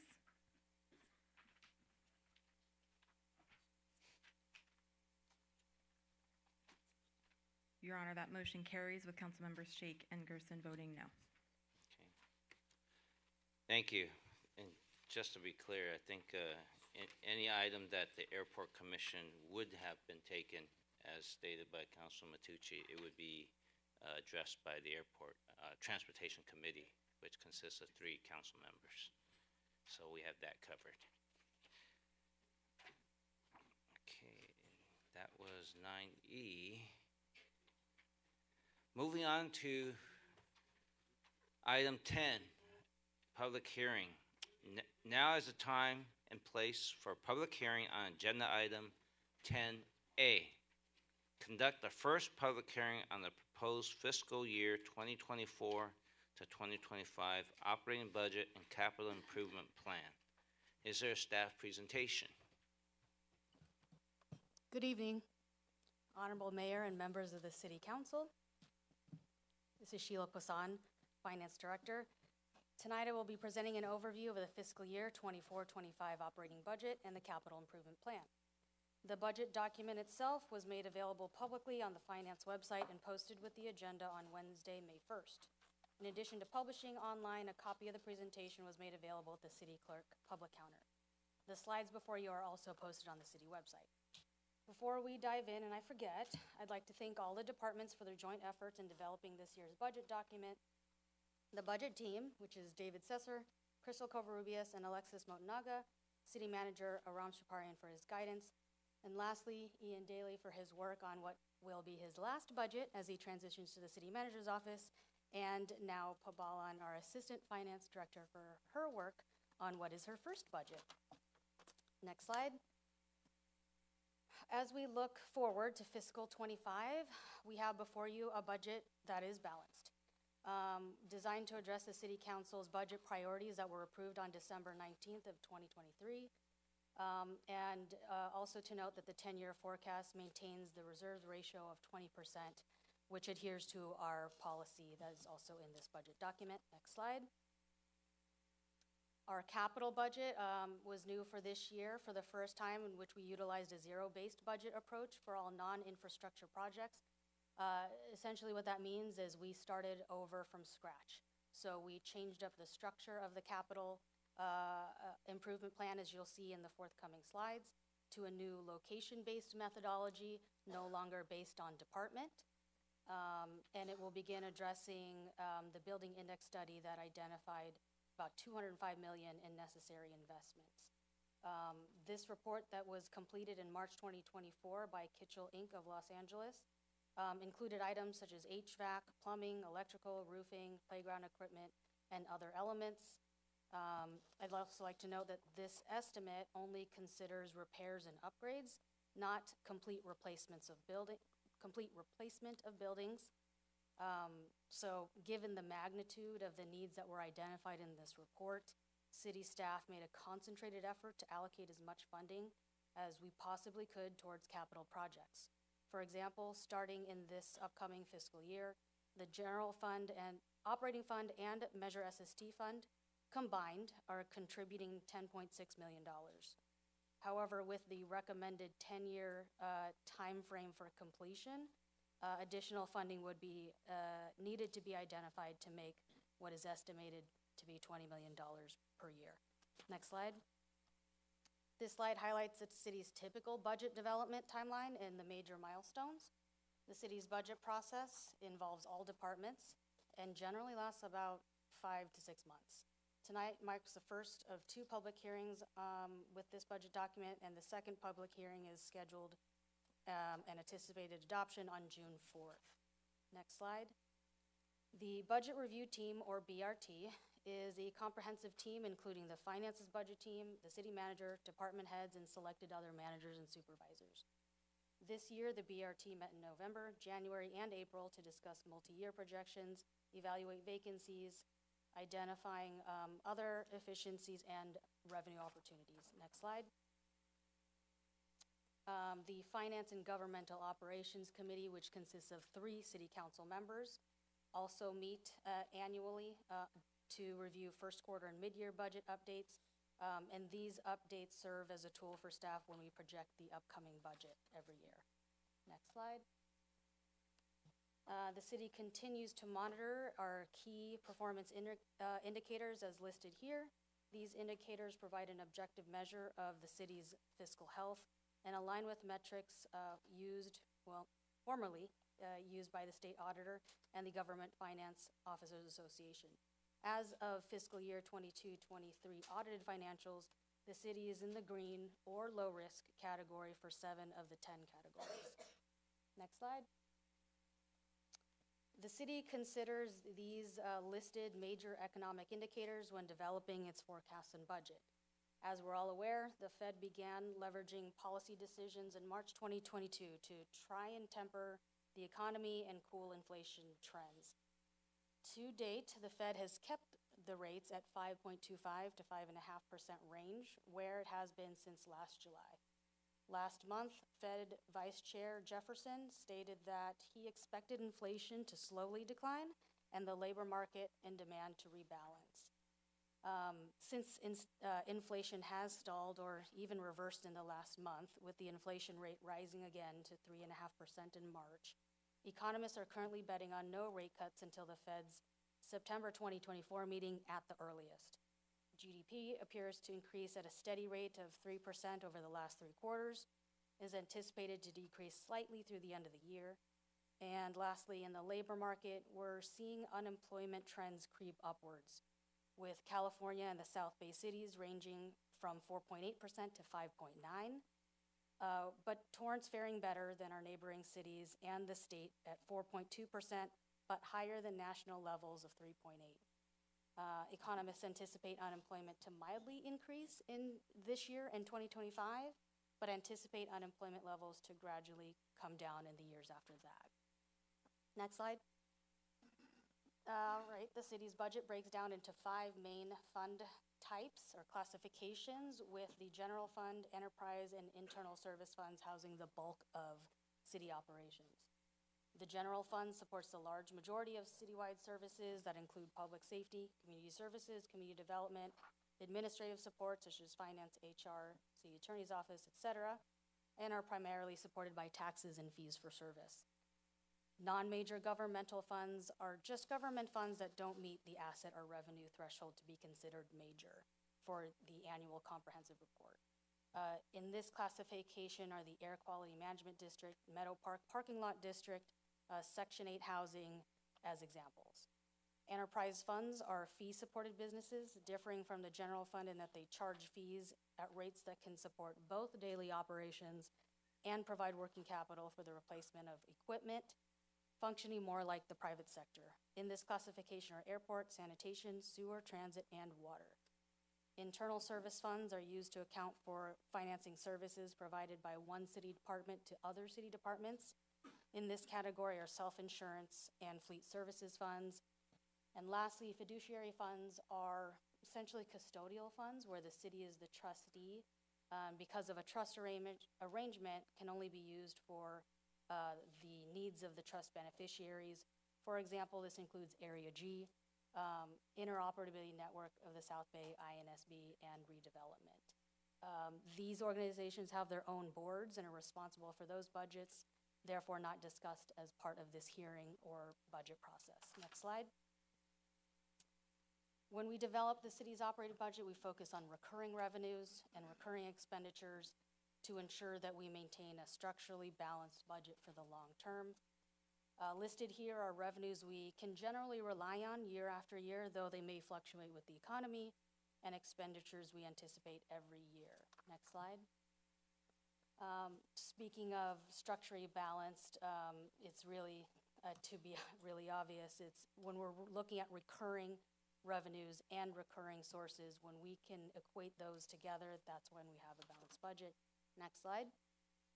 All right, finally diving into the actual numbers, we're going to be looking at the citywide revenues by fund, starting with the largest one, the General Fund Operating Fund, which is proposed to increase by $15.1 million. That's 5.5%, mainly due to operating transfers in from the Reserve Fund of $5 million and from the airport of $1.5 million, anticipated increase in tax receipts from the categories of franchise tax, utility users, property tax, and business license tax totaling $5.5 million, and an increase in investment earnings of $2.2 million.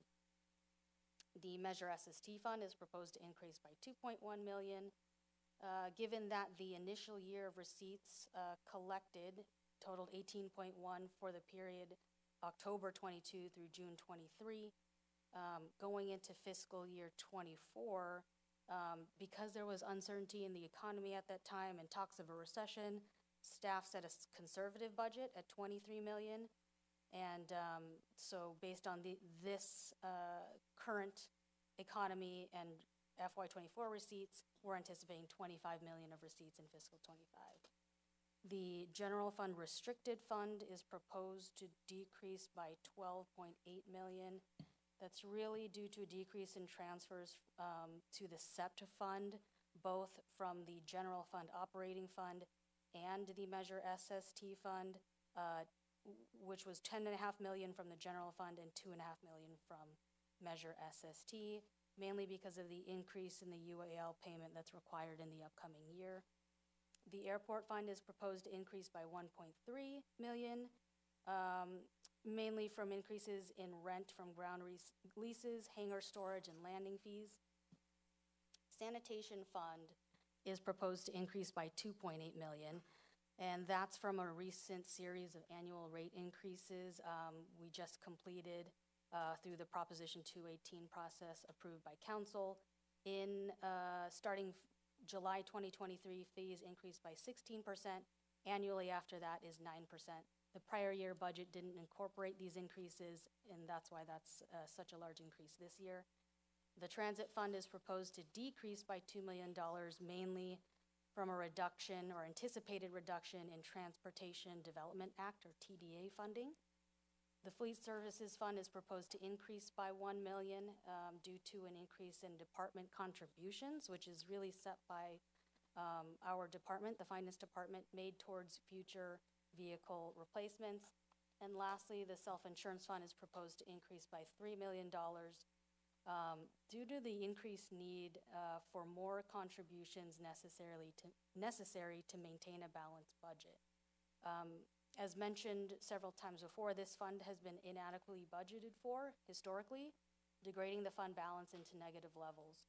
So starting in 2021, we significantly ramped up contributions from the departments and expect to level out, though, to about 5% annual increases starting in fiscal 26. So finally starting to level that out. Next slide. These next two slides are really just included to illustrate the makeup of the budget. As you can see, the general fund and enterprise funds making up the majority of the citywide budget. Next slide. And then in the next two slides is just a different format showing the percentages. So you can see that the general fund makes up 61% of the total citywide budget. 6.8% is made up by internal service. And then the next slide, 25% of the citywide budget is made up by the enterprise funds. Next slide. This slide we show really the top 5 core revenue sources of the general fund that we rely on. And in the next slide, we summarize the changes in what these major categories are. As you can see, for the top 3 taxes, really just anticipating kind of a modest increase. We think it's important to include columns like what the percentage is from our mid-year projection and the percentage change from our amended budget, because as you know, projections are subject to change as the economy changes, and every quarter we come back to the FGOC to communicate these changes, so there are differences between projections and budgets. To note here, the operating transfers in classification is really where you'll see the biggest change, mainly from transfers from the airport fund, general fund measure SST, and the reserves fund and sanitation fund. But really, the 6.6 million increase is primarily from the $5 million transfer from measure SST fund to offset public safety contracts. Next slide. Just on the other side of the coin, on the expenditure side, again, for all the same funds, the general fund operating fund is proposed to increase by 14.8 million, 5.5%, just like the revenue side, which is a combined increase in salaries and employee benefits, CalPERS UAL payment, and a contribution, an increase to the self-insurance fund. In SST, the proposed increase is 4.5 million. This is really just adjusting our revenue projections, but it is being allocated towards the same categories as identified as priorities, which are contributions to police and fire, CIT to fund a position that's dedicated to cybersecurity, and increased capital. The general fund restricted fund is proposed to decrease by 1.3 million, but that is because there was a one-time funding in last year's budget in the Public Education and Government Access Fund that was used to purchase capital that's not occurring again in this current year. And the general fund unassigned fund is proposed to increase by 5 million. That is that transfer mentioned earlier, to the general fund operating fund to support public safety contracts and balance the fiscal 25 budget. The airport fund is proposed to decrease by $885,000 due to reduced professional legal fees, which were one-time expenses in fiscal 24 that we don't anticipate to happen again in this upcoming year, partially offset by increases to the general fund. The transit fund is proposed to increase by $1.7 million. That's really mainly employee benefit changes, approved or anticipated pay adjustments, and CalPERS rates. The water fund is proposed to decrease by $2.5 million from reduced contributions to the Water Capital Project Fund and Water Vehicle Replacement Fund. And lastly, the self-insurance fund is proposed to decrease by $5.1 million due to a decrease in actuarial adjustments based on the latest report from the actuary, which is a non-cash expenditure. Next slide. Similar to the revenue side, the next 3 slides are visuals of the breakout of the expenditures by fund, and it very much mirrors what you see from the tables on the revenue side. Next slide. Next slide, and next slide. Thank you. This side, you can see a full picture of general fund expenditures by department. Here you can see the breakout of the, breakdown of the composition by department. So you can see that public safety makes up 62% of the total general fund operating budget. We break out public works and community development. Public works, really these positions are required to be maintained, and not just positions, but positions and non-wage required to be maintained by gas tax maintenance of effort. In community development, their expenditure budget largely supports the permit center and all development-related activities. And then the remaining departments are the support and administration departments, which make up 26% of the budget. We include columns for vacancies as well because we know that's typically a question we get. We're starting to see a leveling out of what we could call potentially a normal vacancy rates going forward,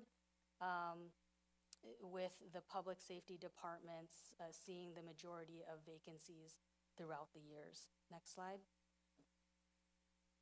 And the next 2 slides show citywide personnel by fund and citywide personnel by department. In both slides, you can see the fiscal 24-25 budget is proposed to add a net addition of 1 FTE, which will be presented in the forthcoming slides. Next slide. Next slide.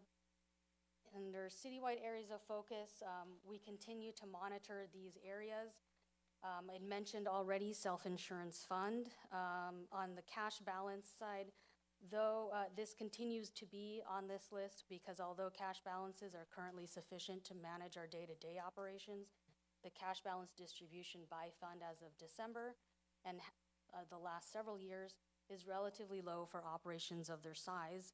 For example, the general fund cash balance represents 12.7 of all cash on hand, while the total general fund budget is 62.7. Ideally, that is balanced out a little bit more, which is also hand in hand with trying to rebuild our reserve balance. In the topics of labor trends and expiring labor agreements, negotiations have been completed for police and fire safety and are settled through December 2025, except for lieutenants, which are still under negotiations.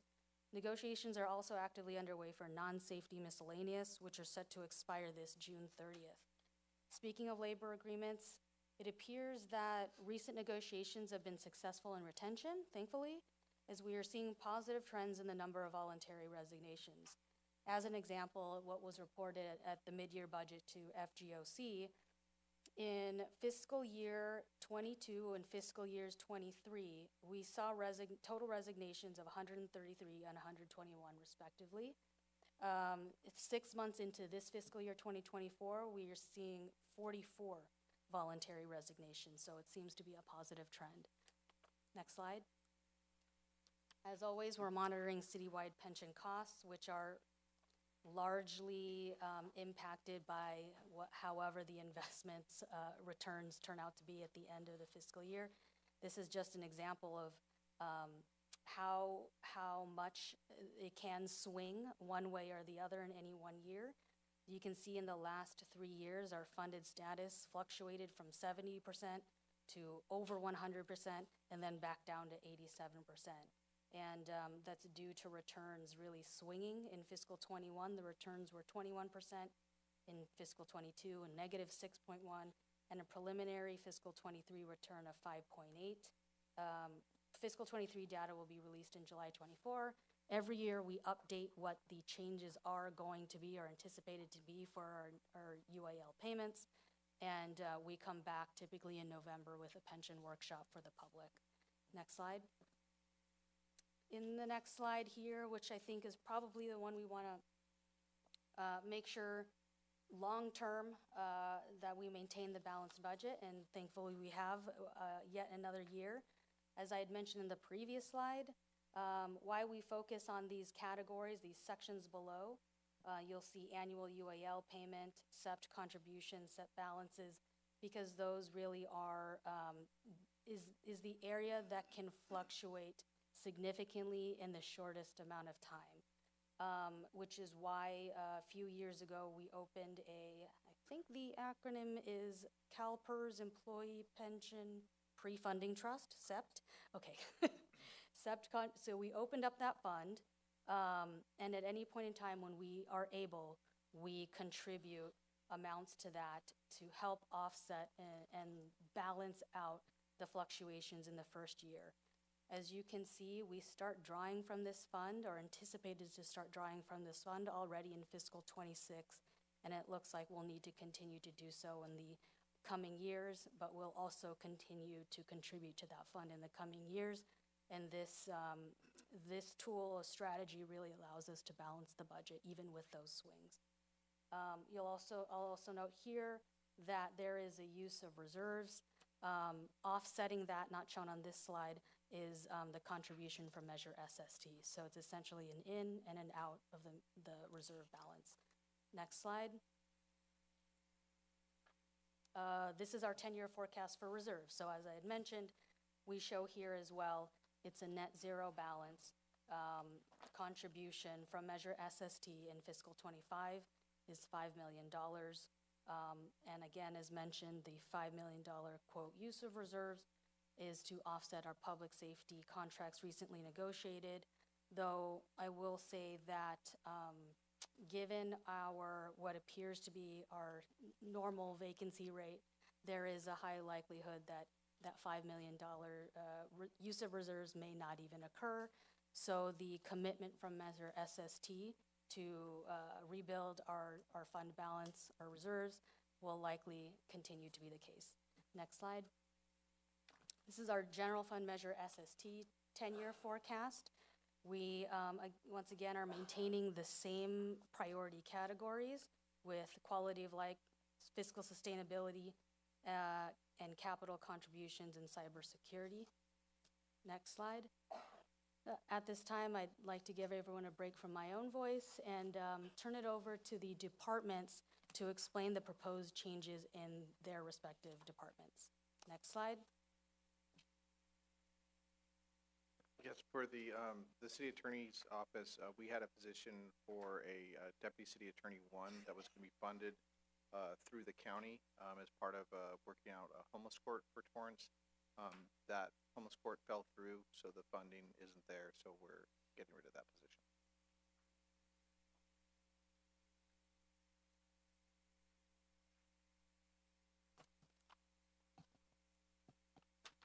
The city clerk's office has no changes, so we can move on to city manager's office. For the city manager's office, there are no proposed staffing level changes. With work underway associated with the Civic Center Master Plan, staff is projecting additional needs associated with that project that is underway, dependent on council's direction. Economic development and land management initiatives, there are a number of efforts underway associated with the Regional Transit Center, a potential relocation of TAR plant obligations at that location, conceptually to alternative city sites. There is significant testing and coordination required with the Department of Toxic Substances Control and the California Department of Fish and Wildlife that are underway associated with that. And as council's direction was to not proceed with additional polling associated with the city charter, it identifies that savings that's listed on the screen. Tim Goodrich, City Treasurer. No staffing changes, small department, small changes. So actually both are one-time only. One $75,000 for a checks and balances audit and $25,000 for continuing education.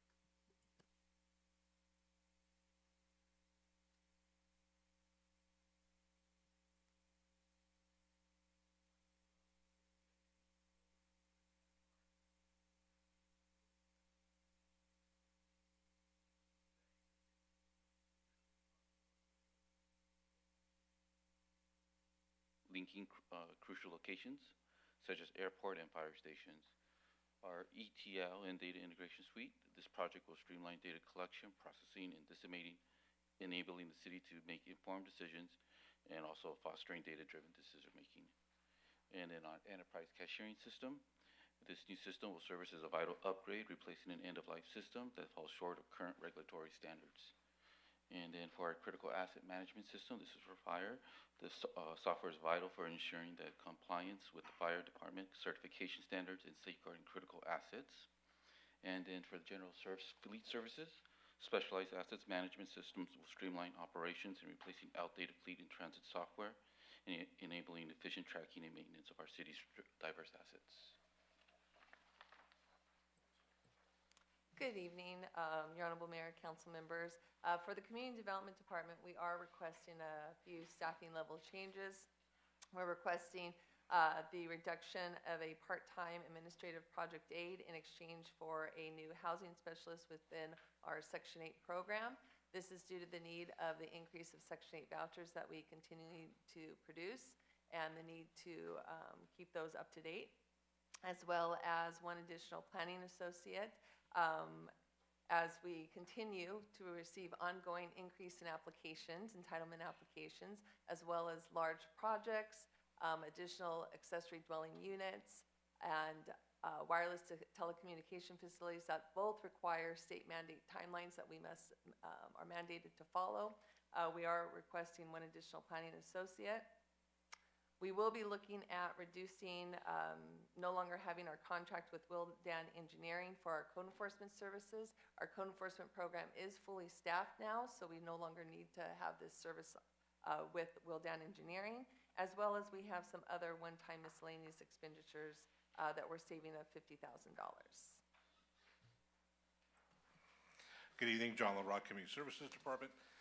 We have one staffing adjustment, which is to reduce a redundancy in the senior library technician track, and then add a senior librarian, which ensures management at each library branch.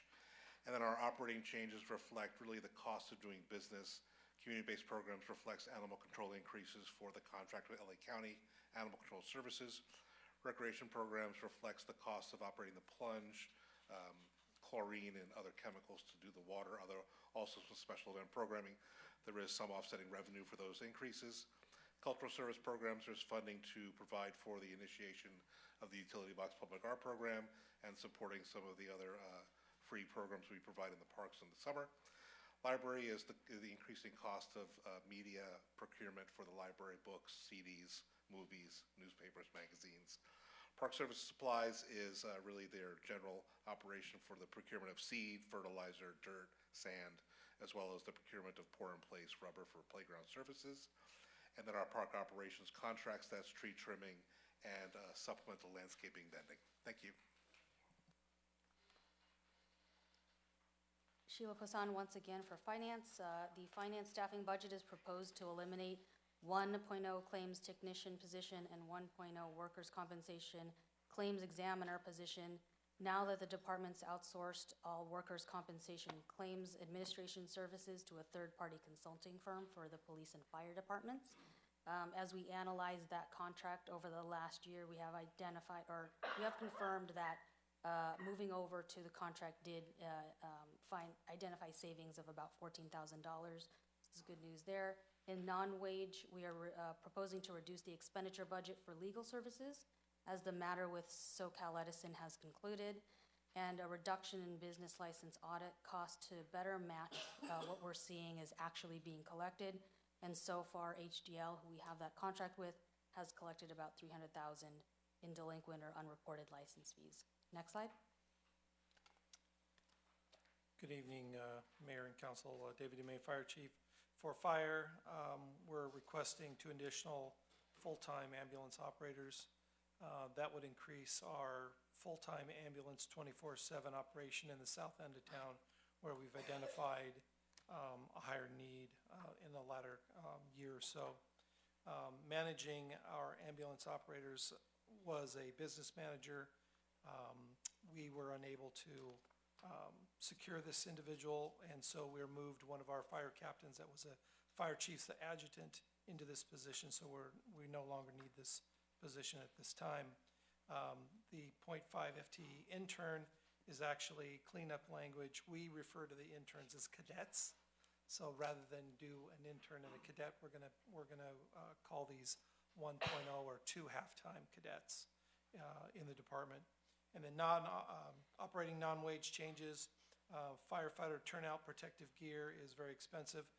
Each firefighter has to have 2 sets of gear, so we're asking for $77,000 for replacements there. And then ongoing capital acquisitions throughout the year are going to estimate about $100,000. Thank you.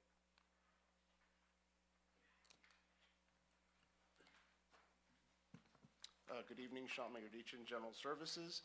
General Services does not have any staffing level changes at this time. The operating non-wage changes are an increase to our maintenance budget for our facilities, and these are operational needs outside of the capital, things like plumbing, electrical, HVAC systems, painting, and abatement. Thank you. Good morning, Honorable Mayor and Council, Hediye Kajabi with Human Resources. The proposed staffing level changes, 1 FTE HR analyst and 1 FTE HR technician due to increased workload in Human Resources Department as a result of high volume of recruitments, city hiring processes such as onboarding and personal investigations. Just to give you an idea, in year 21, we had 6,815 job applications. In 2022, we had 9,645 applications, and in year 23, 16,670 applications. And it's the data shows that our applicants are seeing our jobs through our city's website, which is about 65%. And there are no operating changes. Thank you. Morning, Mayor, members of Council. Bob Dennis, Assistant Chief of Police. We are proposing no staffing level changes and a small increase in our training and staff development budget to be compliant with post-training and other job-specific training classes. Matthew Knapp, Public Works Department. We're recommending deleting our water intern position. It's actually 2 part-time positions, which equals 1 FTE, saves about $61,000. And then just changing the language, we no longer have a engineering manager, project manager, major projects, and we're just going to go to our regular engineering manager position. So a net of down 1 position.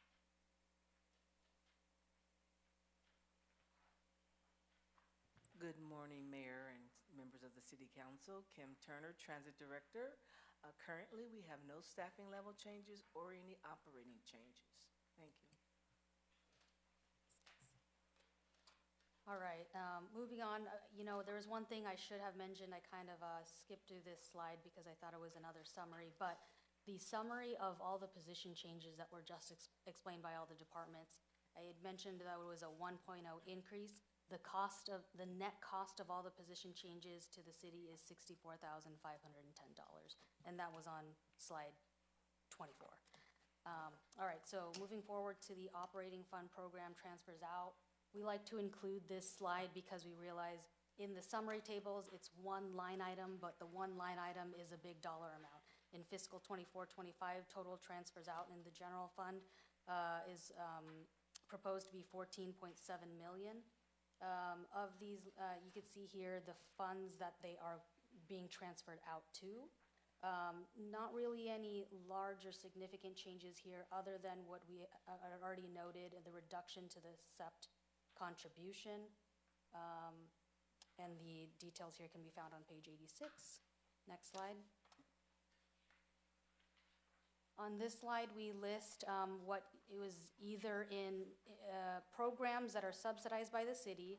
Part of these programs are included in the departmental budgets, and part of it is in the non-departmental. But to summarize, lists all of the subsidized programs. Not many changes here, as you can see, if you just compare the two columns. So minor, with the exception of an increase to funding for the friendship cities, as the cities now signed 3 friendship city designations with the cities of Hwasong, South Korea, Changhua, Taiwan, and Tainan, Taiwan. And also, City Council will be considering 2 additional friendship cities on May 21st with Bizen and Oshu, both in Japan. Next slide. Moving on to our capital improvement plan, as I'd mentioned before, for the first time we conducted a zero-based exercise. The budget before you prioritizes investments in assets at a level that we had never seen in decades, so we're proud, very, very proud of that. Staff is also working on developing a capital improvement projects GIS dashboard for public review. So in this website, you'll be able to click on this map, you'll see dots for every capital project in every district, and you can click on it to see the status of the project. So we're really excited about that as well. Next slide. I've already went over all the bullets in this slide on previous slides we covered, but what I hadn't mentioned yet is that the capital plan also includes a 10% contingency. As we've seen in many other projects, when you're ripping out walls, you discover asbestos and other types of projects that are unplanned, so we want to make sure we plan for that as well. Next slide. As we were developing this capital plan, a couple gaps were identified, but staff will be continuing to work on in the upcoming year. Staff is anticipating doing an analysis of branch library operations, taking a look at the foot traffic that comes through, looking at the cost, determining if consolidation is viable and makes sense for the city. We'll also be analyzing fire headquarters and stations citywide, looking at alternative sites to make sure that response times meet what our expectations are in all areas of the city. Another thing we have to consider that the capital plan does not yet consider is impacts of the Civic Center Master Plan. This Civic Center Master Plan is currently being developed by consultants and will include multiple redevelopment scenarios of this campus. Once a scenario is identified and selected by council, we'd have to discuss revenue opportunities, ideally as part of this master plan, and a financing strategy needed to be developed. Because this master plan is still underway, the capital plan before you really mostly focuses on non-civic center areas, fire stations as well, not so much City Hall.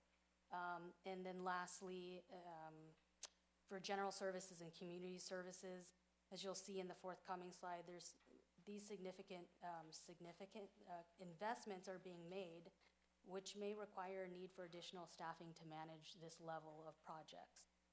So over the next year, staff will be evaluating these needs as the projects commence. Next slide.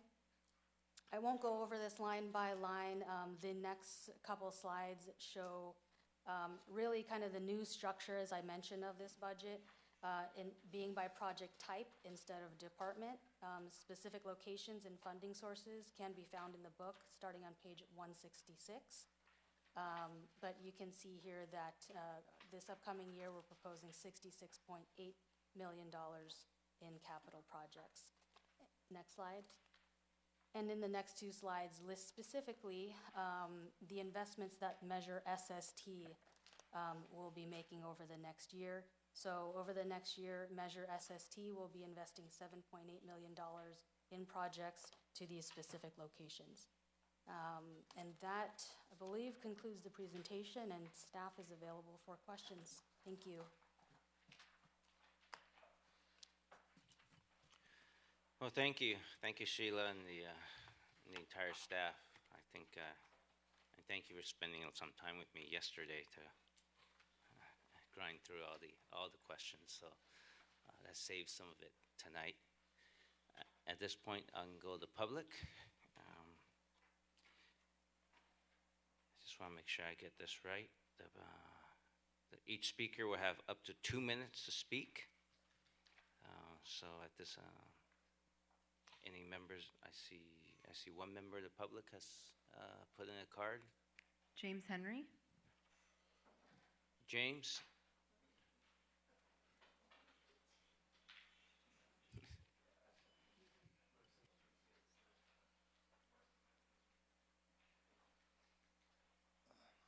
According to page 2 of agenda item 10A, the purpose of this public hearing is for the city staff to gather feedback from the city council and the public regarding the proposed operating capital improvement plan for fiscal year 2024-2025.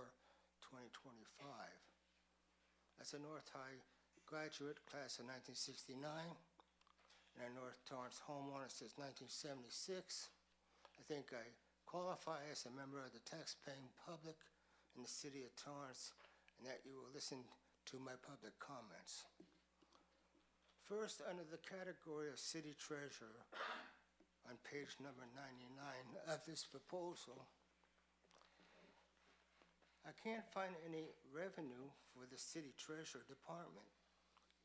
I can find the expenditures for the city treasurer, which increased by $117,598, partly due to an increase in CalPERS expense. Did I miss something? Where can I find the revenue for the city treasurer department in this proposal? Second, under the community development page 106 of the proposal, I can't find the revitalization of downtown Torrance or any revenue received from the revitalization of downtown Torrance. If my memory serves me correct, over $1.5 million in investments were unanimously approved by the City Council starting in January 20th, 2020. I have asked this question several times and have yet received an answer. How much progress has been made in the revitalization of downtown Torrance? Just the original investment made in January 20th, 2020.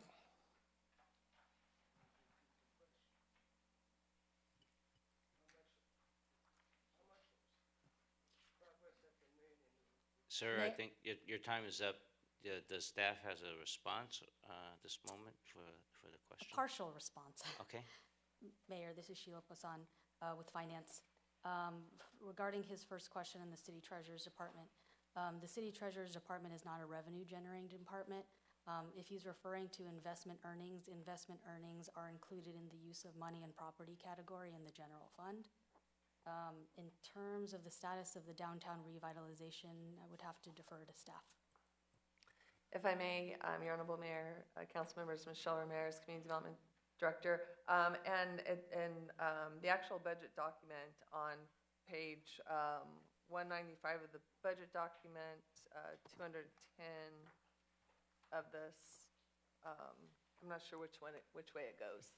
Do we look at the top or bottom? Maybe you just tell us. Will you look at the top But anyways, or bottom? it does have a section in there for downtown Torrance where it does talk about a downtown Torrance parking structure of $125,000 proposed, upgrade to the downtown Torrance lights to LED, $500,000. It also goes on to show future budgets in 25, 26, and 27, 28 for the rehab of downtown Torrance amenities. The $500,000 that I believe that the resident was referencing actually has to do with money that has been proposed, that has already been allocated to the city in previous budgets. So that's not going to be showing in this new budget. Those monies are continuously to be used down there. Currently, we will be using some of those funds to replace 9 planters. So with the help of Public Works, you awarded that contract, I believe, at the last council meeting, and that will be going out for the construction starting in early June for that project, if I'm correct. We are also working on the arch that the council approved here a couple months ago. We're preparing that RFP right now. That'll be going out for the arch to go down there, as well as other sign that's going on. We've already replaced all the old Torrance signage that were down there. We replaced about like 30 signs with the help of General Services, who helped us with that. Just so you know, Old Town Torrance, while community development does take a lead in a lot of the items, it's actually a lot of other departments that helps us get these things done, such as General Services and the Public Works Department. We're also, with the help of General Services, we replaced a number of the benches down there, as well as a number of the trash cans. So a lot of that money, if you go down there, you actually can see it, that it's being used, and it also is addressed in the budget of this year. So I hope that answers the question. All right, any other members of the public wish to speak on this item? 2 minutes. Oh, go ahead. I'm sorry, it was actually Community Services who helped us. Team Torrance. Go ahead, sir. Thank you. I would like to congratulate you. You got a public hearing, 12:20. Great job. 3 of us here, public is sleeping. So I know you have all those dark nights, so you can go to Taiwan and whatever, or the Republic of China, or what they call them. But public meeting at 12:20, and you call this the job done, people are sleeping. You talk about big decisions after midnight. You know what I used to do after midnight? The only one thing. Before I had a cigarette, Look at, Timmy is falling asleep. You could have bring this ahead. Timmy is falling asleep. And he had to stay up all night. He has a job to do. He has a children to support and a wife. And then you have a meeting at 12:20, public hearing at 12:20, and all the numbers we know, we heard it over and over again, and it adds up. And every meeting, you're raising the trash pickup fees, you're raising every damn fee you can. I can do that, sir. I don't have a college, I don't have education, I can raise the taxes every meeting. Or wait, every second week, because you are too busy with the dark nights, because you want to serve us. You are a mayor, not an ambassador. And the favorite trading partner of the United States is the People's Republic of China, the mainland China. That's where you should go. And by the way, Toyota came back to Gardena. Did you have a question in there? Okay. Got it. Actually, one of my colleagues did mention maybe for the second hearing, your comment is well taken. We're going to see if, depending on what's on agenda, I may pull it up earlier. Your Honor, Mr. President, City Manager, we'll also take excerpts from this meeting and use it to publicize on social media the availability. We do agree that our intent is to engage as many members of the public. Today we had a busy agenda, but between now and the next meeting, we'll make sure to publicize all this information to the public so they have an opportunity to weigh in, both in writing or in person. Understand. And we can move it out of order next time. Yeah. So, Thank you. Yeah, so if we need to, we'll just pull it out. We'll just pull it up early in the evening. So now we hear you. I mean, we think the same. So, all right. Any other comments from the public? Please come up to the microphone. All right. Then I think we'll bring it to the council. Council Matucci. Should we close the public hearing, or how do you want to handle it? Yeah, we'll take a motion for closing the public hearing. So moved. Second. Start voting, please. Your Honor, that motion carried unanimously. Thank you, Mayor. Go ahead, you got, Okay. go ahead. Thank you. Yeah, I'm gonna have to agree. Midnight is really hard to discuss $500 million budgets. But we're here. We got some caffeine in us. I have made some notes here. I can't even read my own handwriting. For community development, Ms. Maria Ramirez, yes, I'm kidding. It's midnight, past midnight. The housing specialist that was added, you mentioned that they're there to handle some of the upticks in the voucher programs. Is the county contributing anything towards that added staff expense? Your Honorable Mayor, council members, good question.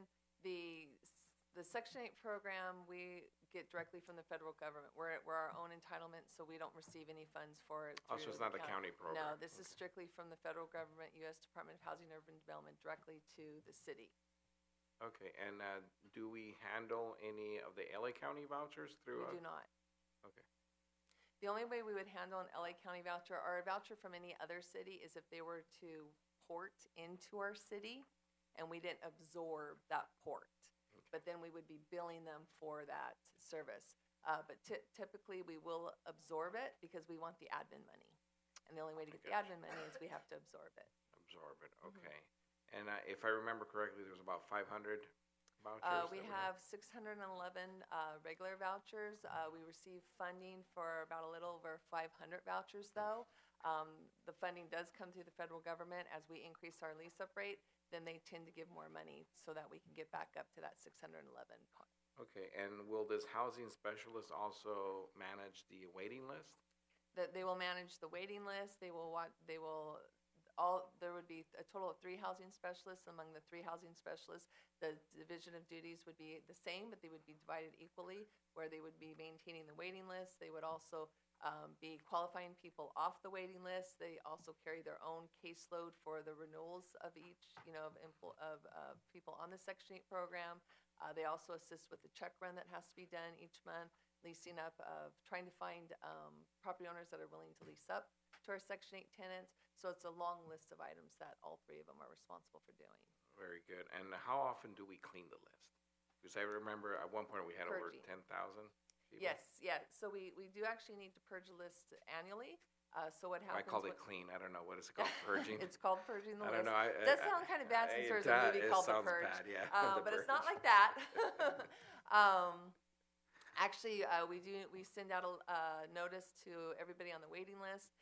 We make sure that they are still want to be on the waiting list, so they do have to respond to that. As long as they respond to it saying that they want to remain on the waiting list, then they do remain on there. If they don't respond, we do give several warnings. If they don't, then they are actually removed from the list.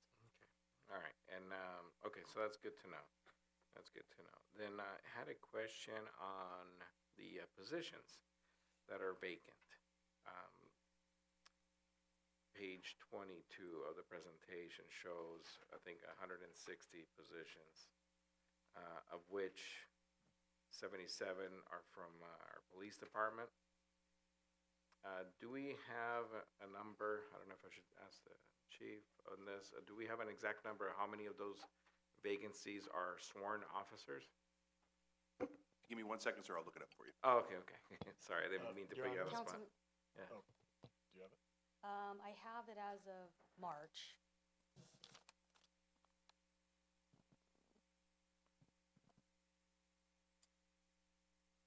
About 31, it looks like. 31? Yeah.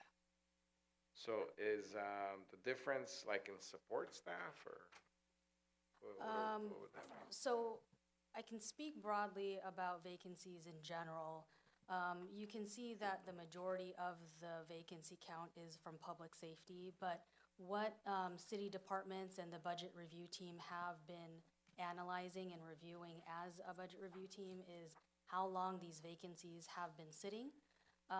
What we can tell by the analysis is that the majority of the vacancies are a function of people leaving and coming and going. So it's a consistent churn of vacancies. So as an example, we pulled as of March and filtered out by department all of the vacancies that have been vacant over 10 months. And the majority of them are in the police department, about 60 of them.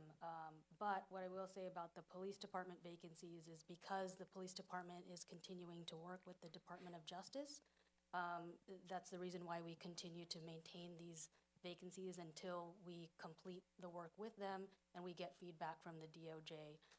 They may very well say that we either need them or even more, so we're continuing to hold on those positions. As far as the other departments, as of March, there's really only 3 in CIT, 1.5 in general services. There's 4 in public works, which I'd mentioned if in the general fund, we typically need to maintain those for the gas tax. And then the rest are in enterprise. So we will continue to refresh this and look to see where the opportunities are, but it really is a function of just people coming and going, with the exception of public safety and the hardest So that to number fill. may be the same, but not the individual. Correct. So there might be, let's say, 5 vacancies, but it could be 5 brand new people that came in and 5 people that went out, so the vacancy factor is still the same. Council, I'm Torrance City Manager. We hire someone, somebody else leaves, we end up hiring again.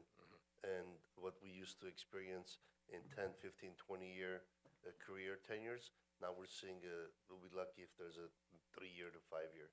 Even in recent few months, we've experienced up to 5 manager level positions turning. And that's adding the major strain on the organization with the constant need of training, building a bench. We're just looking at different ways of doing business just so we can maintain some continuity. And that's very challenging, but thanks to everyone here who's working hard and trying to build a bench. Yeah, and have we identified any positions, even if it's just 1 out of the 160, that we're thinking of making a permanent vacancy or eliminate those positions? Sorry. Councilman, if I may jump in, just a couple points on this topic. Ian Daly with the City Manager's Office. Looking back at March 1 year ago, the vacancy count citywide was 293. This last March, citywide, 220. So remarkable progress has been made in terms of filling positions. The churn continues that we've been talking about, but Sheila's earlier comments of seeing that voluntary resignation number taper off and these numbers changing are showing us heading in a positive direction there. In addition to just filling vacancies in terms of total FTE counts, last March to this March, we're down 11.6 FTEs, so we have trimmed FTE where we can. And included in this budget are, for example, the 2 positions in finance are permanent reductions. The half FTE that Michelle mentioned is a permanent reduction, as well as the city attorney's position, which was grant funded, but was also an FTE reduction as well, just to point those out. So we are making some targeted adjustments where we can and see it possible to do so.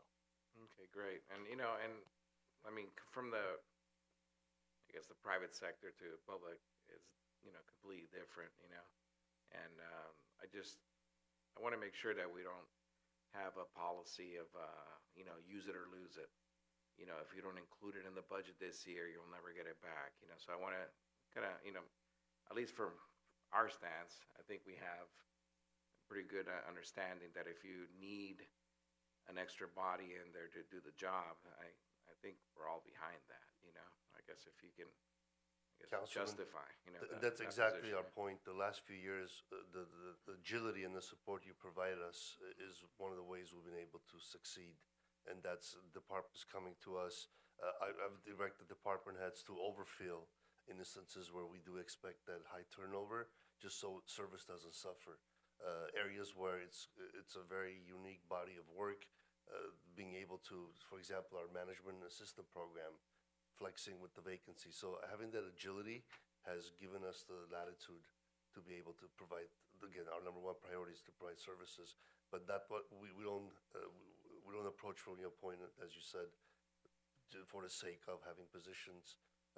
Those days are gone. We just have to be flexible, nimble, creative, with focus on layering our bench, developing the next generation, and being ready if there is downturn in the economy where we have to leverage those vacancies as real balancing strategies as we've done in the past.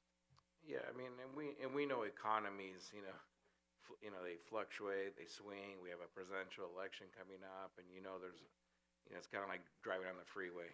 One hits the brakes, and everybody starts hitting the brakes, and before you know it, we're having to cut the budget by 10, 15, 20%. And I just don't want to get, stuck once again. And over the last 6 years being here, I think we're much better place than we are now. I mean, we're a much better place now than we were before. I do believe, at least my first term and also the mayor's first term, we got hit with pretty much everything in the book. I mean, it was not a normal term for us, and I do believe that we've learned a lot. At least I have learned a lot from having those punches to the gut, per se. But I just, I guess I'm a little gun shy on the budgeting. I'm kind of, I wish we would take a little bit, maybe a little bit stronger approach on, I'm talking about some cuts. I know it's a difficult conversation to have. Under no circumstances would I ever want to send anybody home, but we do have opportunities through attrition to eliminate some positions that we maybe feel that have been vacant for a while. And again, looking at just at numbers, it's hard to identify that. It's up to, you guys and staff to be able to identify some opportunities to cut. One could argue, well, we spend so much money on everything else, why not just keep on spending money? But I really do think we're going to be up against some tough times in the next few years. And no matter how positive, we are in Torrance, we do rely heavily on retail sales. And I think retail sales, especially with this online thing, if we can't capture the full taxation by in-store purchases here, I think we're going to start seeing some different numbers show up. I don't want to be doom and gloom, but I think I do think we need to be prepared for that. So I'd definitely like for us to be a little bit more, I guess, proactive on, I don't want to call it doomsday, but harder times.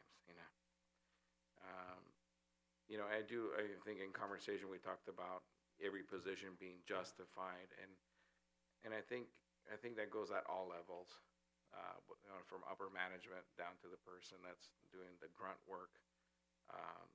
I really do think we need to really look at every position and truly see if that's the best use of that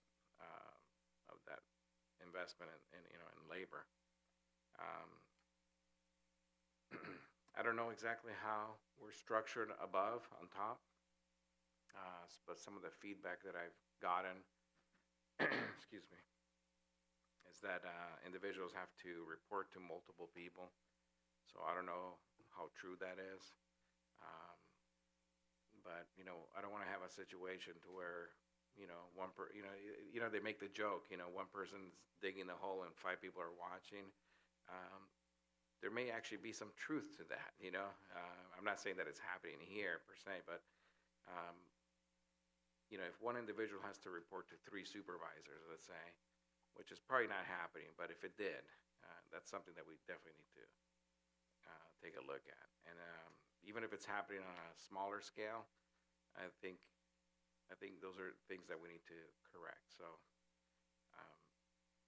yeah. So, anyways, I just wish we didn't have to have these conversations when we're all tired. I see you guys yawning. I'm tired. I think everybody else is tired. And to correct the record, there was 4 people. Now we're down to, I think, 2, 2 people. So I would like for these hearings to have a lot more input from the public. So maybe if the mayor was willing to move these hearings up to the beginning, I think it would be beneficial for all of us. So, all right, thank you. Thank you. And yes, and that is the intent. I think Councilman Kaji. Thank you, Your Honor. It's 12:38, and I'm excited by this presentation. I really appreciate the presentations by department. I think that helps myself as well as the other members to get a finer focus on what the anticipated fluctuations might be in this next fiscal year. However, I turn my attention to page 53 in our colored dots section. And of course, what has always caught my eye are the areas of high risk under pension obligations, OPEB funded status, and also our self-insurance funded status. I'm also troubled by the fact that our CalPERS obligation and other related costs represent 17% of our general fund budget. And I'm guessing that as we project ahead with increases in payments, that percentage is only going to grow. So I'm just making a quick observation that I think it's incumbent on all of us, on the council and also on staff, to continue to identify new revenue sources, whether it's by way of those firms or those companies that can generate more retail sales or other forms of taxes. Because I think if we are able, let's say, even in spite of what some of our assumptions might be for the economy, if we are able to help our major retail stakeholders to increase sales by 5%, that'll have a tremendous impact on our budget and being able to lift us up and giving us a better cushion so that I don't see red anymore. It moves to, what is it? Gold, is that the next one down? Or green. Green, I just want to keep green in my mind. But once again, thanks for the presentation, and I think now I'll take a nap. Thank you. Councilman Shea. Thank you, Mayor.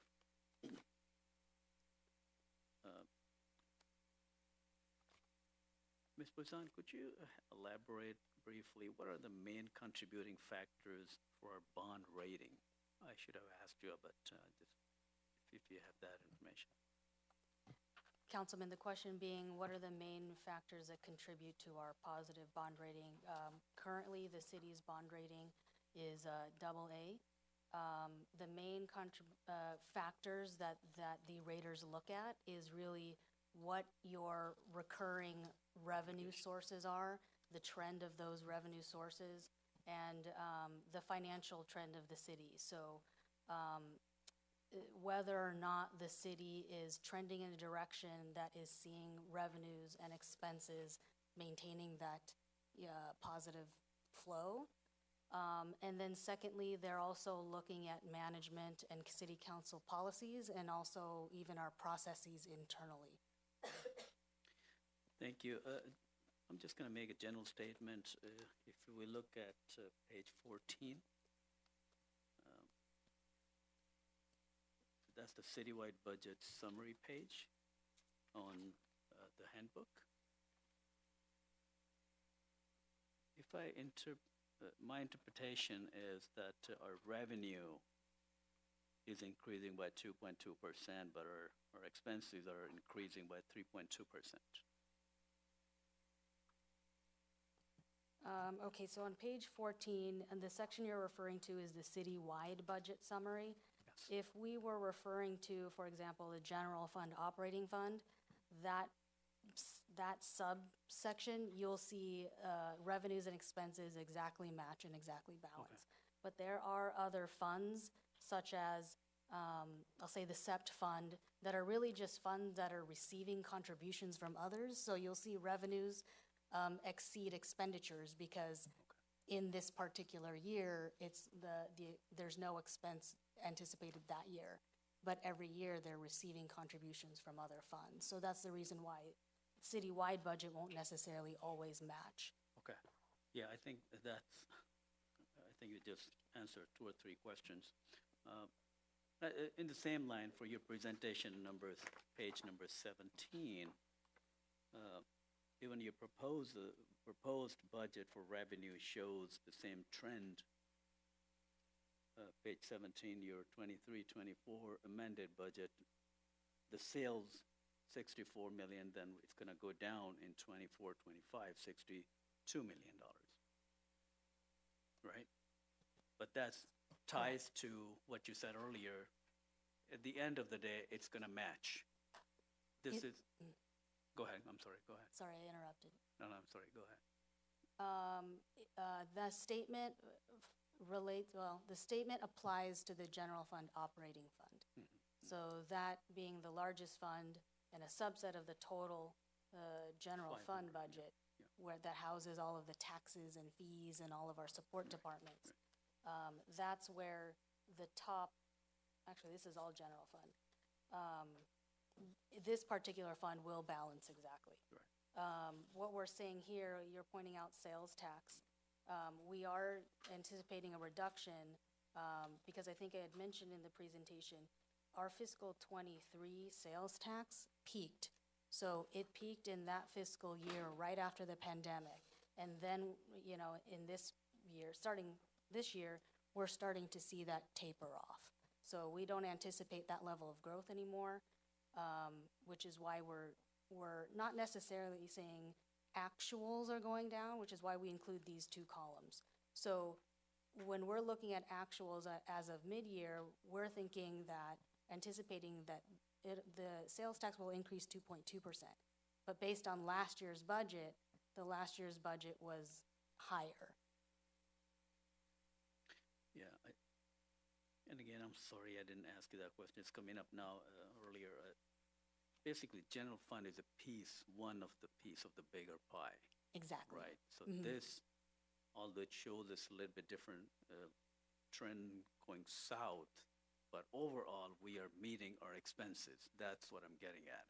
That's correct. 100%. That's why we have a balanced budget, because we 100% spending what we're gonna gain. It will okay. Yeah, Correct. just for the public awareness, I was just gonna. That's my main point for this. Let's see here.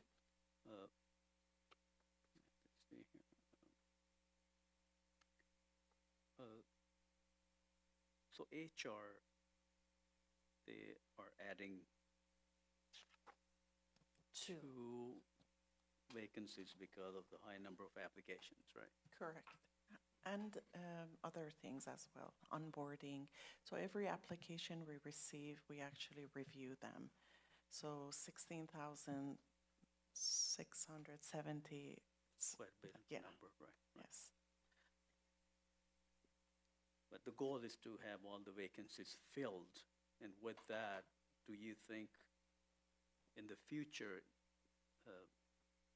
we don't need those? Maybe we're going to get filled in 3-4 years. Councilman, Adam Shpine, City Manager, to your exact point and to your Councilman Matucci's, we anticipate, given our turnover, if you had asked me that question 10 years ago, it's going to be the same. I would say we'll be faced with 5, 10, 15% cuts across the board in lieu of potential downturns. I am very confident, unfortunately, with the current turnover rate, should we be in a position of retracting our budget, we would achieve those objectives through natural attrition. However, if we were to reduce our overall headcount through an exercise of playing proactive defense, we would be left with struggling to provide services. But now, if we overfill, if we fill every single vacancy, and should there be an instance where the economy retracts and we have to make significant changes, we'll be able to absorb those within 6 months to a year, given the high attrition rate. So we can proactively make reductions and impact service and the brain drain, or we can know that based on the current trends of tenure, we'll be able to achieve that cushion should we be in a position to have to retract or reduce our budget. I understand, but, Yeah. but I think what I'm trying to say, these 2 years were anomaly. We had so many issues. This will be the norm. In my opinion, the high turnover is going to be the norm. Our average tenure that we're going to experience, we'll be lucky if we get 3 to 5 years from individuals. Post-PEPRA, free agency that has no benefits in staying with the particular agency unless there's consideration of work from home, flexible schedules, or upward mobility opportunities, commuting considerations, family planning, those are all the factors that go into play. Other than that, if there's a few dollars an hour increase or flexibility in schedule, other benefits, the community values, proximity to amenities, that's what we're hearing from employees who are leaving us. So I think the environment of high turnover is the new norm. That we'll be able to either leverage that as a cushion, or you use that fact to prepare for the eventuality that employees are going to leave. It's very unique. The individuals on this dais, average tenure of 15 to 20 years, that is not the norm. So Torrance is both fortunate in that circumstance, but I feel confident that we're preparing ourselves for the eventuality that, yes, turnover is going to happen. Yes, there will be downturn in the economy. We have to leverage our future revenue through retail and land use. And that's why when we entered into multi-year contracts, one of the caveats was we are going to build some contingencies should we have to make reductions in personnel. That's our number one area of savings. And like I said in the past, that in theory, there are only two ways you can, make major impact, either increase the revenue or reduce expenses. I'm a big advocate that we should find ways to increase revenue rather than cutting expenses. And if we can have our economic development department to be more proactive, to bringing more revenue, so it's okay to have those kind of expenses. So what strategy that we have in place to bring more revenue? I think that's the main key for the entire budget. I see last time when we talked to Ms. Poisson, to have some kind of separate line item to show how much are we giving incentives to the businesses. And I think if we can highlight that in a way that we are giving more incentives. Sure. Councilman, if I may, every tree we plant, every median we improve, every roadway project that we make creates an environment for businesses to thrive. Right.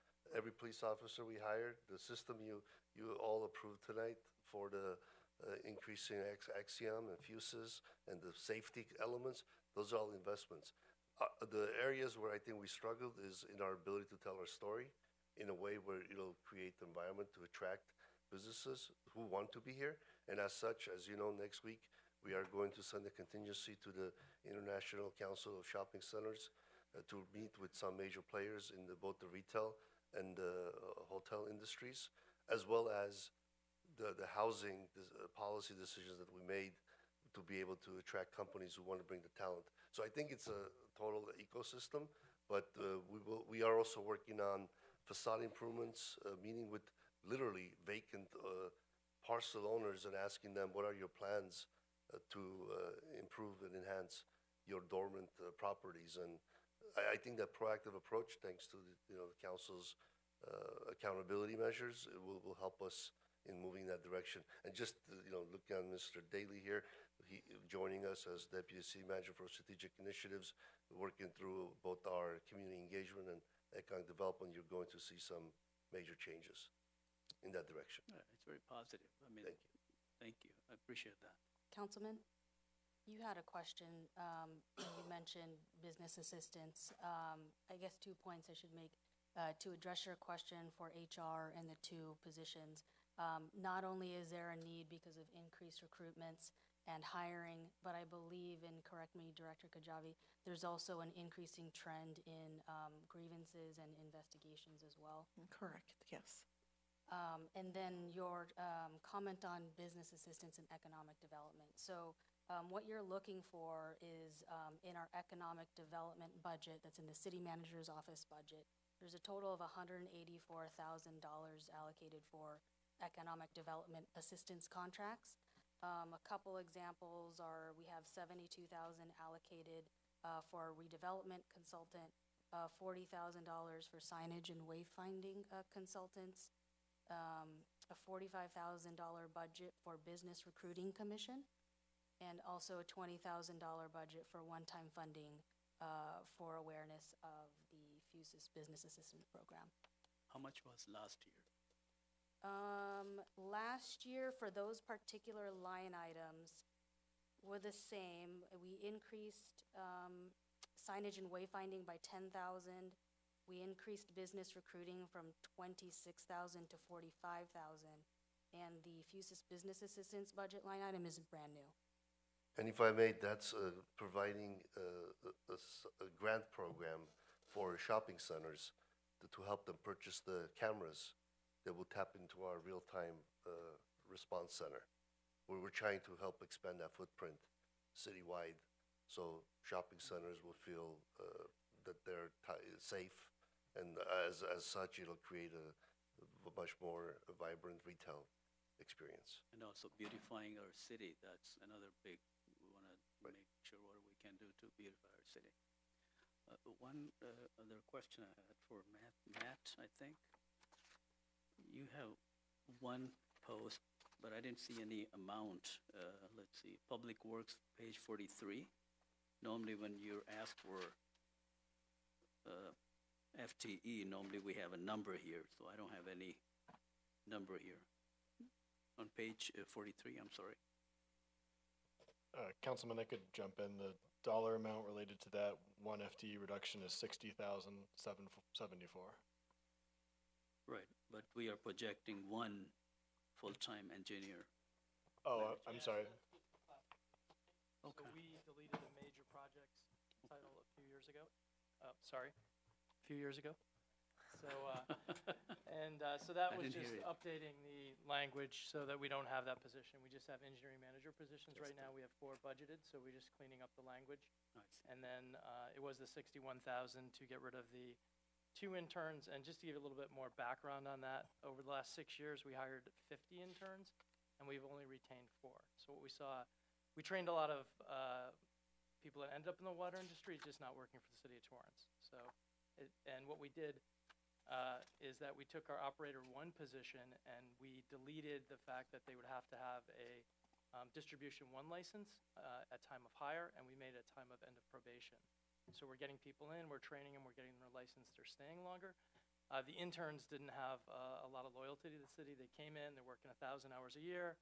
They can go work at Cal Water and make $9 more an hour, and they're out the door. So it was a good effort, but it just didn't yield the type of full-time employees that we were looking to keep. So that's the reason for the changes in those positions. Thank you. One last comment. I know that we talked about general fund. There's a little gap for the revenue versus expenses. I understand this is a smaller piece of the bigger pie, but we take so much leverage on general fund, because anytime we need some money, so we tap into general fund. Is that a way to balance that piece as well? To possibly, I'm not asking to reduce or add more expenses, but a way to balance that as well in a different way. I apologize.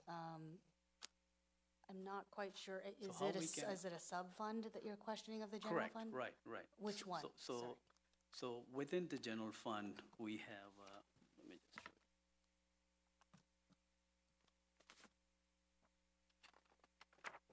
show you. So the general fund would include the operating fund, which is the largest one, which is balanced.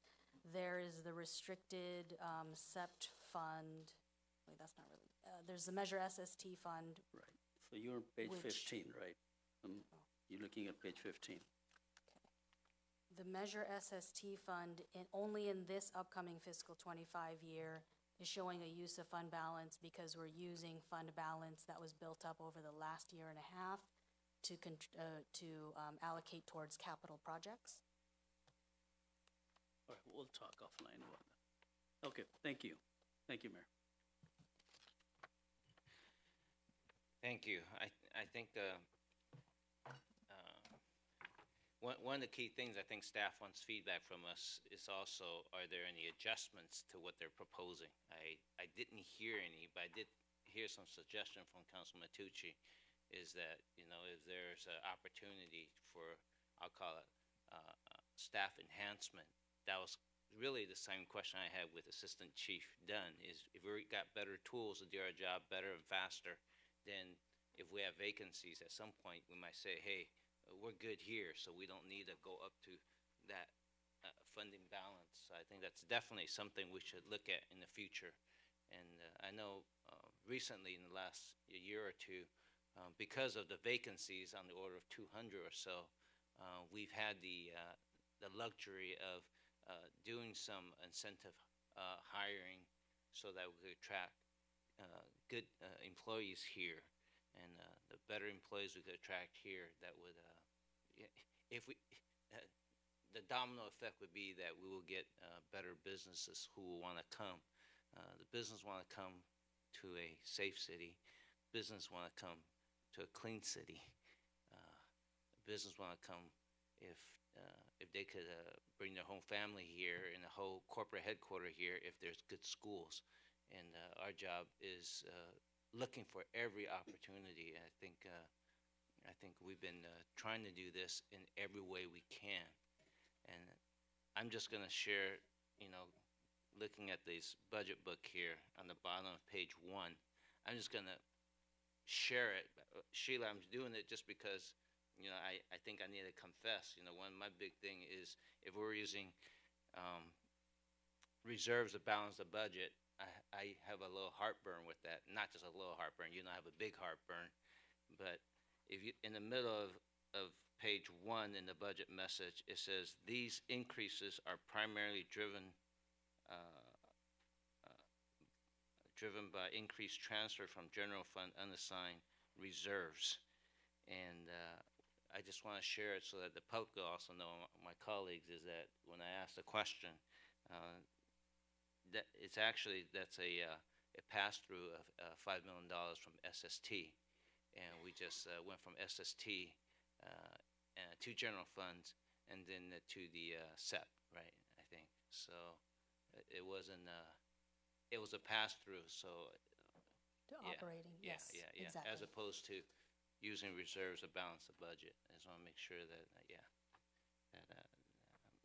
my suggestion in the future would be maybe just use the word SST in there, so it doesn't look like we're actually using reserves to balance the budget.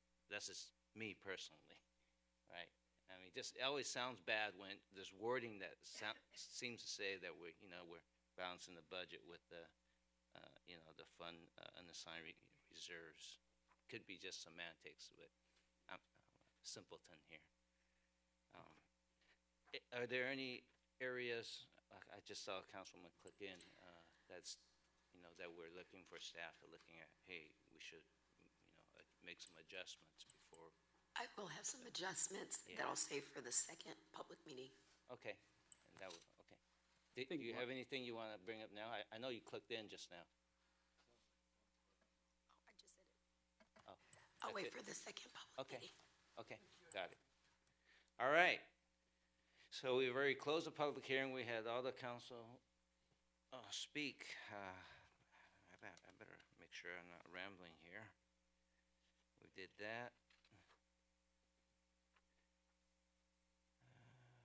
Okay, we've done that.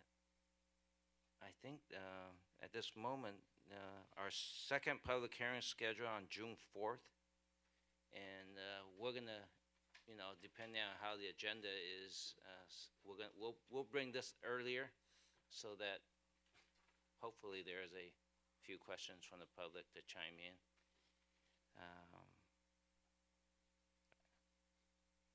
I'm trying to figure out how we do this right now. I guess we just, is there a motion or we just? Councilman Kaji has a motion. I'm just wondering what is the motion right now? Motion to close the discussion. I don't know. Go ahead.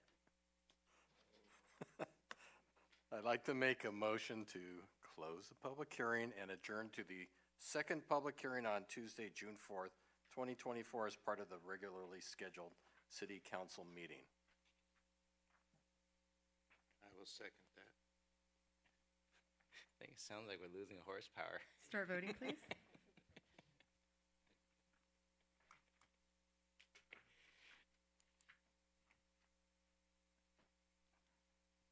Your Honor, that motion carried unanimously. Thank you. There's no agency agenda, no second reading of ordinances. Moving on to oral communications number 2. This portion of the meeting is reserved for comments on agenda items. On items not on the agenda under the Ralph M. Brown Act, City Council cannot act on items raised during public comment, but may respond briefly to statements made. And I think I'm going to skip the rest because there's only one person that's just stood up. You get 1 minute to speak, sir, so please step up to the microphone. Thank you very much. Good evening, everybody, and just, you know, I'm with you. We're here 1 o'clock in the morning. I just wanted to take this minute and say for both our council, you know, and for staff, thank you for stepping up and serving your community. It is not easy and rarely is uncomplicated, but thank you for believing enough in our community for taking the time to do what you know and believe to be right for the good of the city of Torrance. Disagreement is normal and healthy, and your constituents, although may not be in here physically, are watching and eagerly await your leadership in bringing together the balanced community and dialogue we should all commit to build. It is my belief that open hearts create a bright future, and thank you for the dedication and work you do and will continue to do to see this belief more and more stay a reality. Thank you, and good morning, good evening.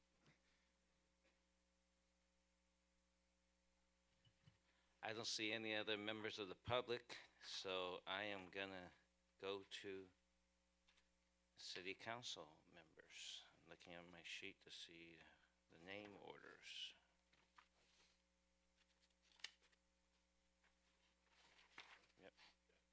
Yep. Councilman Kaji, got your orals? Good, it's good night somewhere on this planet. Good night. All right. Councilwoman Kalani. I just want to say Happy Mother's Day, right? To all of the moms that are out there. So I just appreciate you. Cyber heart. Thank you. Councilman Matucci. Yes, happy Mother's Day, and good night, everyone, or good morning. Councilman Shea. Thank you, Mayor.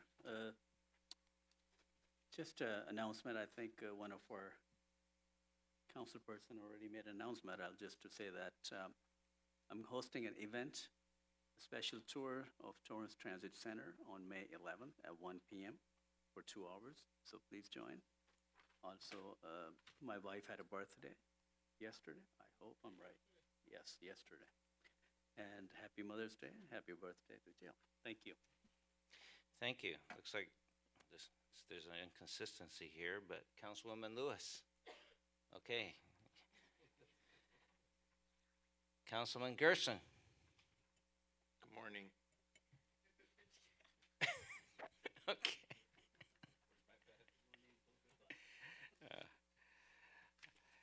I guess I will make, just in case someone does not remember, we do have our 62nd Annual Armed Forces Day Parade, and we're looking for everyone to join us Saturday, the May 18th, with the Freedom 5K run.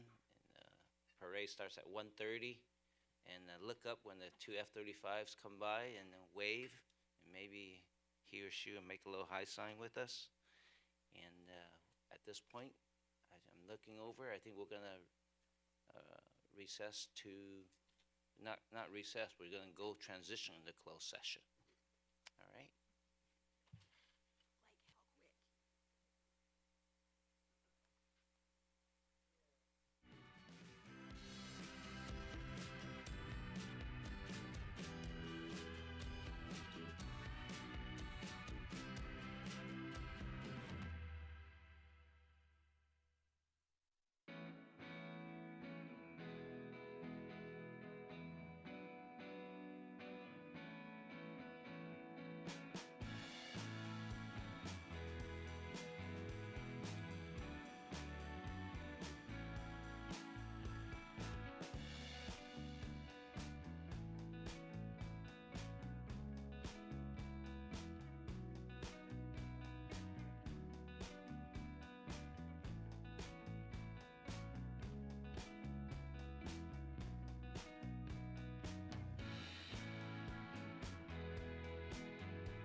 Right, it's 2:19, we have returned from closed session.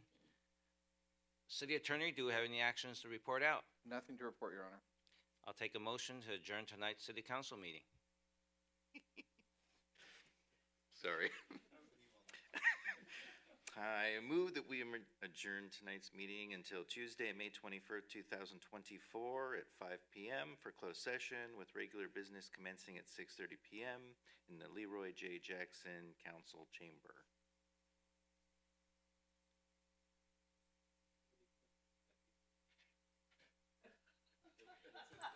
I second. Yes. Start voting, please.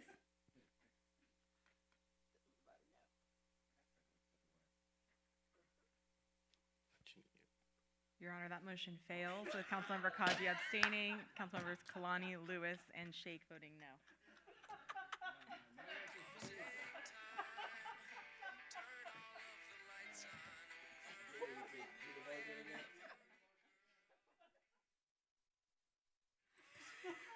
I make a motion to adjourn until Tuesday, May 21st, 2024. Second. Start voting, please.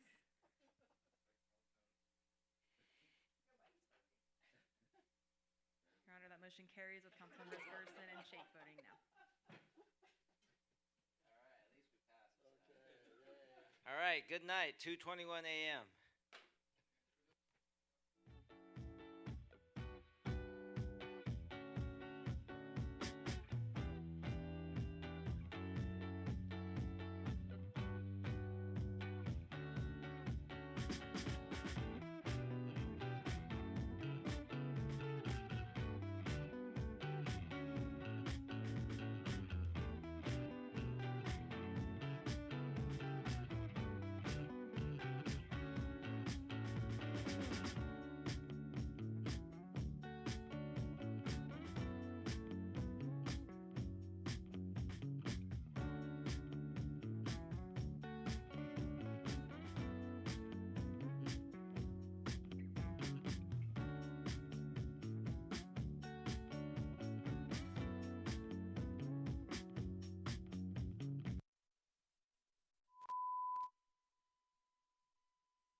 right, it's 2:19, we have returned from closed session.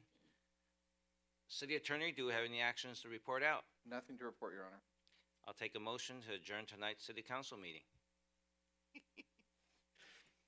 Sorry. I move that we adjourn tonight's meeting until Tuesday, May 21st, 2024 at 5 p.m. for closed session with regular business commencing at 6:30 p.m. in the Leroy J. Jackson Council Chamber.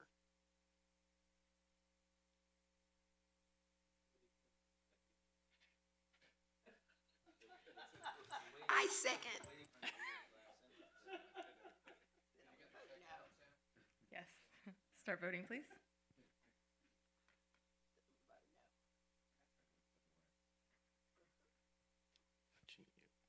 Your Honor, that motion fails with Councilmember Kaji abstaining, Councilmembers Kalani, Lewis, and Sheikh voting no.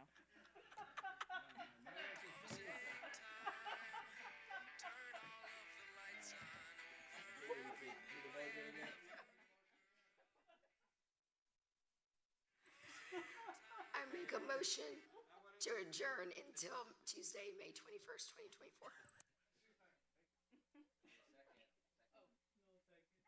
Second. Start voting, please.